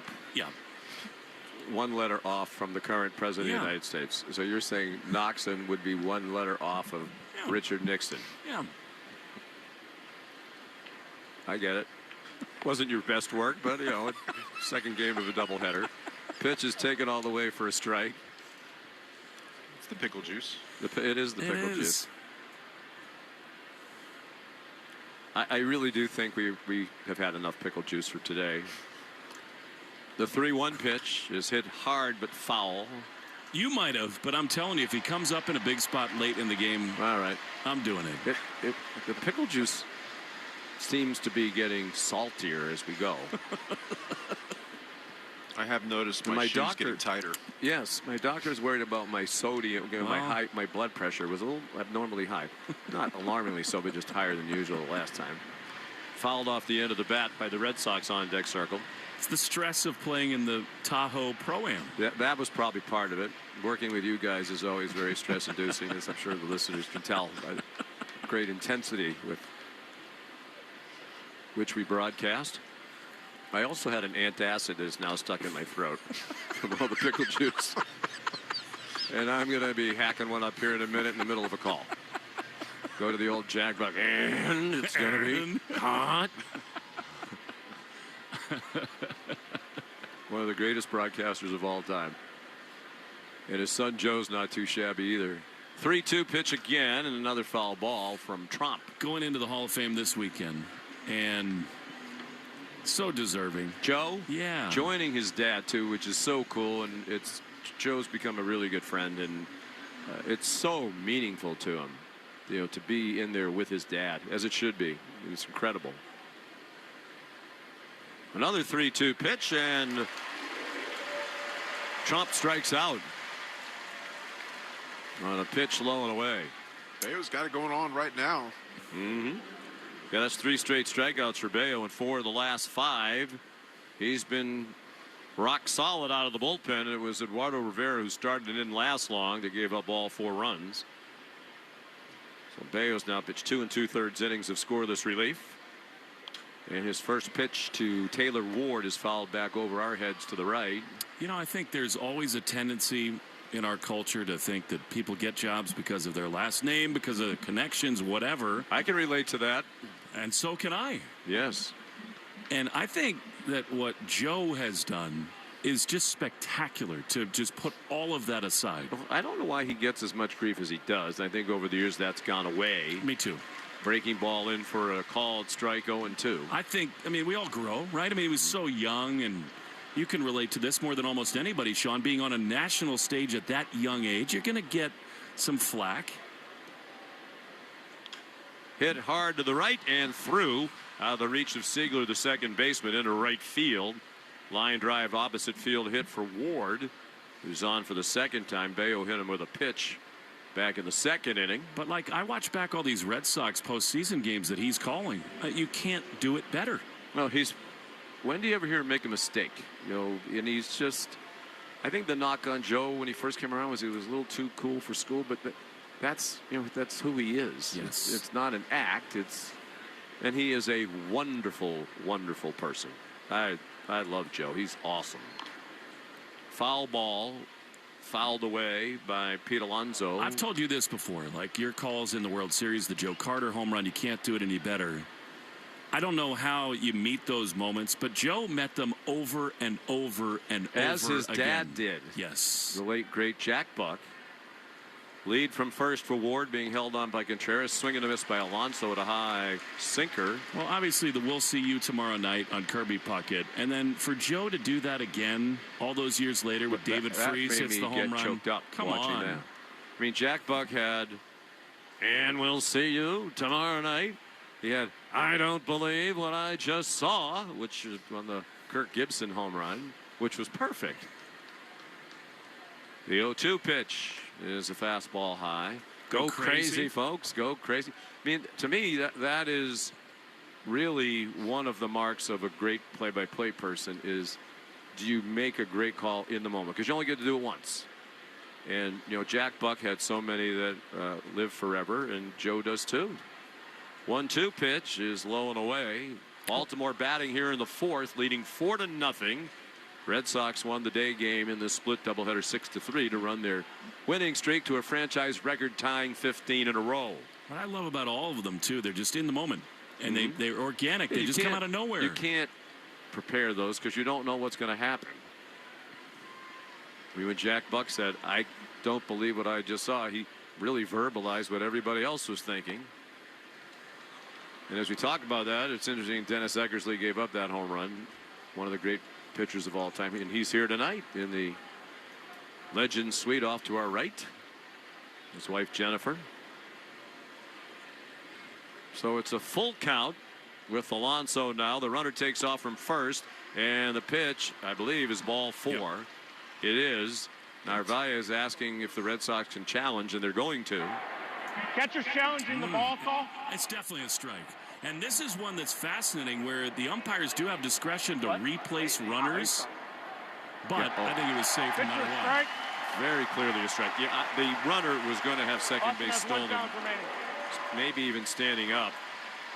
And Chad Tracy's asking, can we look at that based on everything? But, I mean, that's not one. I mean, discretion would tell you he was safe, as you say, no matter what. Yeah, he got a tremendous jump. I'm not even sure there would have been a throw. So they do leave Ward at second. It is a stolen base, but the call's overturned. It's a strikeout instead of a walk. So Bayo's fan 5 now out of the pen. And a big swing and a miss at a changeup by Gunnar Henderson, who walked and scored one of their runs in the 4-run first. He bounced into an inning-ending double play against Bayo. 4-6-3 in the second. We're in the top of the 4th. 4-0 Birds swinging a fly ball down the left field line into the luxury suite level. And a nice catch made down there. The second to last sweep down the left field line. You know, we grew up Cardinal fans. My dad and his family were from Moberly, Missouri and Springfield, Missouri.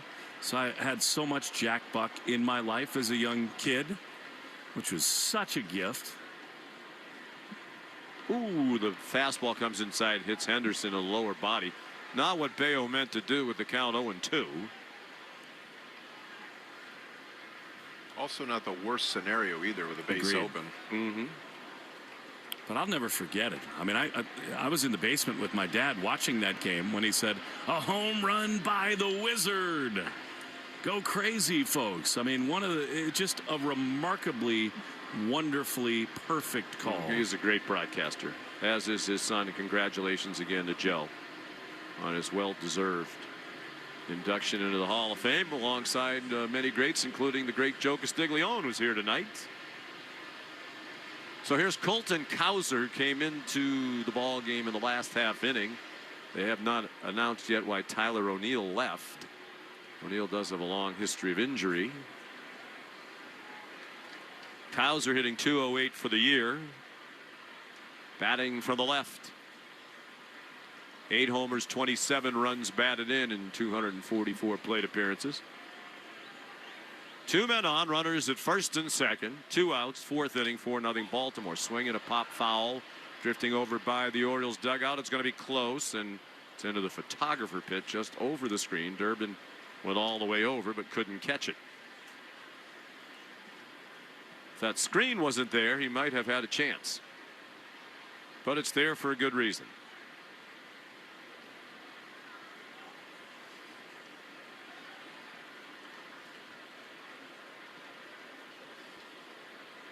Bayo working out of the stretch. He wears the number 66, right-hander from the first base end of the rubber. Delivers, and it's a ball outside with a sinker.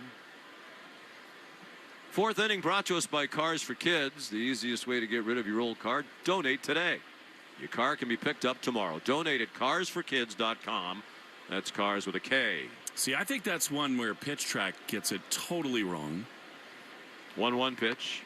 Is a ball outside with a sinker. Unless he's just hurt and his velocity has dropped 5 miles an hour. That's 91.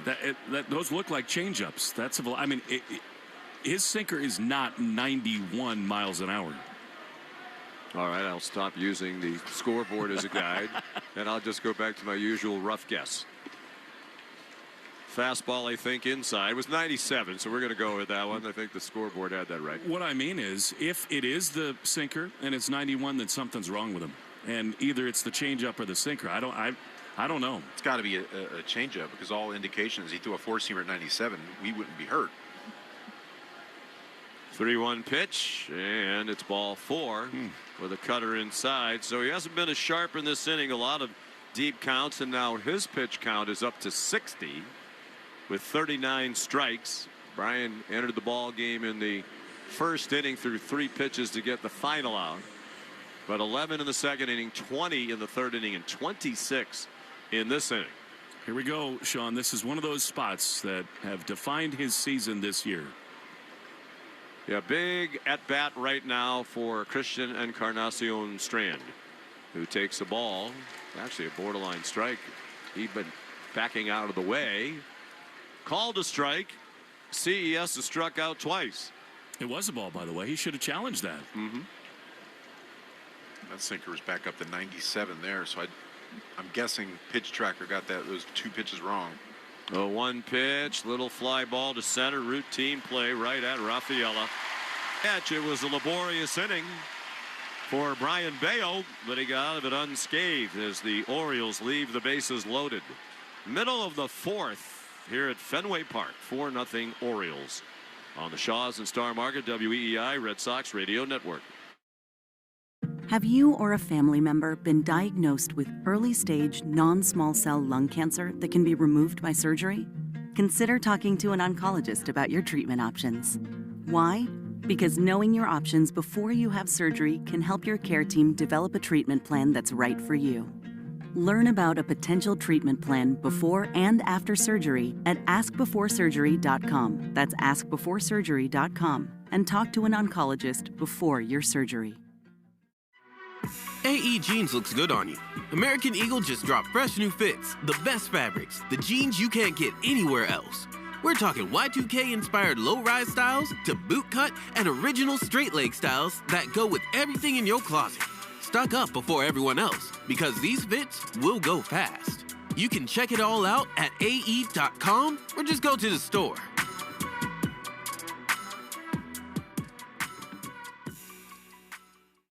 He's dribbling the ball with everything on the line. He's driving down the pitch. He's facing price hikes and cuts past him. Carrier Contracts tries to block him. Oh, he leaves him in the dust. He's at the edge of the box. He cuts past the nonstop group chat trash talk. He clears on goal. He shoots. Goal! Unlimited data for $25 a month forever!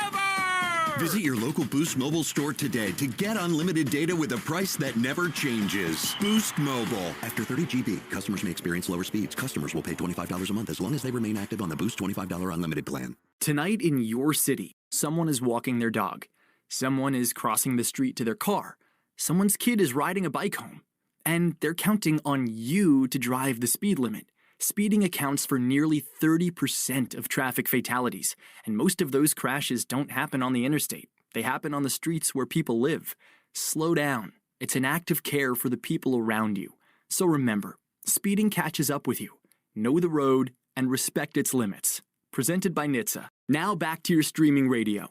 The Christian Arcan Show, weekday afternoons starting at 6. Now back to the Shaws and Star Market WEEI Red Sox Radio Network. Sean McDonough, Will Fleming, Lenny DiNardo at Fenway Park. 4-0 Baltimore as we go to the bottom of the 4th. Red Sox trying to win their 16th in a row. Kyle Bradish fires a fastball inside to Cedon Rafaela. 4 runs, 6 hits for Baltimore. No runs, 1 hit for Boston. The box score brought to us by the Mass State Lottery and Keno. It's a vibe and a home run. Cedon'd like to change the vibe of the ballpark right now. Fans, as you can hear, still engaged, very much attentive to the action on the field. Rafaela took a slider away, 2 balls and no strikes. Wilyer Abreu on deck, and then Wilson Contreras. And I guess that means when he comes up, it's more pickle juice. You know it. Pitch is a called strike. Is there something else that might help him avoid cramping? Because we're ODing on the pickle juice right now. Wouldn't water help him too? A Gatorade? Mix in a Gatorade Zero or something.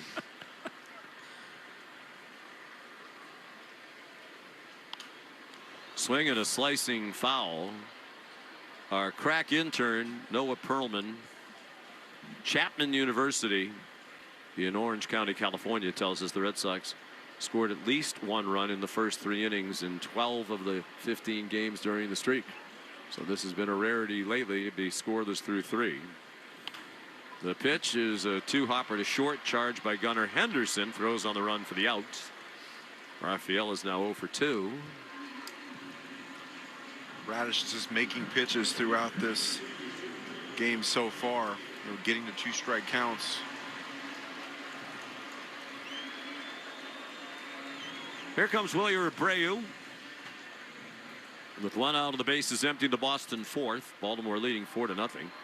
Bradish has a very rough history against the Red Sox, but he has not allowed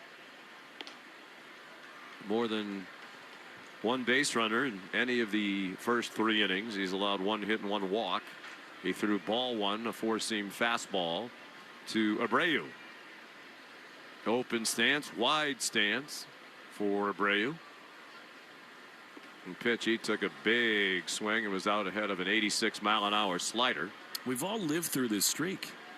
Fenway comes alive. You just need a little action, chip away, make the Orioles feel the energy of this ballpark. Bradish fires, and it's a backdoor breaking ball for a called strike, a curve ball. Abreu was hitless this afternoon in the win. We went 0 for 4.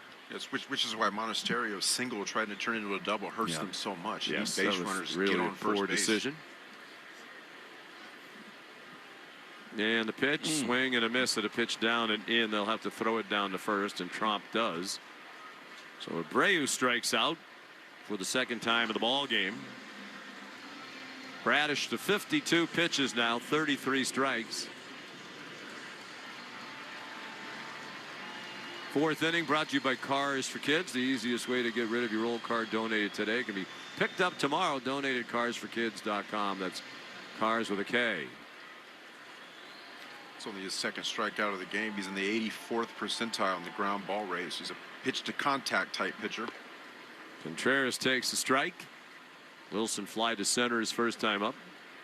He's up there with Yoshida on deck. Who's on deck? Presented by TimberTech Decking and Railing.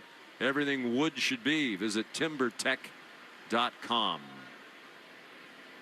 4-0 Baltimore, bottom of the 4th. 2 outs, the base is clear. There's a well-hit ball by Contreras heading toward the gap in right center, and it's into the Red Sox bullpen on a hop. So that'll be a double. Well struck. It went into that corner of the bullpen just where the triangle starts. And the Red Sox have their 2nd hit, 18th double of the year for Contreras. He is a force of nature. He really is. When everything is up against you, he's the guy you want at the plate. As soon as he saw that go over the wall, he didn't have to hustle in the second base. He turned around, faced the dugout, and said, "Let's go." Get everybody fired up. Which he is constantly trying to do. Emotional all the time. Ground ball, base hit through the left side of the infield by Yoshida, and that's going to score a run. Around from third comes Contreras. Yoshida continues red hot. The Red Sox are on the board. It's 4-1. Perhaps the latest Red Sox comeback is now underway. Station to station, passing the baton, putting together good at-bats. Going with the pitch right there. Yoshida driving that ball to left field on a curve on the outer half, right on the black. Really good piece of hitting. He's having another good day. Yoshida was on base twice in the opener with a single and walk and scored a run. Check swing, Caleb Durbin, no swing on a breaking ball down and away on the appeal down to Jordan Baker, the umpire at first. I love how Wilson alternates between vamos and, in English, LFG. Bradish working out of the stretch. Alonso holds the runner. Yoshida at first. The pitch to Durbin. Big swing. He just missed that when he popped it foul behind us. Looked like he got a pretty good pitch to hit with a slider over the heart of the plate. Durbin walked his first time up. Oh boy, did he miss a cookie. They showed the replay on Nessa. That was a hanging slider right around the belt, and he got under it. Durbin had 2 hits in the afternoon game, drove in a couple, scored twice. Another big swing and a little chopper foul behind the plate. It's 1 ball and 2 strikes.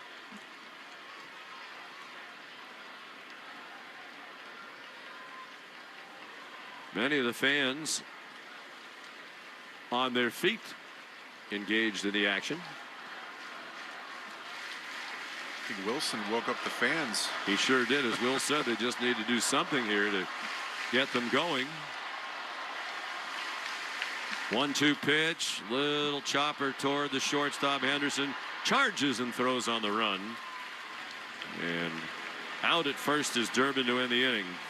But the Red Sox get a run with a little 2-out rally, the double by Contreras and the single by Yoshida. After 4, Baltimore 4, Boston 1 on the Shaws and Star Market WEEI Red Sox Radio Network.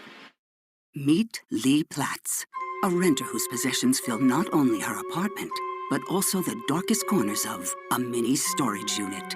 A land of both truth and fiction. Truth, everything inside is protected by Progressive. Fiction, one day Lee will fit into her clothes from senior year of high school. Renters, discover coverage for what you love and what you can't get rid of in Progressive's Protection Zone. Get a quote at Progressive.com. Progressive Casualty Insurance Company affiliates and third-party insurers. Welcome to Ashfield Place, the safest town in America. These people are crazy. Starring Emmy Award winner Keke Palmer. So what's the deal with that old Victorian house? There have been whispers of Murder. Aren't small towns just the best? Just give in and get out. The Burbs. Streaming now. Only on Peacock. So are we gonna go in? Do white ladies love salads? Hell yeah, we're going in.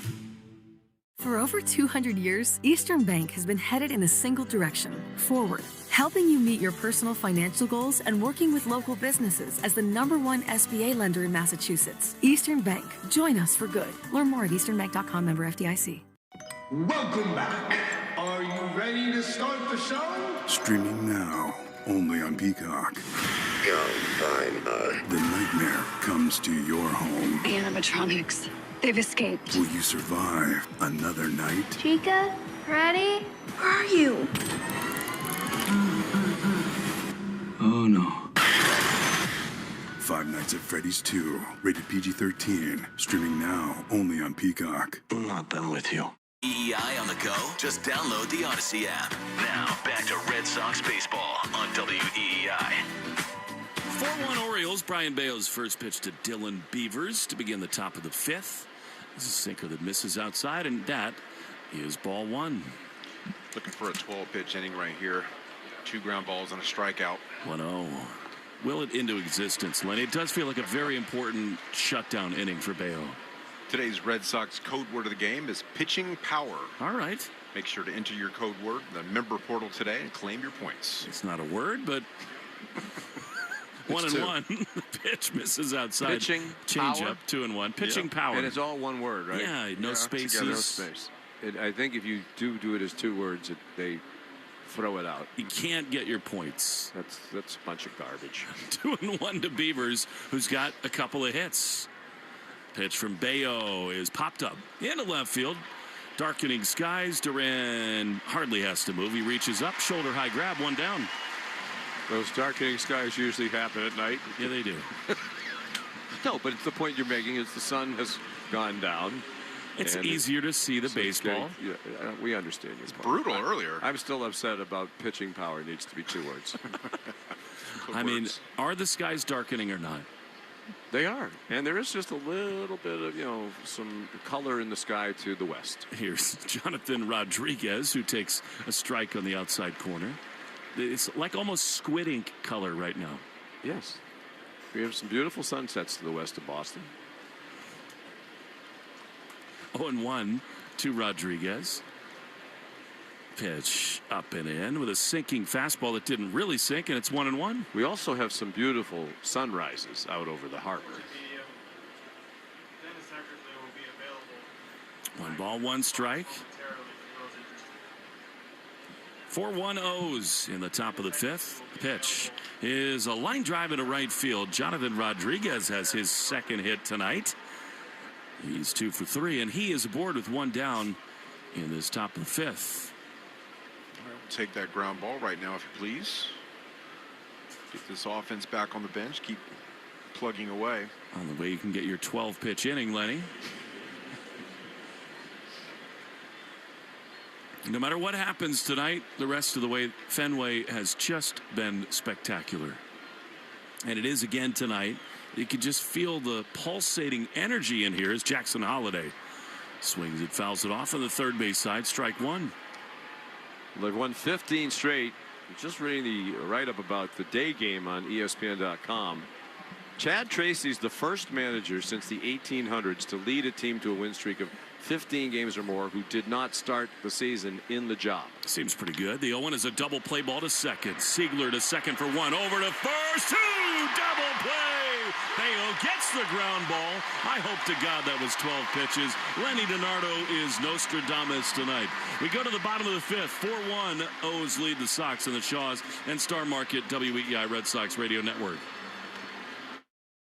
Have you or a family member been diagnosed with early-stage non-small cell lung cancer that can be removed by surgery? Consider talking to an oncologist about your treatment options. Why? Because knowing your options before you have surgery can help your care team develop a treatment plan that's right for you. Learn about a potential treatment plan before and after surgery at askbeforesurgery.com. That's askbeforesurgery.com. And talk to an oncologist before your surgery.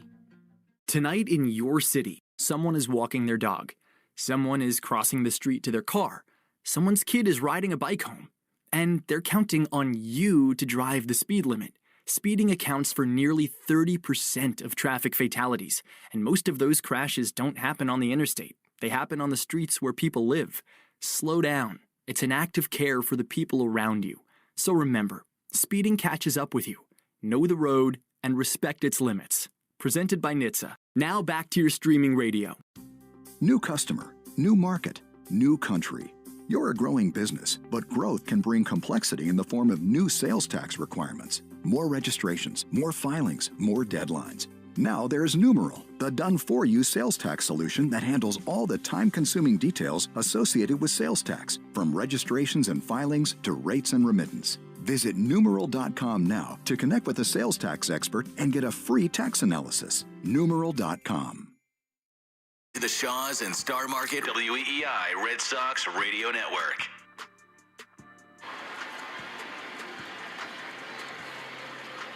Jarren Duran to lead it off against Kyle Bradish. He did get the shutdown inning. Brian Bayo. We go into the bottom of the fifth. 4-1 Orioles. Duran lined out sharply to left field after a great game one of this doubleheader. He's trying to set the tone here to be Duran, Monasterio, and Narvaez. I asked for 12 pitches. You gave me 9, so I'm just going to ask for a base hit right here. I love that. And then you might get a triple. The pitch is inside a ball, 1-0. 9 pitches. Can't do better than that.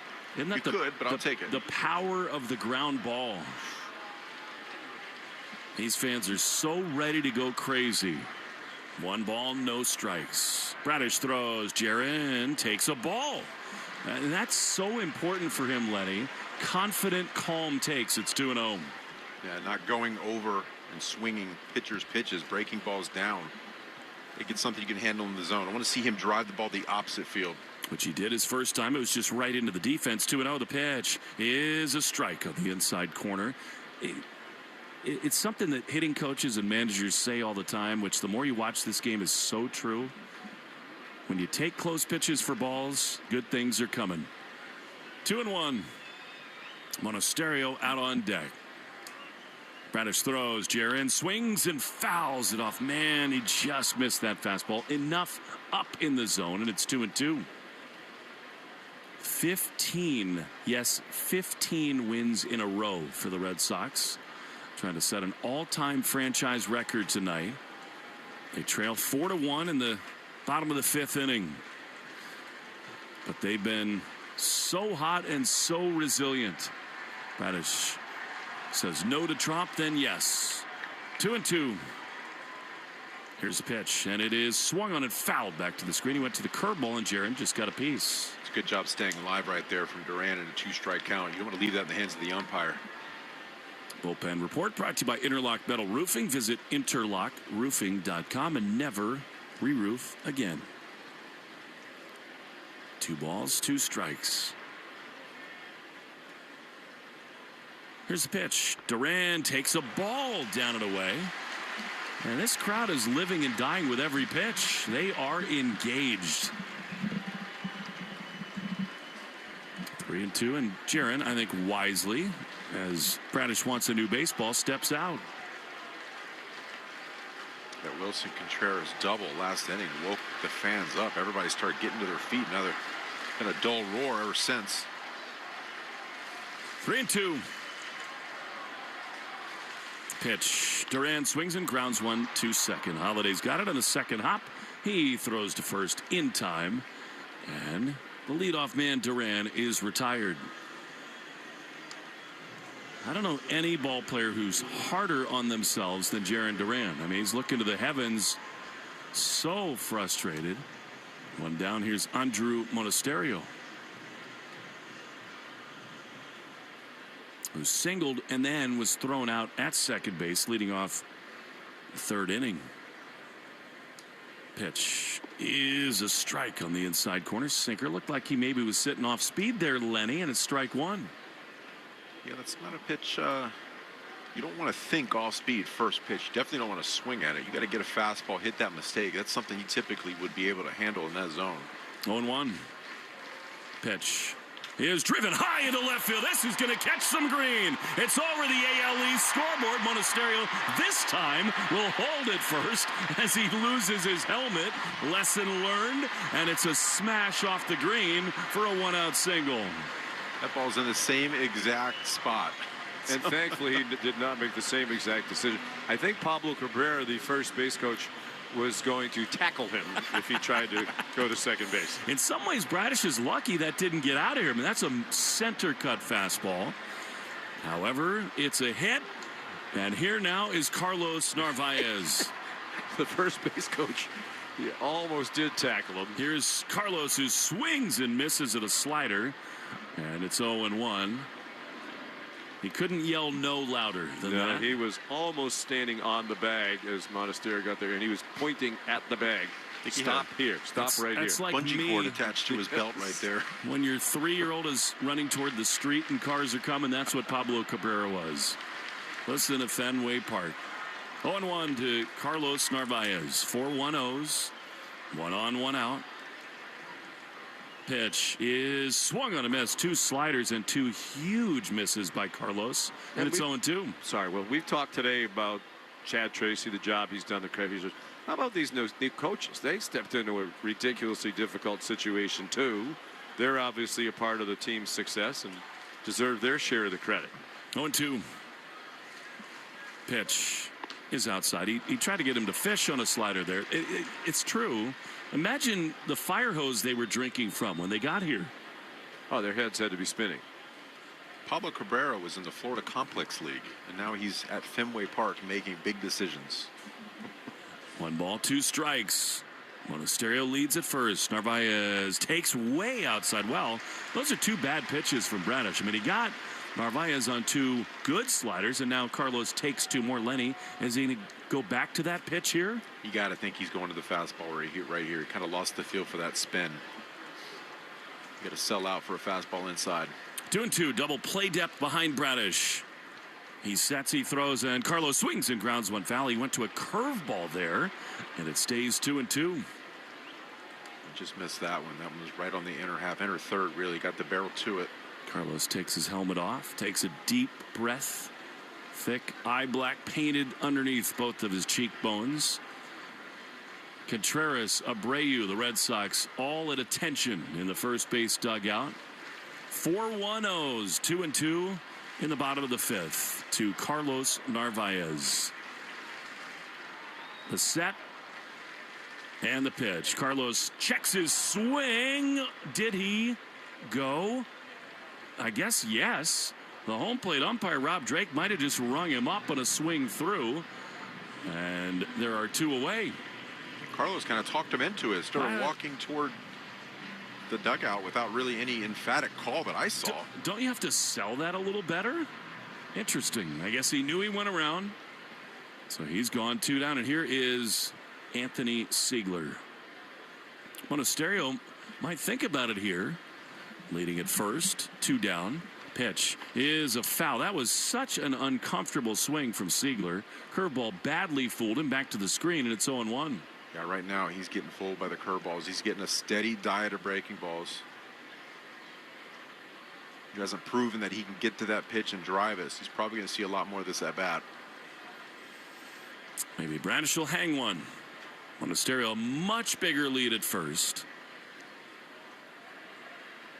0-1 is way high with a fastball. Is that a purpose setup pitch, Lenny? Yeah, that's a pitch you typically will see a curveball after coming out of the same tunnel.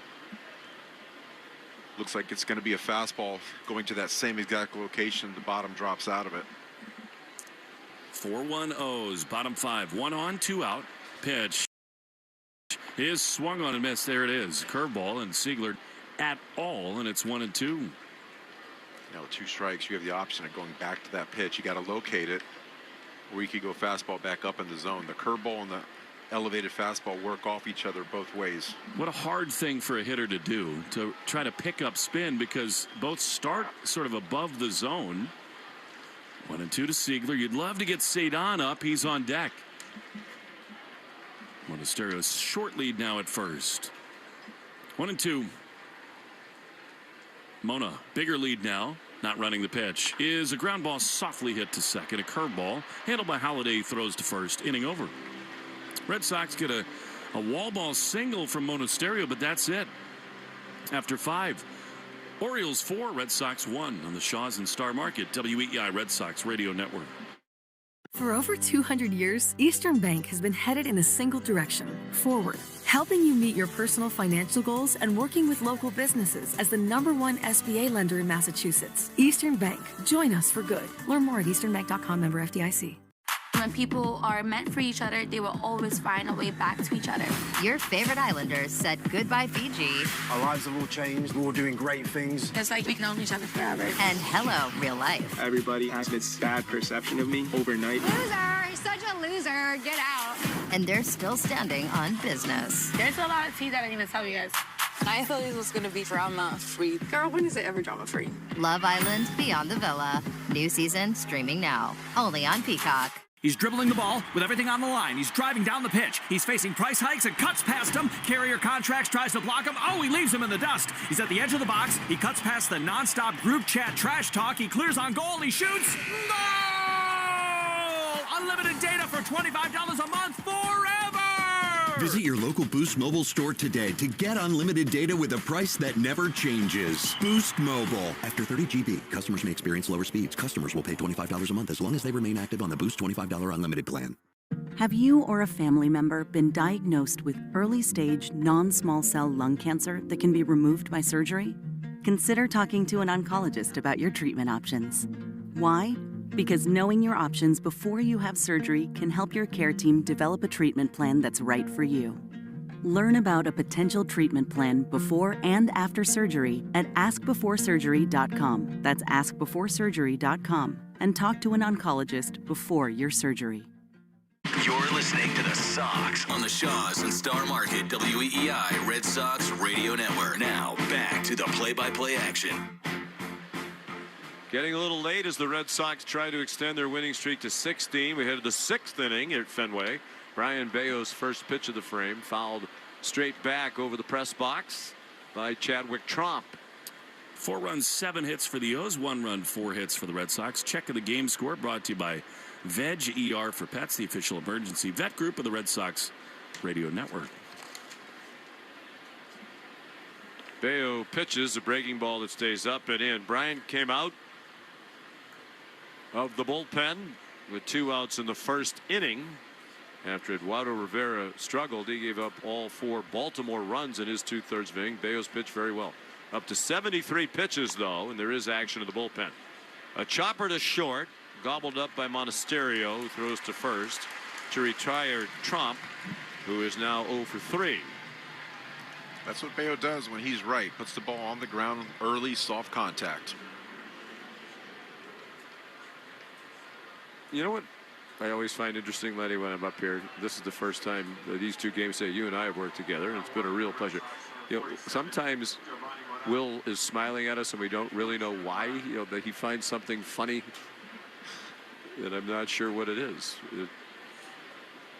The batter is Taylor Ward, who takes a ball down and away. He's their leadoff man. He is fly to right, been hit by a pitch and walked. Those last 2 plate appearances were against Bayo. 4-1 Baltimore in the 6th inning. Red Sox trying to win their 16th game in a row. And the pitch is a cutter that's high. Pete Alonso on deck. Am I not allowed to be entertained by you? No, Sean? but it's always, I'm always trying to figure out. We have a lot of laughs up here that the people at home don't hear because we find ourselves amusing even if nobody else does, and I'm sure that's frequently the case. Line down the right field line, a foul ball just past the tarp. 2 balls and a strike. Bayo has given up 4 hits.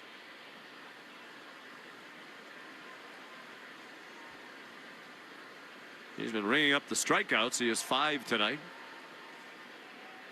The pitch is a chopper slowly down the third baseline, played by Durbin on the run near the bag, throws to first for the out. Another good play by Caleb Durbin. There are 2 down here in the 6th. This copyrighted broadcast is presented by authority of the Boston Red Sox and may not be reproduced or retransmitted in any form in the accounts and descriptions of this game. May not be disseminated without the express written consent of WEEI and the Boston Red Sox. Sean McDonough with Lenny DiNardo and Will Fleming on what has turned out to be a very pleasant night here in America's greatest city.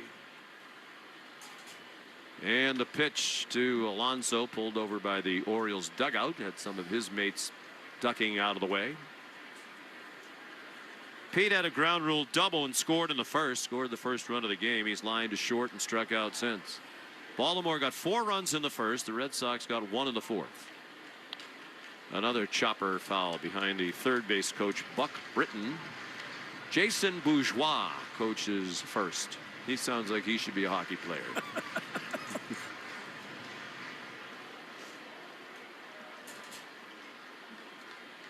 Two outs, the base is empty. Bayo holds the glove up against his chest, and Alonso hits another ground ball wide of third. What's the hardest name to pronounce in the NHL? Oh boy, I'd have to think about that. There are a lot of them. There are a lot of them. Yes.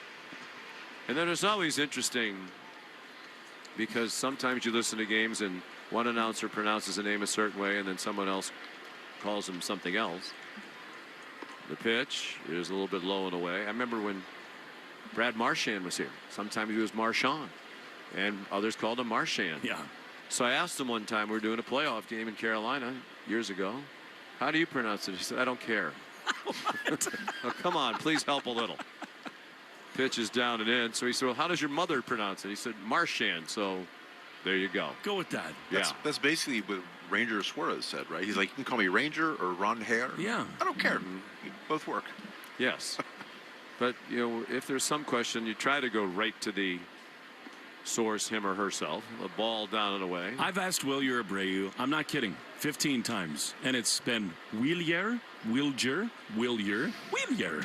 Oh, there have been plenty of players I know who have changed the pronunciation of their name in the middle of their careers. The count is full now with Alonso, and the pitch, it's a routine roller to short, grass cutter. Scooped up by Monasterio, throws to first for the out. Brian Bayo, terrific. He is keeping the Red Sox in the game. We go to the bottom of the 6th, 4-1 Baltimore. On the Shaws and Star Market, WEEI Red Sox Radio Network. Tonight in your city, someone is walking their dog. Someone is crossing the street to their car. Someone's kid is riding a bike home. And they're counting on you to drive the speed limit. Speeding accounts for nearly 30% of traffic fatalities, and most of those crashes don't happen on the interstate. They happen on the streets where people live. Slow down. It's an act of care for the people around you. So remember, speeding catches up with you. Know the road and respect its limits. Presented by NHTSA. Now back to your streaming radio. Lemonade! Fresh squeezed lemonade! Lemonade? Oh, nuts. Is your business struggling to be seen? Not reaching the right customers? Yeah. Odyssey's here to help. Your one-stop shop for digital marketing. Wait, really? With targeted digital media, plus SEO, SEM, social, OTT, and more, we help your business reach the right audience and drive results. Whoa, hey, one at a time. Stop missing out on valuable customers. Visit digitallocalads.com to learn more about our local advertising solutions. That's digitallocalads.com. Okay, people, line starts here. New Game Plus with Oxy makes your laundry smell incredible and fights stubborn smells, like the ones your dog Biscuit brought into your freshly made bed last night. But you washed that all away with Game, and now you're drifting asleep to the scent and sound of waves. Ah, no, that's the dog licking your ear. Biscuit. It just might be our greatest scent ever. Now with odor fighting power. New Game Plus with Oxy. Sniff the difference. You're still glowing, flirting, grooving. You've still got it. But your immune system weakens as you age, making it harder to fight illnesses like pneumococcal pneumonia and RSV. Vaccines are a key part of any health routine and can help protect you from getting really sick. Ask your doctor or pharmacist which vaccines you need. See more at PfizerForAll.com. Sponsored by Pfizer.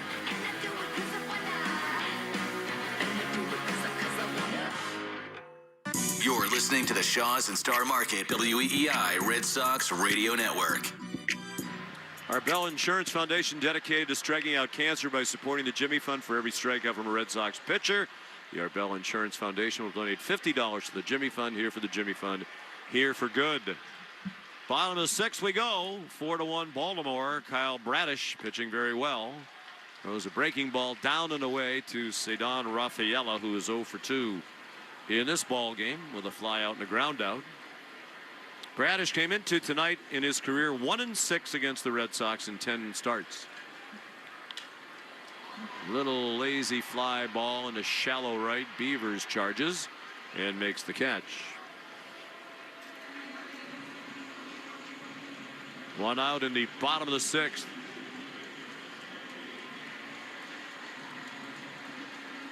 We'll check the Subaru of New England scoreboard.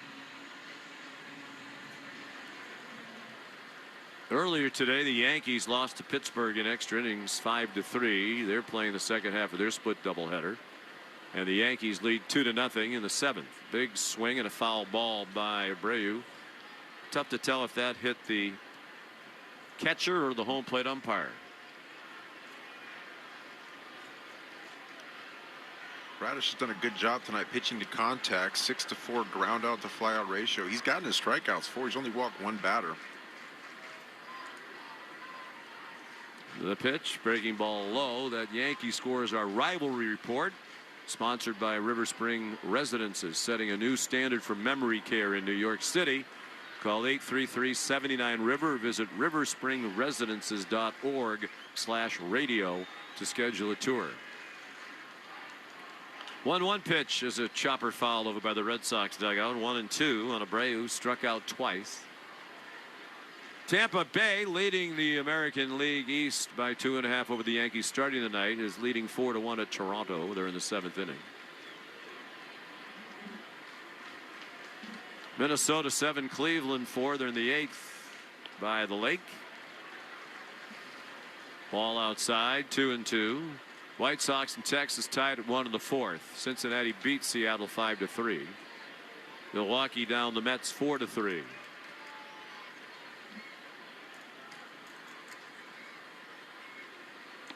And a pitch outside. The Diamondbacks beat the Athletics 15-5. Ooh.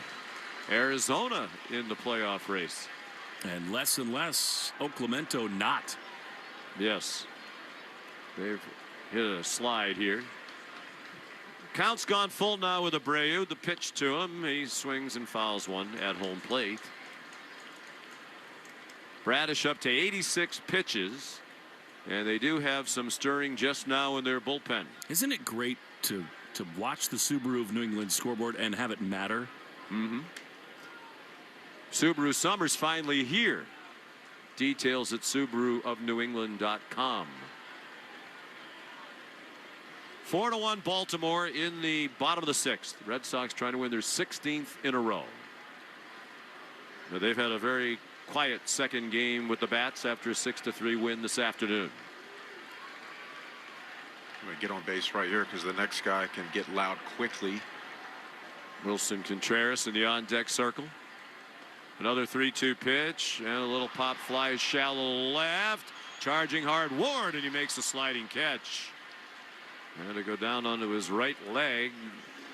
Looked like he was having a little trouble judging how far that ball was going to carry, but he made the play. 2 up and 2 down in the Boston sixth inning.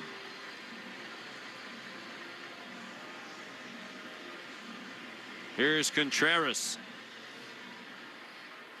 He doubled into the Red Sox bullpen in the fourth and scored the Red Sox run in this game when Masataka Yoshida followed with a single. And he's hit by the pitch. Sinker that ran inside, hit him in the lower body. Well, that little mini rally started with 2 outs in the 4th inning, so you got a base runner right there. Yoshida up. See if they can repeat that inning as far as scoring runs. Yoshida's been a hot hitter.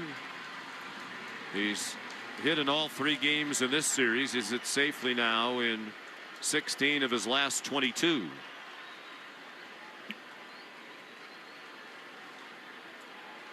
Batting with 2 outs, Contreras at first. He'll be held on by Alonso. 4-1 Baltimore. 4-7-0 for the Birds. 1-4-0 for the Sox. The pitch on the ground right at the second baseman Holiday. He throws to first for the out. Routine play. And the Red Sox strand a runner. They've played 6. Have the Orioles and the Red Sox. 4-1 for the Baltimore Orioles. On the Shaws and Star Market WEI Red Sox Radio Network. Have you or a family member been diagnosed with early-stage non-small cell lung cancer that can be removed by surgery? Consider talking to an oncologist about your treatment options. Why? Because knowing your options before you have surgery can help your care team develop a treatment plan that's right for you. Learn about a potential treatment plan before and after surgery at askbeforesurgery.com. That's askbeforesurgery.com. And talk to an oncologist before your surgery. Ready, set, summer with the Honda Summer Event. With available features like all-terrain tires and off-road tuned suspension, the rugged Honda Pilot, Ridgeline, CR-V, and Passport have all you need to get summer ready with the most fuel-efficient full-line automaker in America. Visit your local Honda dealer today.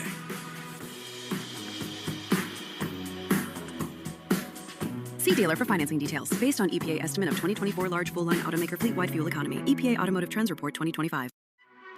AE Jeans looks good on you.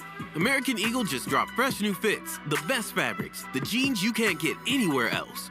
We're talking Y2K-inspired low-rise styles to boot-cut and original straight-leg styles that go with everything in your closet. Stock up before everyone else, because these fits will go fast. You can check it all out at ae.com or just go to the store.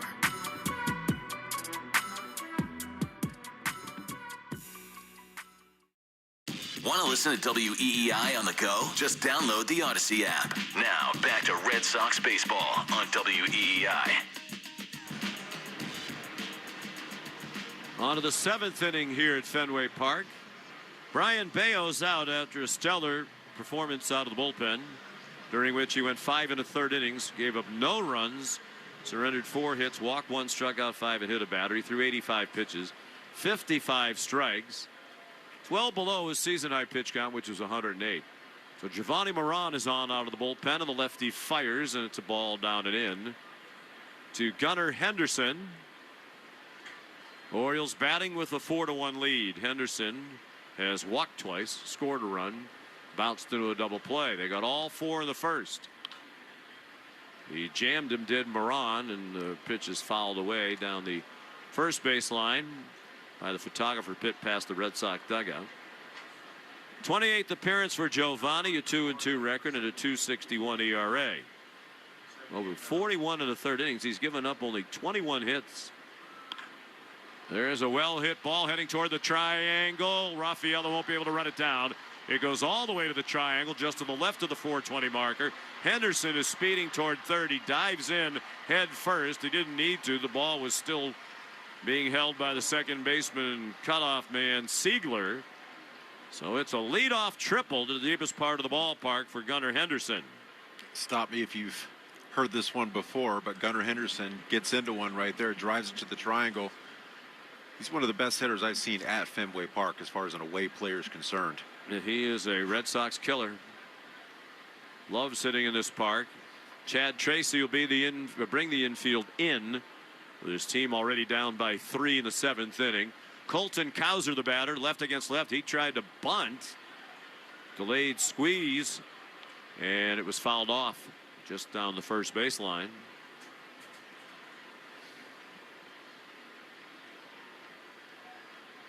Moran's been good. He's retired 25 of his 29 batters faced across his last 6 outings. Part of a bullpen that's been fantastic collectively, including again today.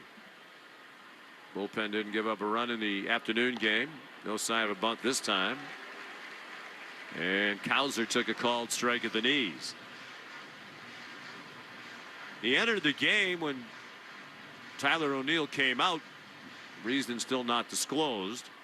And Cowser walked in his only plate appearance in the 4th.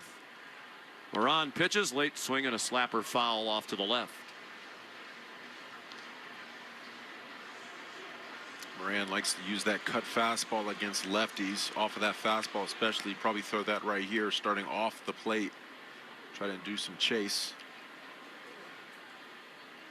Lefty works off the third base end of the rubber. The infield still in. The pitch off speed and fouled away. Sweeper just 80 miles per hour. Giovanni's from Puerto Rico, 29 years old.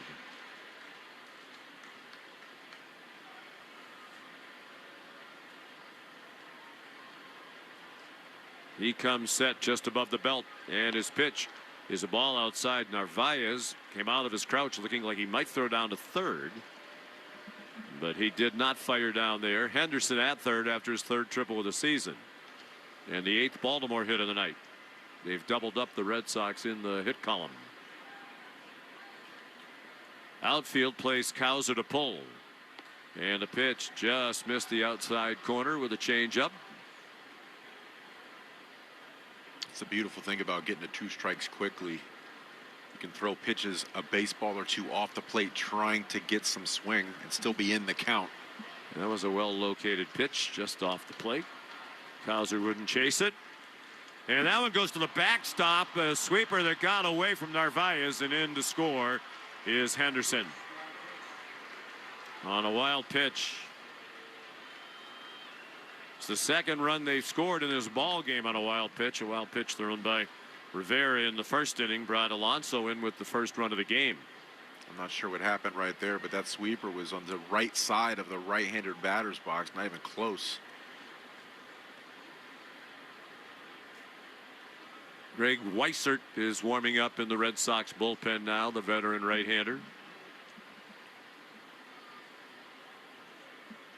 And the payoff pitch, that's ball 4. It hit the plate, and then it looked like it hit the home plate umpire Rob Drake, who winced, and now he's walking out in front of the plate. And he's going to walk a long way out to the mound to give Moran a little time, and I think there's nothing anybody can do to help Rob Drake with what just happened there. Yeah, he's just going to take that long walk. Yeah. He went out almost all the way to the mound to give Moran a ball, and now he comes over to the bat boy and gets a handful of baseballs, but I think he's just killing time until he stops singing soprano.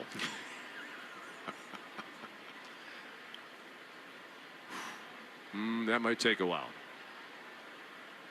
Tough job back there to be a home plate umpire, catcher. Narvaez gave Drake a little tap on the chest as he came back there. Happened to a Sacramento A's player the other day. Had to go to the hospital after the game. I believe he had a ruptured testicle. Encarnacion Strand bunts. Narvaez on it. Well out in front of the mound. Throws to first. A nice play. Moment of confusion there as they were trying to figure out who was going to field it. But well played by the Red Sox catcher. It's a sacrifice bunt.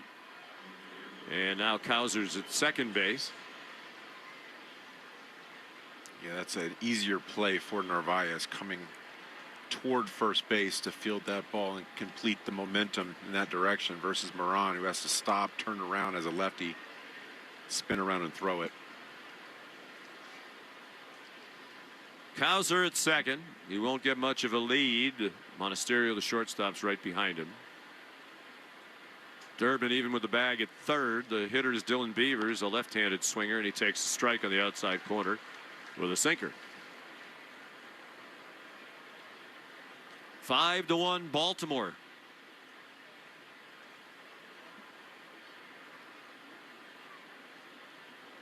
And the mood a little more subdued than it was earlier in this ball game.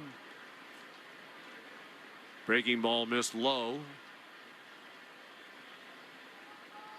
Yeah, Red Sox bats have been quiet for most of this game. We've seen a few instances where it just hasn't gone their way. It's what we've seen in the early part of this year. Throughout the streak, though, haven't seen much of that. Pitch taken for a strike.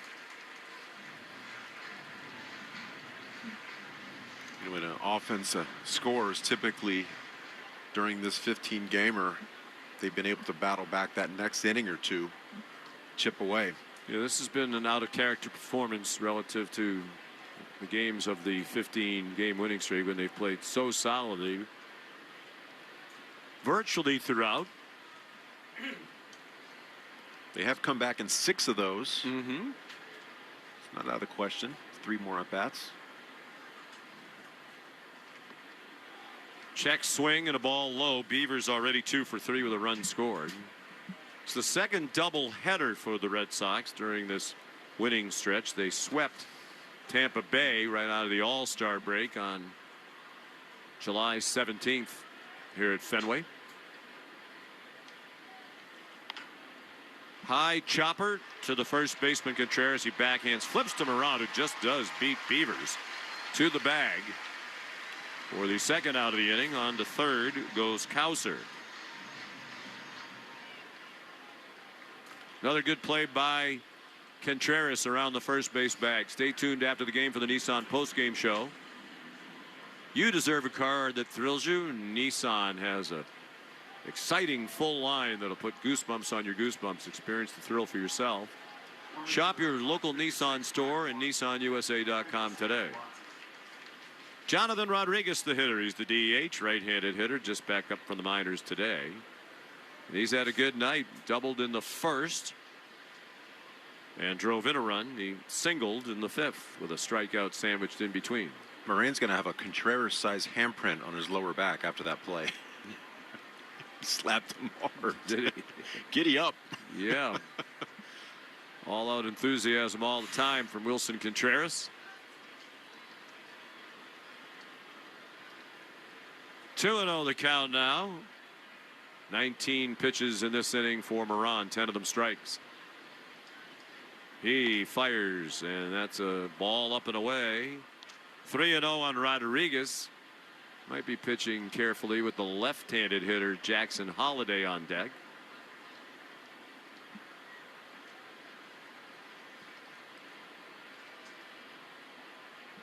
Here's the 3-0, and it's a fastball right down the middle, taken all the way by Rodriguez.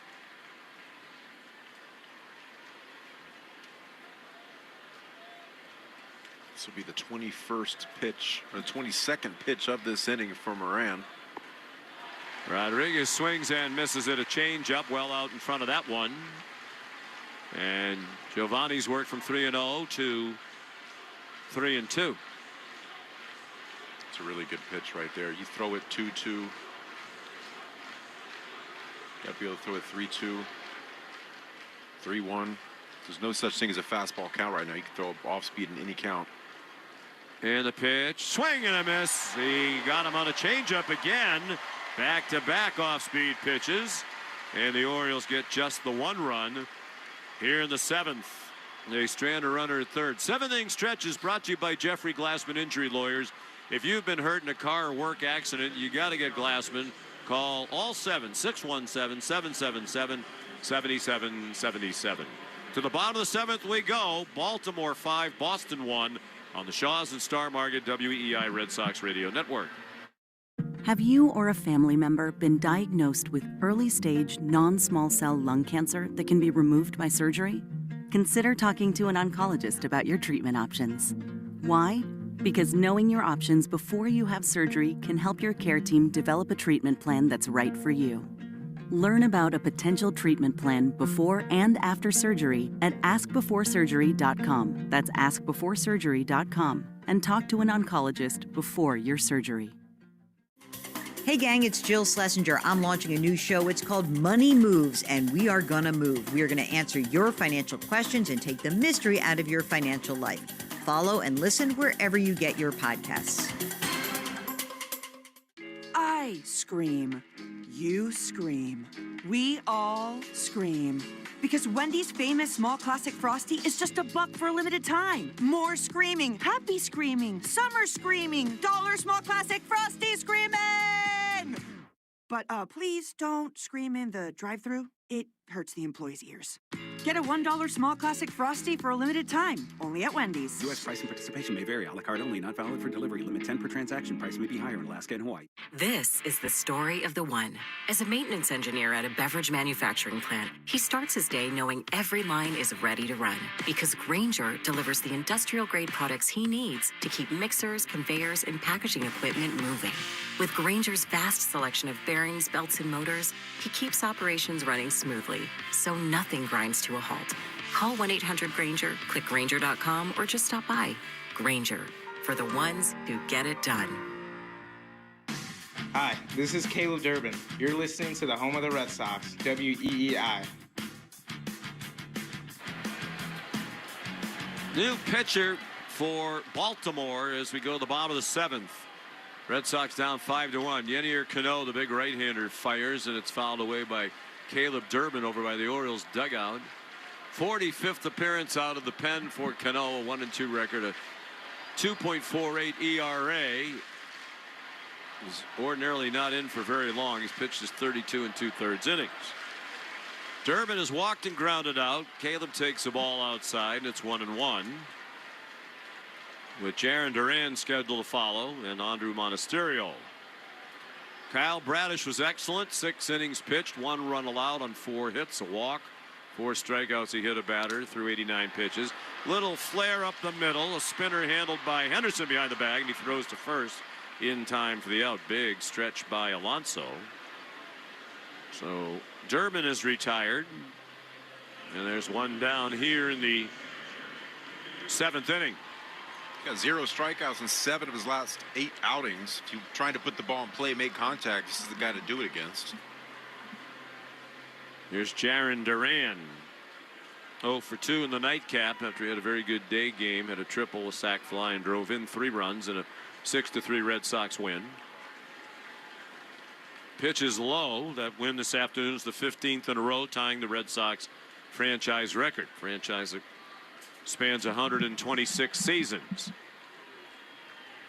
Tying the efforts of the 1946 team led by Ted Williams. Strike called on the outside corner, a splitter.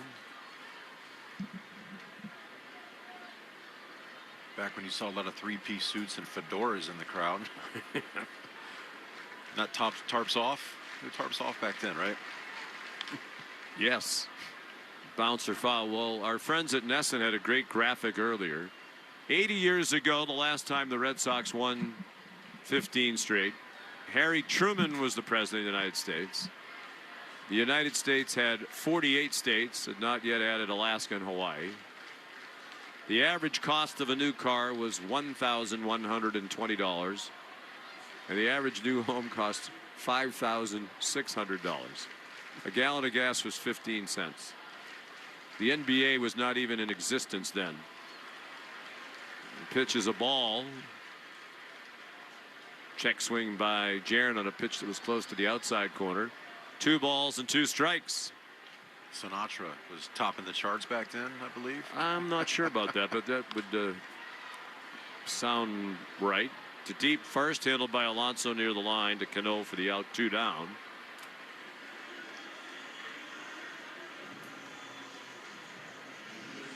And the batter will be Monasterio.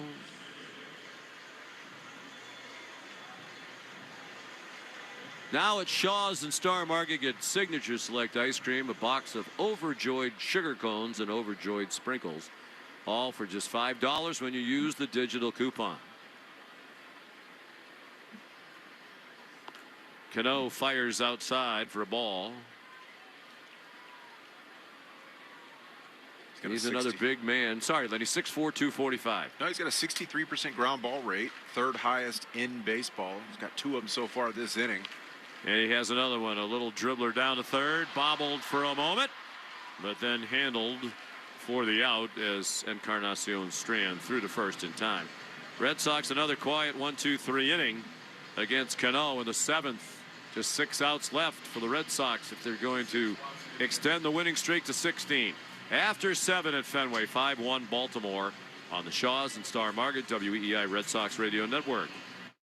Hey, it's Jen Hatmaker. Here's what I've learned in midlife. Joy isn't the reward you earn after all the work is done. Joy is the work. That's what this new series on For the Love is all about. The sacred yes. It's choosing delight, rest, and pleasure on purpose. Because saying yes to yourself, that's the thing that finally lets you fill your table with everybody else. Come find your sacred yes with me. Follow and listen to For the Love wherever you get your podcasts. Hey man, you hungry? Let's order delivery. Yeah, I was thinking... Italian. Burgers? Oh. Game night just got tense. Two bros on different sides of the fence. Burgers or pasta tonight?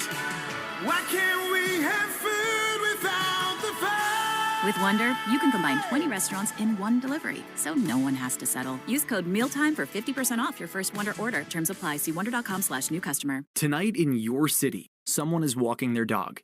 Someone is crossing the street to their car. Someone's kid is riding a bike home. And they're counting on you to drive the speed limit. Speeding accounts for nearly 30% of traffic fatalities, and most of those crashes don't happen on the interstate. They happen on the streets where people live. Slow down. It's an act of care for the people around you. So remember, speeding catches up with you. Know the road and respect its limits. Presented by NHTSA. Now back to your streaming radio. You're out of there, leaky store brands. When all else fails, switch to North Shore Adult Diapers. That's total lockdown protection for even the heaviest control problems. Try North Shore Adult Diapers at northshore.com today. And focus on life, not leaks. Red Sox Review after the game on 93.7 WEEI. Ryan Watson is on as we go to the top of the 8th inning. The Red Sox have won 15 games in a row, tying a franchise record, have an uphill climb to set a new record. They trail 5-1. Ryan Watson to Jackson Holliday, who swings and fouls a cutter back. And it's 0-1. Pitching change brought to you by JetBlue, the official airline of Boston Sports. Book your tickets at jetblue.com. Orioles have scored 2 runs on wild pitches tonight. 0-1. Strike on the outside corner. Good sweeper on the outside, and it's 0-2. Yeah, it's a nice looking pitch, backdoor sweeper.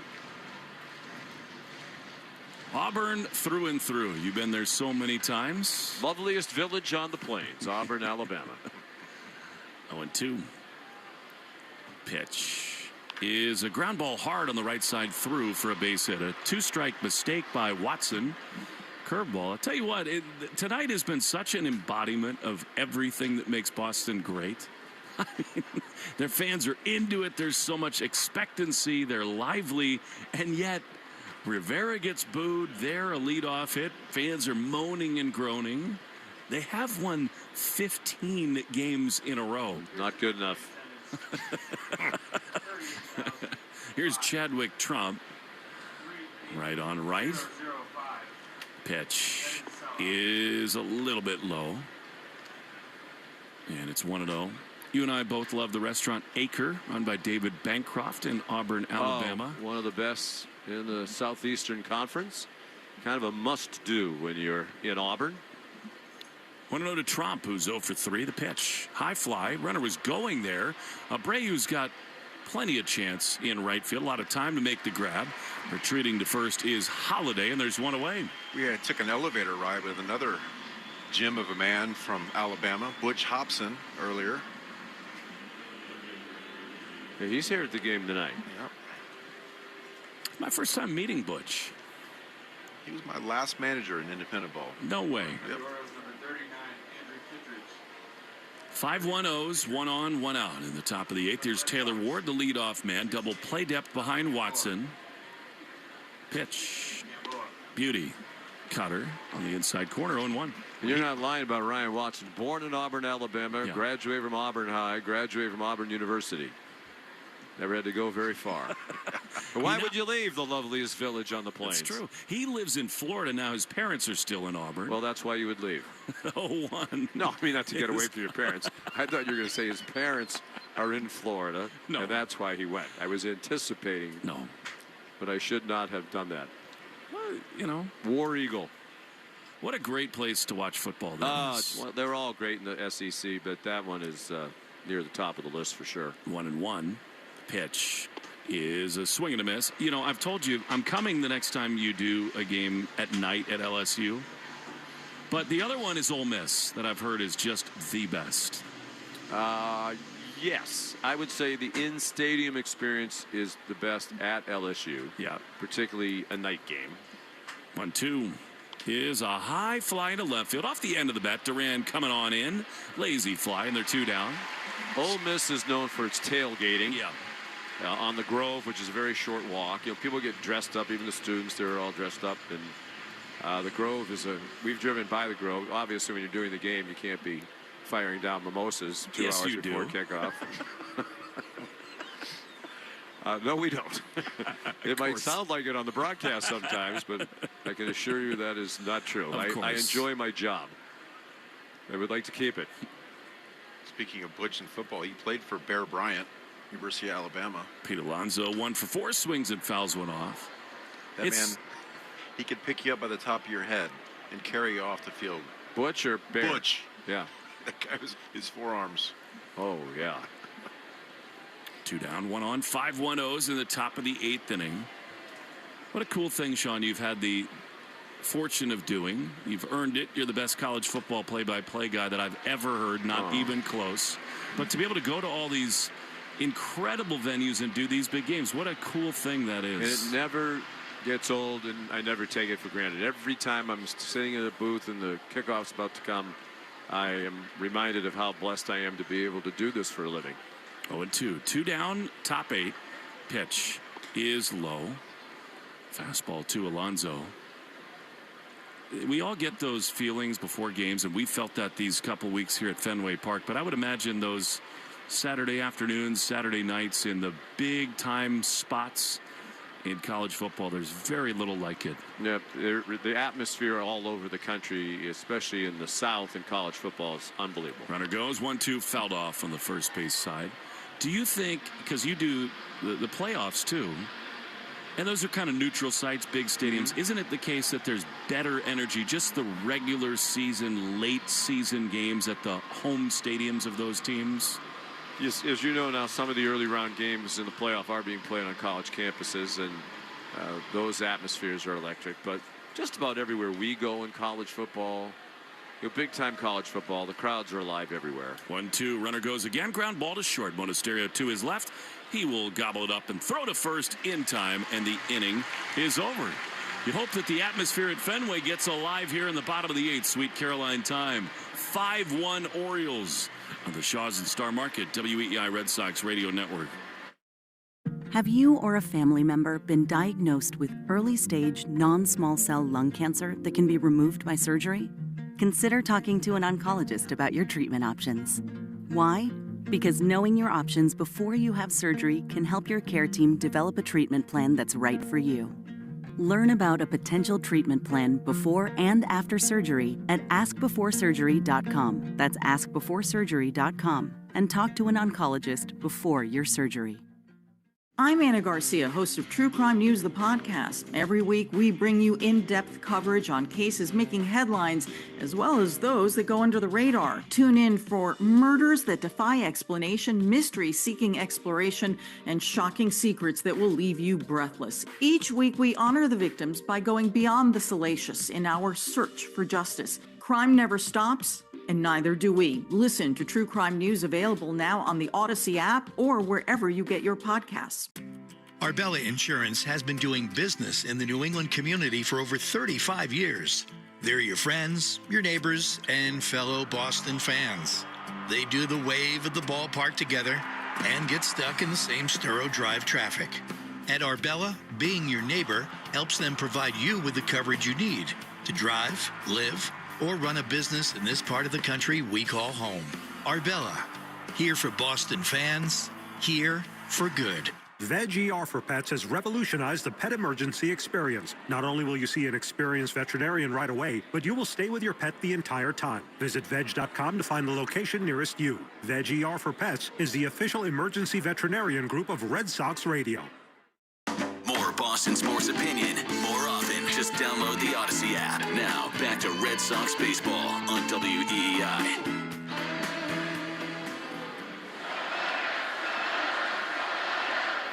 At the moment, times are not so good. The Red Sox have won 15 games in a row, trailing 5-1. Jahmai Jones is going to come on here and pinch hit for Carlos Narvaez. Andrew Kittredge is the man out of the bullpen for the Baltimore Orioles.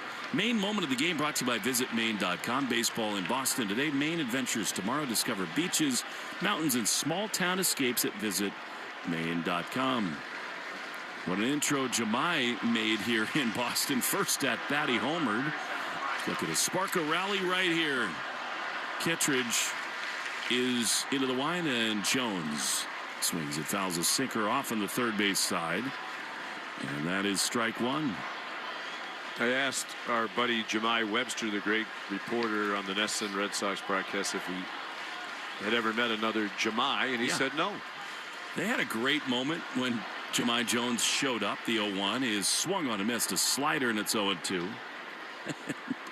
He said, "At what point did you begin to appreciate your name?" Sharing notes.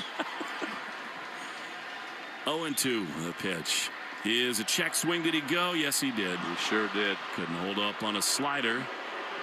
And there's one away. Well, the Red Sox in that spot sort of play a hunch, going Jones for Narvaez, and it does not work out. That was not his best effort. There's one away for Anthony Siegler. Kittredge has been a tough customer over his last 10 outings, a .68 ERA, a 184 average against. Siegler lines one into center field. That's a base hit. He is trying his best to spark a rally. The tarps are off at Fenway. I mean, so many are twirling T-shirts above their heads trying to will this Red Sox team back into this game, and that's a good start, a one-out single for Siegler. Kittredge has kind of a funky delivery. Turns his back to the hitter, almost has a little hesitation in the middle of his windup. All right, here's Cedon. The pitch is swung on and fouled off the handle. In on the hands on the third base side, and it's 0-1. No matter what happens tonight, these fans at Fenway have just been spectacular over this span. And you hope they just continue to bottle it up and carry on, because they have inspired this Red Sox team. 0-1 to Cedon. Pitch is swung on and missed a slider. He has not done as much of that of late, and it's 0-2. And based on some of the shots NESN just had, I think some of these fans would be more inspiring if they kept their shirts on. But listen to it. It's 5-1. Yeah, they're fully engaged. It's fun again here at Fenway. 0-2 is a liner foul on the first base side. Cedon, his two-strike approach, Lenny, is just remarkable this year. Yeah, I mean, that swing right there in particular, that's a pitch that's off the plate, but he's just flicking the hands, staying alive, trying to get another one he can handle. 0-2. 5-1 Orioles, bottom 8. Pitch. Inside, did it hit him? It went behind him, and Siegler goes to second. I don't know how that didn't hit Cedon. That was a huge miss by Kittredge. And so now a runner in scoring position. And it's 1-2. They called that a pass ball. Didn't that go behind Rafaela? I don't think it did. I think it was inside, but it was airborne when it went by Tromp. 1-2. Pitch is blooped into shallow right center field, but playable for Cowser, who's there to make the grab. And that is out number 2.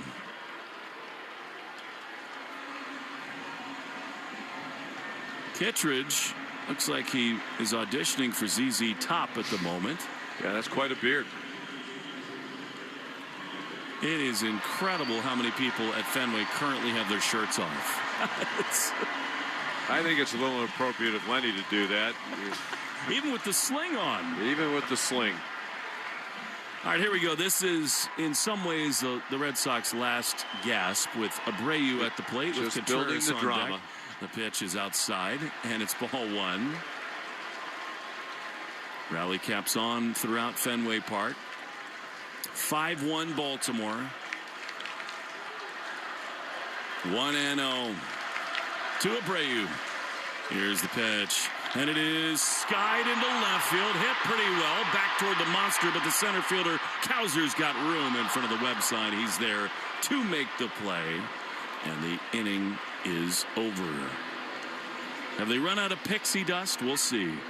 8 innings done at Fenway. 5-1 Orioles on the Shaws and Star Market WEEI Red Sox Radio Network. Meet Lee Platts, a renter whose possessions fill not only her apartment, but also the darkest corners of a mini storage unit. A land of both truth and fiction.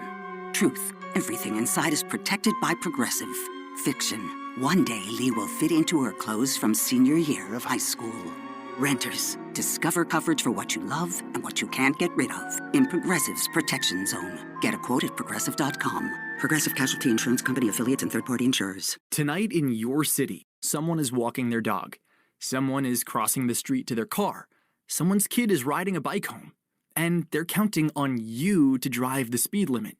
Speeding accounts for nearly 30% of traffic fatalities, and most of those crashes don't happen on the interstate. They happen on the streets where people live. Slow down. It's an act of care for the people around you. So remember, speeding catches up with you.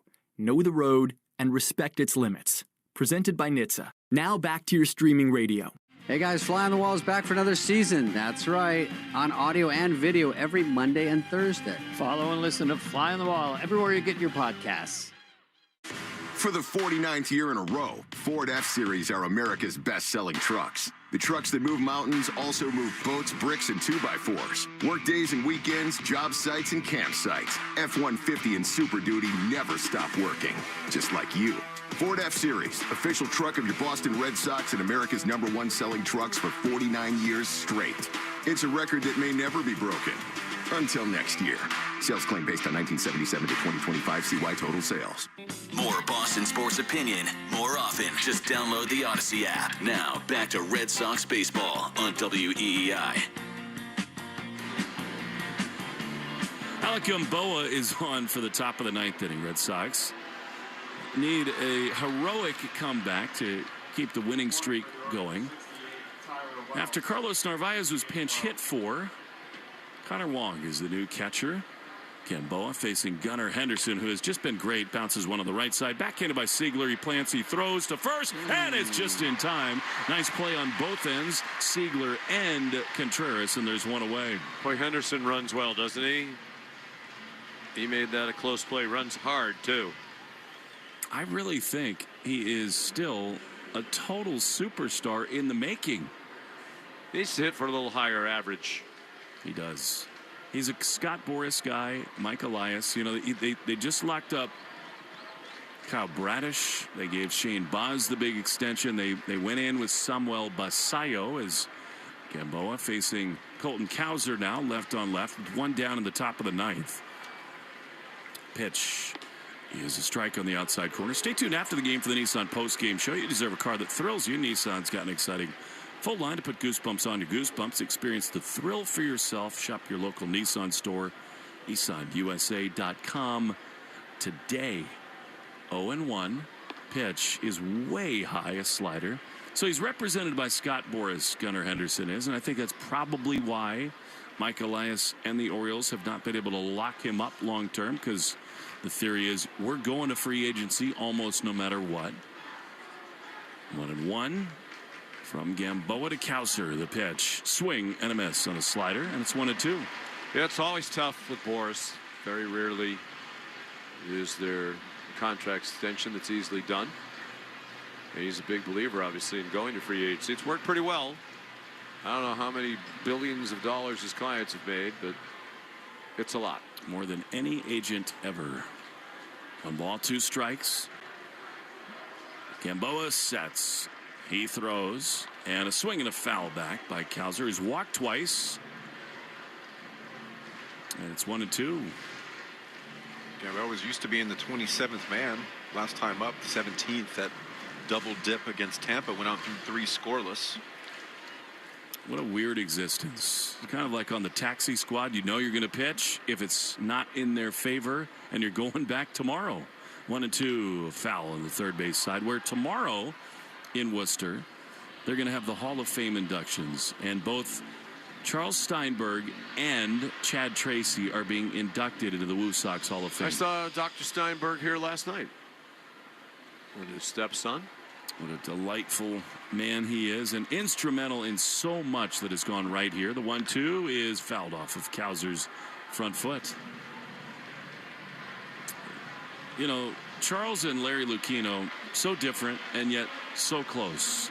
And sort of that yin and yang did so much to kind of balance out and help this Red Sox organization in the Henry Werner era. 1-2. Pitch is fouled off on the third base side, out of play. Charles got his start in Baltimore. Time flies, doesn't it? I mean, this is the 25th year of this ownership group. So Charles has been around for 25 years. Isn't that amazing? I still have not seen a game in Worcester. We need to go do that. It's a good experience. I've watched them on TV. They're on all the time. Polar Park. I mean, does it surprise anybody that Larry Lucchino built another great ballpark? 1-2, the pitch is high. He ducked out of the way, Cowser did. On a curveball, and it's 2-2. Larry Lucchino, one of my favorite people that I've ever been around in baseball. Why? And I'm not saying without good reason, but what did you like about him? Well, I just thought he had sort of a fearless tenacity about him. He loved winning more than anything. The 2-2. Swing and a miss. He got him. Gamboa retires Cowser. Larry was incredibly smart, incredibly caring, but he just wanted to win more than anything else. He wanted to build the best ballparks. He wanted to build the best teams. He wanted to kill the New York Yankees at every turn. And I just think that spirit is the right one for this kind of a franchise. It's perfectionist in every way possible, right? Here's Christian Encarnacion Strand. 2 down, bases empty. 5-1. The pitch is swung on a miss. There's stories about Larry the day that Camden Yards opened. I was there, by the way, in April of 1992. It's like 30 minutes before the gates open, and Larry is going around the concourse moving trash cans around, making sure they're in exactly the right place. 0-1 to CES, who takes a breaking ball that bounces in front of the plate. 1-1. I got to know Larry. He came on and ran the Pawtucket Red Sox my last couple of years there, and the same level of perfectionism, demanding spirit, but also such a kind soul when you really got to know him. 1-1. The pitch is fouled back to the screen. So I love and I miss Larry Lucchino. And it'll be interesting to see what this ownership group does now. You know, there was not long ago would they be buyers or sellers at the deadline. Now they should definitely be buyers, and you know, they might have to take on some salary to do that. Will they be willing to do it? 1 ball, 2 strikes, and they've said kind of outwardly that they are. 5-1 Orioles in the top of the 9th. 1 ball, 2 strikes, 2 down, bases empty. Alec Gamboa sort of doubled over on the mound. He sets. He throws. And a high pop-up. Shallow right center field. Anthony Siegler camps out underneath it. He's there to make the play. And the inning is over. Well, why not a miracle as we go to the bottom of the 9th? Contreras, Yoshida, and Durbin. 5-1-0s. The Shaws and Star Market, WEEI Red Sox Radio Network. Have you or a family member been diagnosed with early-stage non-small cell lung cancer that can be removed by surgery? Consider talking to an oncologist about your treatment options. Why? Because knowing your options before you have surgery can help your care team develop a treatment plan that's right for you. Learn about a potential treatment plan before and after surgery at askbeforesurgery.com. That's askbeforesurgery.com. And talk to an oncologist before your surgery. Are you looking for a pro football podcast that doesn't put you to sleep with spreadsheets or insult you with mindless hot takes? Football is fun. Why shouldn't your football podcast be the same? Follow and listen to Heed the Call NFL podcast with Dan Hansis and Mark Sessler wherever you get your podcasts. You're in charge of ordering boxes. Small boxes, big boxes, really big boxes. You're in charge of tape, labels, mailers, bubble wrap, extra bubble wrap, just for fun. You're in charge of warehouse cleaning and safety supplies. Good thing there's Uline. Thousands of quality products for your business and warehouse needs, always in stock, ready to ship same day, and backed by Uline's legendary 24/7 customer service. Uline makes it easy because you already do enough. Uline, we warehouse for you. Get in the zone, AutoZone. Summer's finally here, and we're kicking it off with a whole lot of free. Free brake pads with Duralast rotors. Free oil filter with 5 quarts of oil. Free Armor All wipes with Armor All glass cleaner, and more. More free, so you can have more summer. Celebrate free at AutoZone. Now through July 27th. Restrictions apply. Get in the zone, AutoZone. Red Sox review after the game on 93.7 WEEI. Well, one last chance at history, and it is an uphill battle. The Red Sox have already tied their franchise record with 15 consecutive wins. Tyler Wells is on. Wilson Contreras leads it off in the bottom of the 9th. 5-1-0s. Wells throws, and Wilson takes a ball that's called that way, and the Orioles win a challenge. Catcher's challenge in the ball call? I think it was a strike. Top of the zone. We will wait and see for the verdict. And yes. Pitch to the strike. He clipped the top of the zone. Trump making challenging great again, and it's 0-1. I've tried to stay away from any political reference. Usually it's a downward spiral. It's a good point. 0-1 to Wilson. Swing and a miss. He does not ever get cheated, and it's 0-2. He came out of his shoes with that swing. Yeah, we're talking about how the fans are engaged. It's 5-1 in the 9th inning. Very few people have left. And they're all standing. Yeah. And a lot of them, especially in the bleachers, still waving their shirts around. 0-2 to Contreras. Pitch is up and in. Did it hit him? Yes, it did. It hit him on the left hand, and the leadoff man is aboard. Take one for the team, baby. Peyton Tolley grinning and smiling and yelling in the first base dugout. Contreras, this season just continues to get plunked. For him, that is, if you can believe it, the 16th time he's been hit by a pitch. Now it takes a spark to start a fire.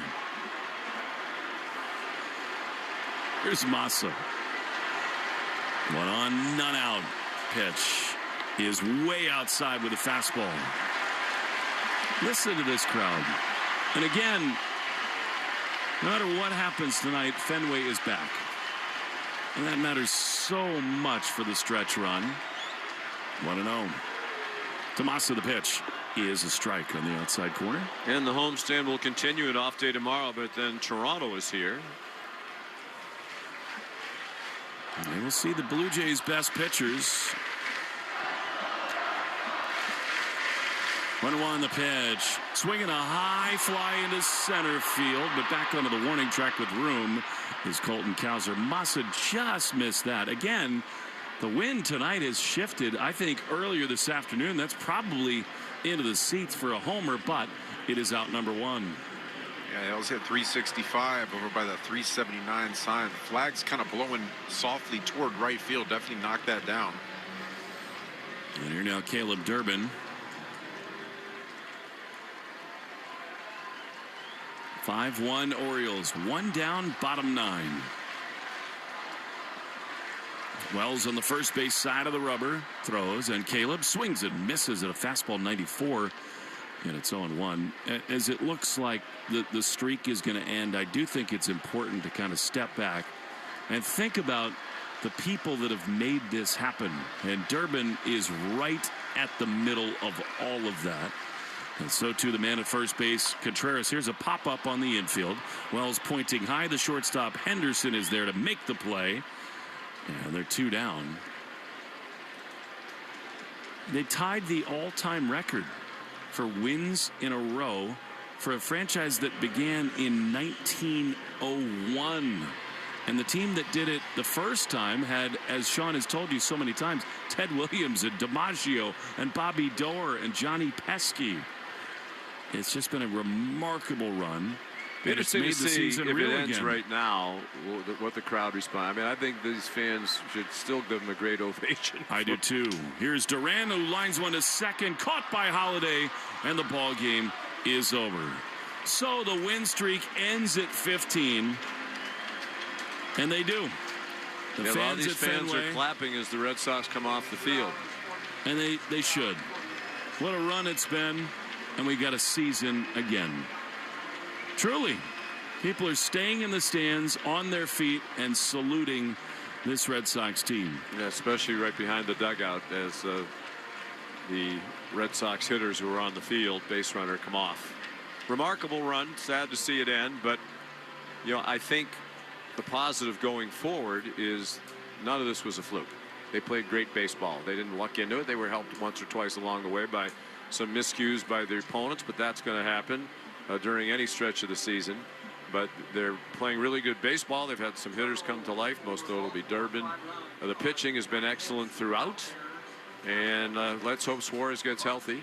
I think it might have been a different result if he pitched tonight, because Rivera got him right behind the 8-ball instantly right out of the gates tonight. There's no doubt about it. It's ironic, Lenny, that it ends against the Orioles, because Earl Weaver famously and prophetically said momentum is only as good as your starting pitcher the next day. And they've got Bayo here, and they still don't trust him to start games in the first inning. They go with Rivera, who has at times been really good, but that's now 2 in a row where he was not good at all. He just had very little tonight. And on a night where this place was ready to go crazy and explode and get behind this team, Rivera really did not do this team any justice at all tonight. Yeah, he just didn't have it 2/3 of an inning. But taking a positive out of tonight's game, Bayo went out 5 1/3 innings, 5 strikeouts, only 1 walk. I thought he did an outstanding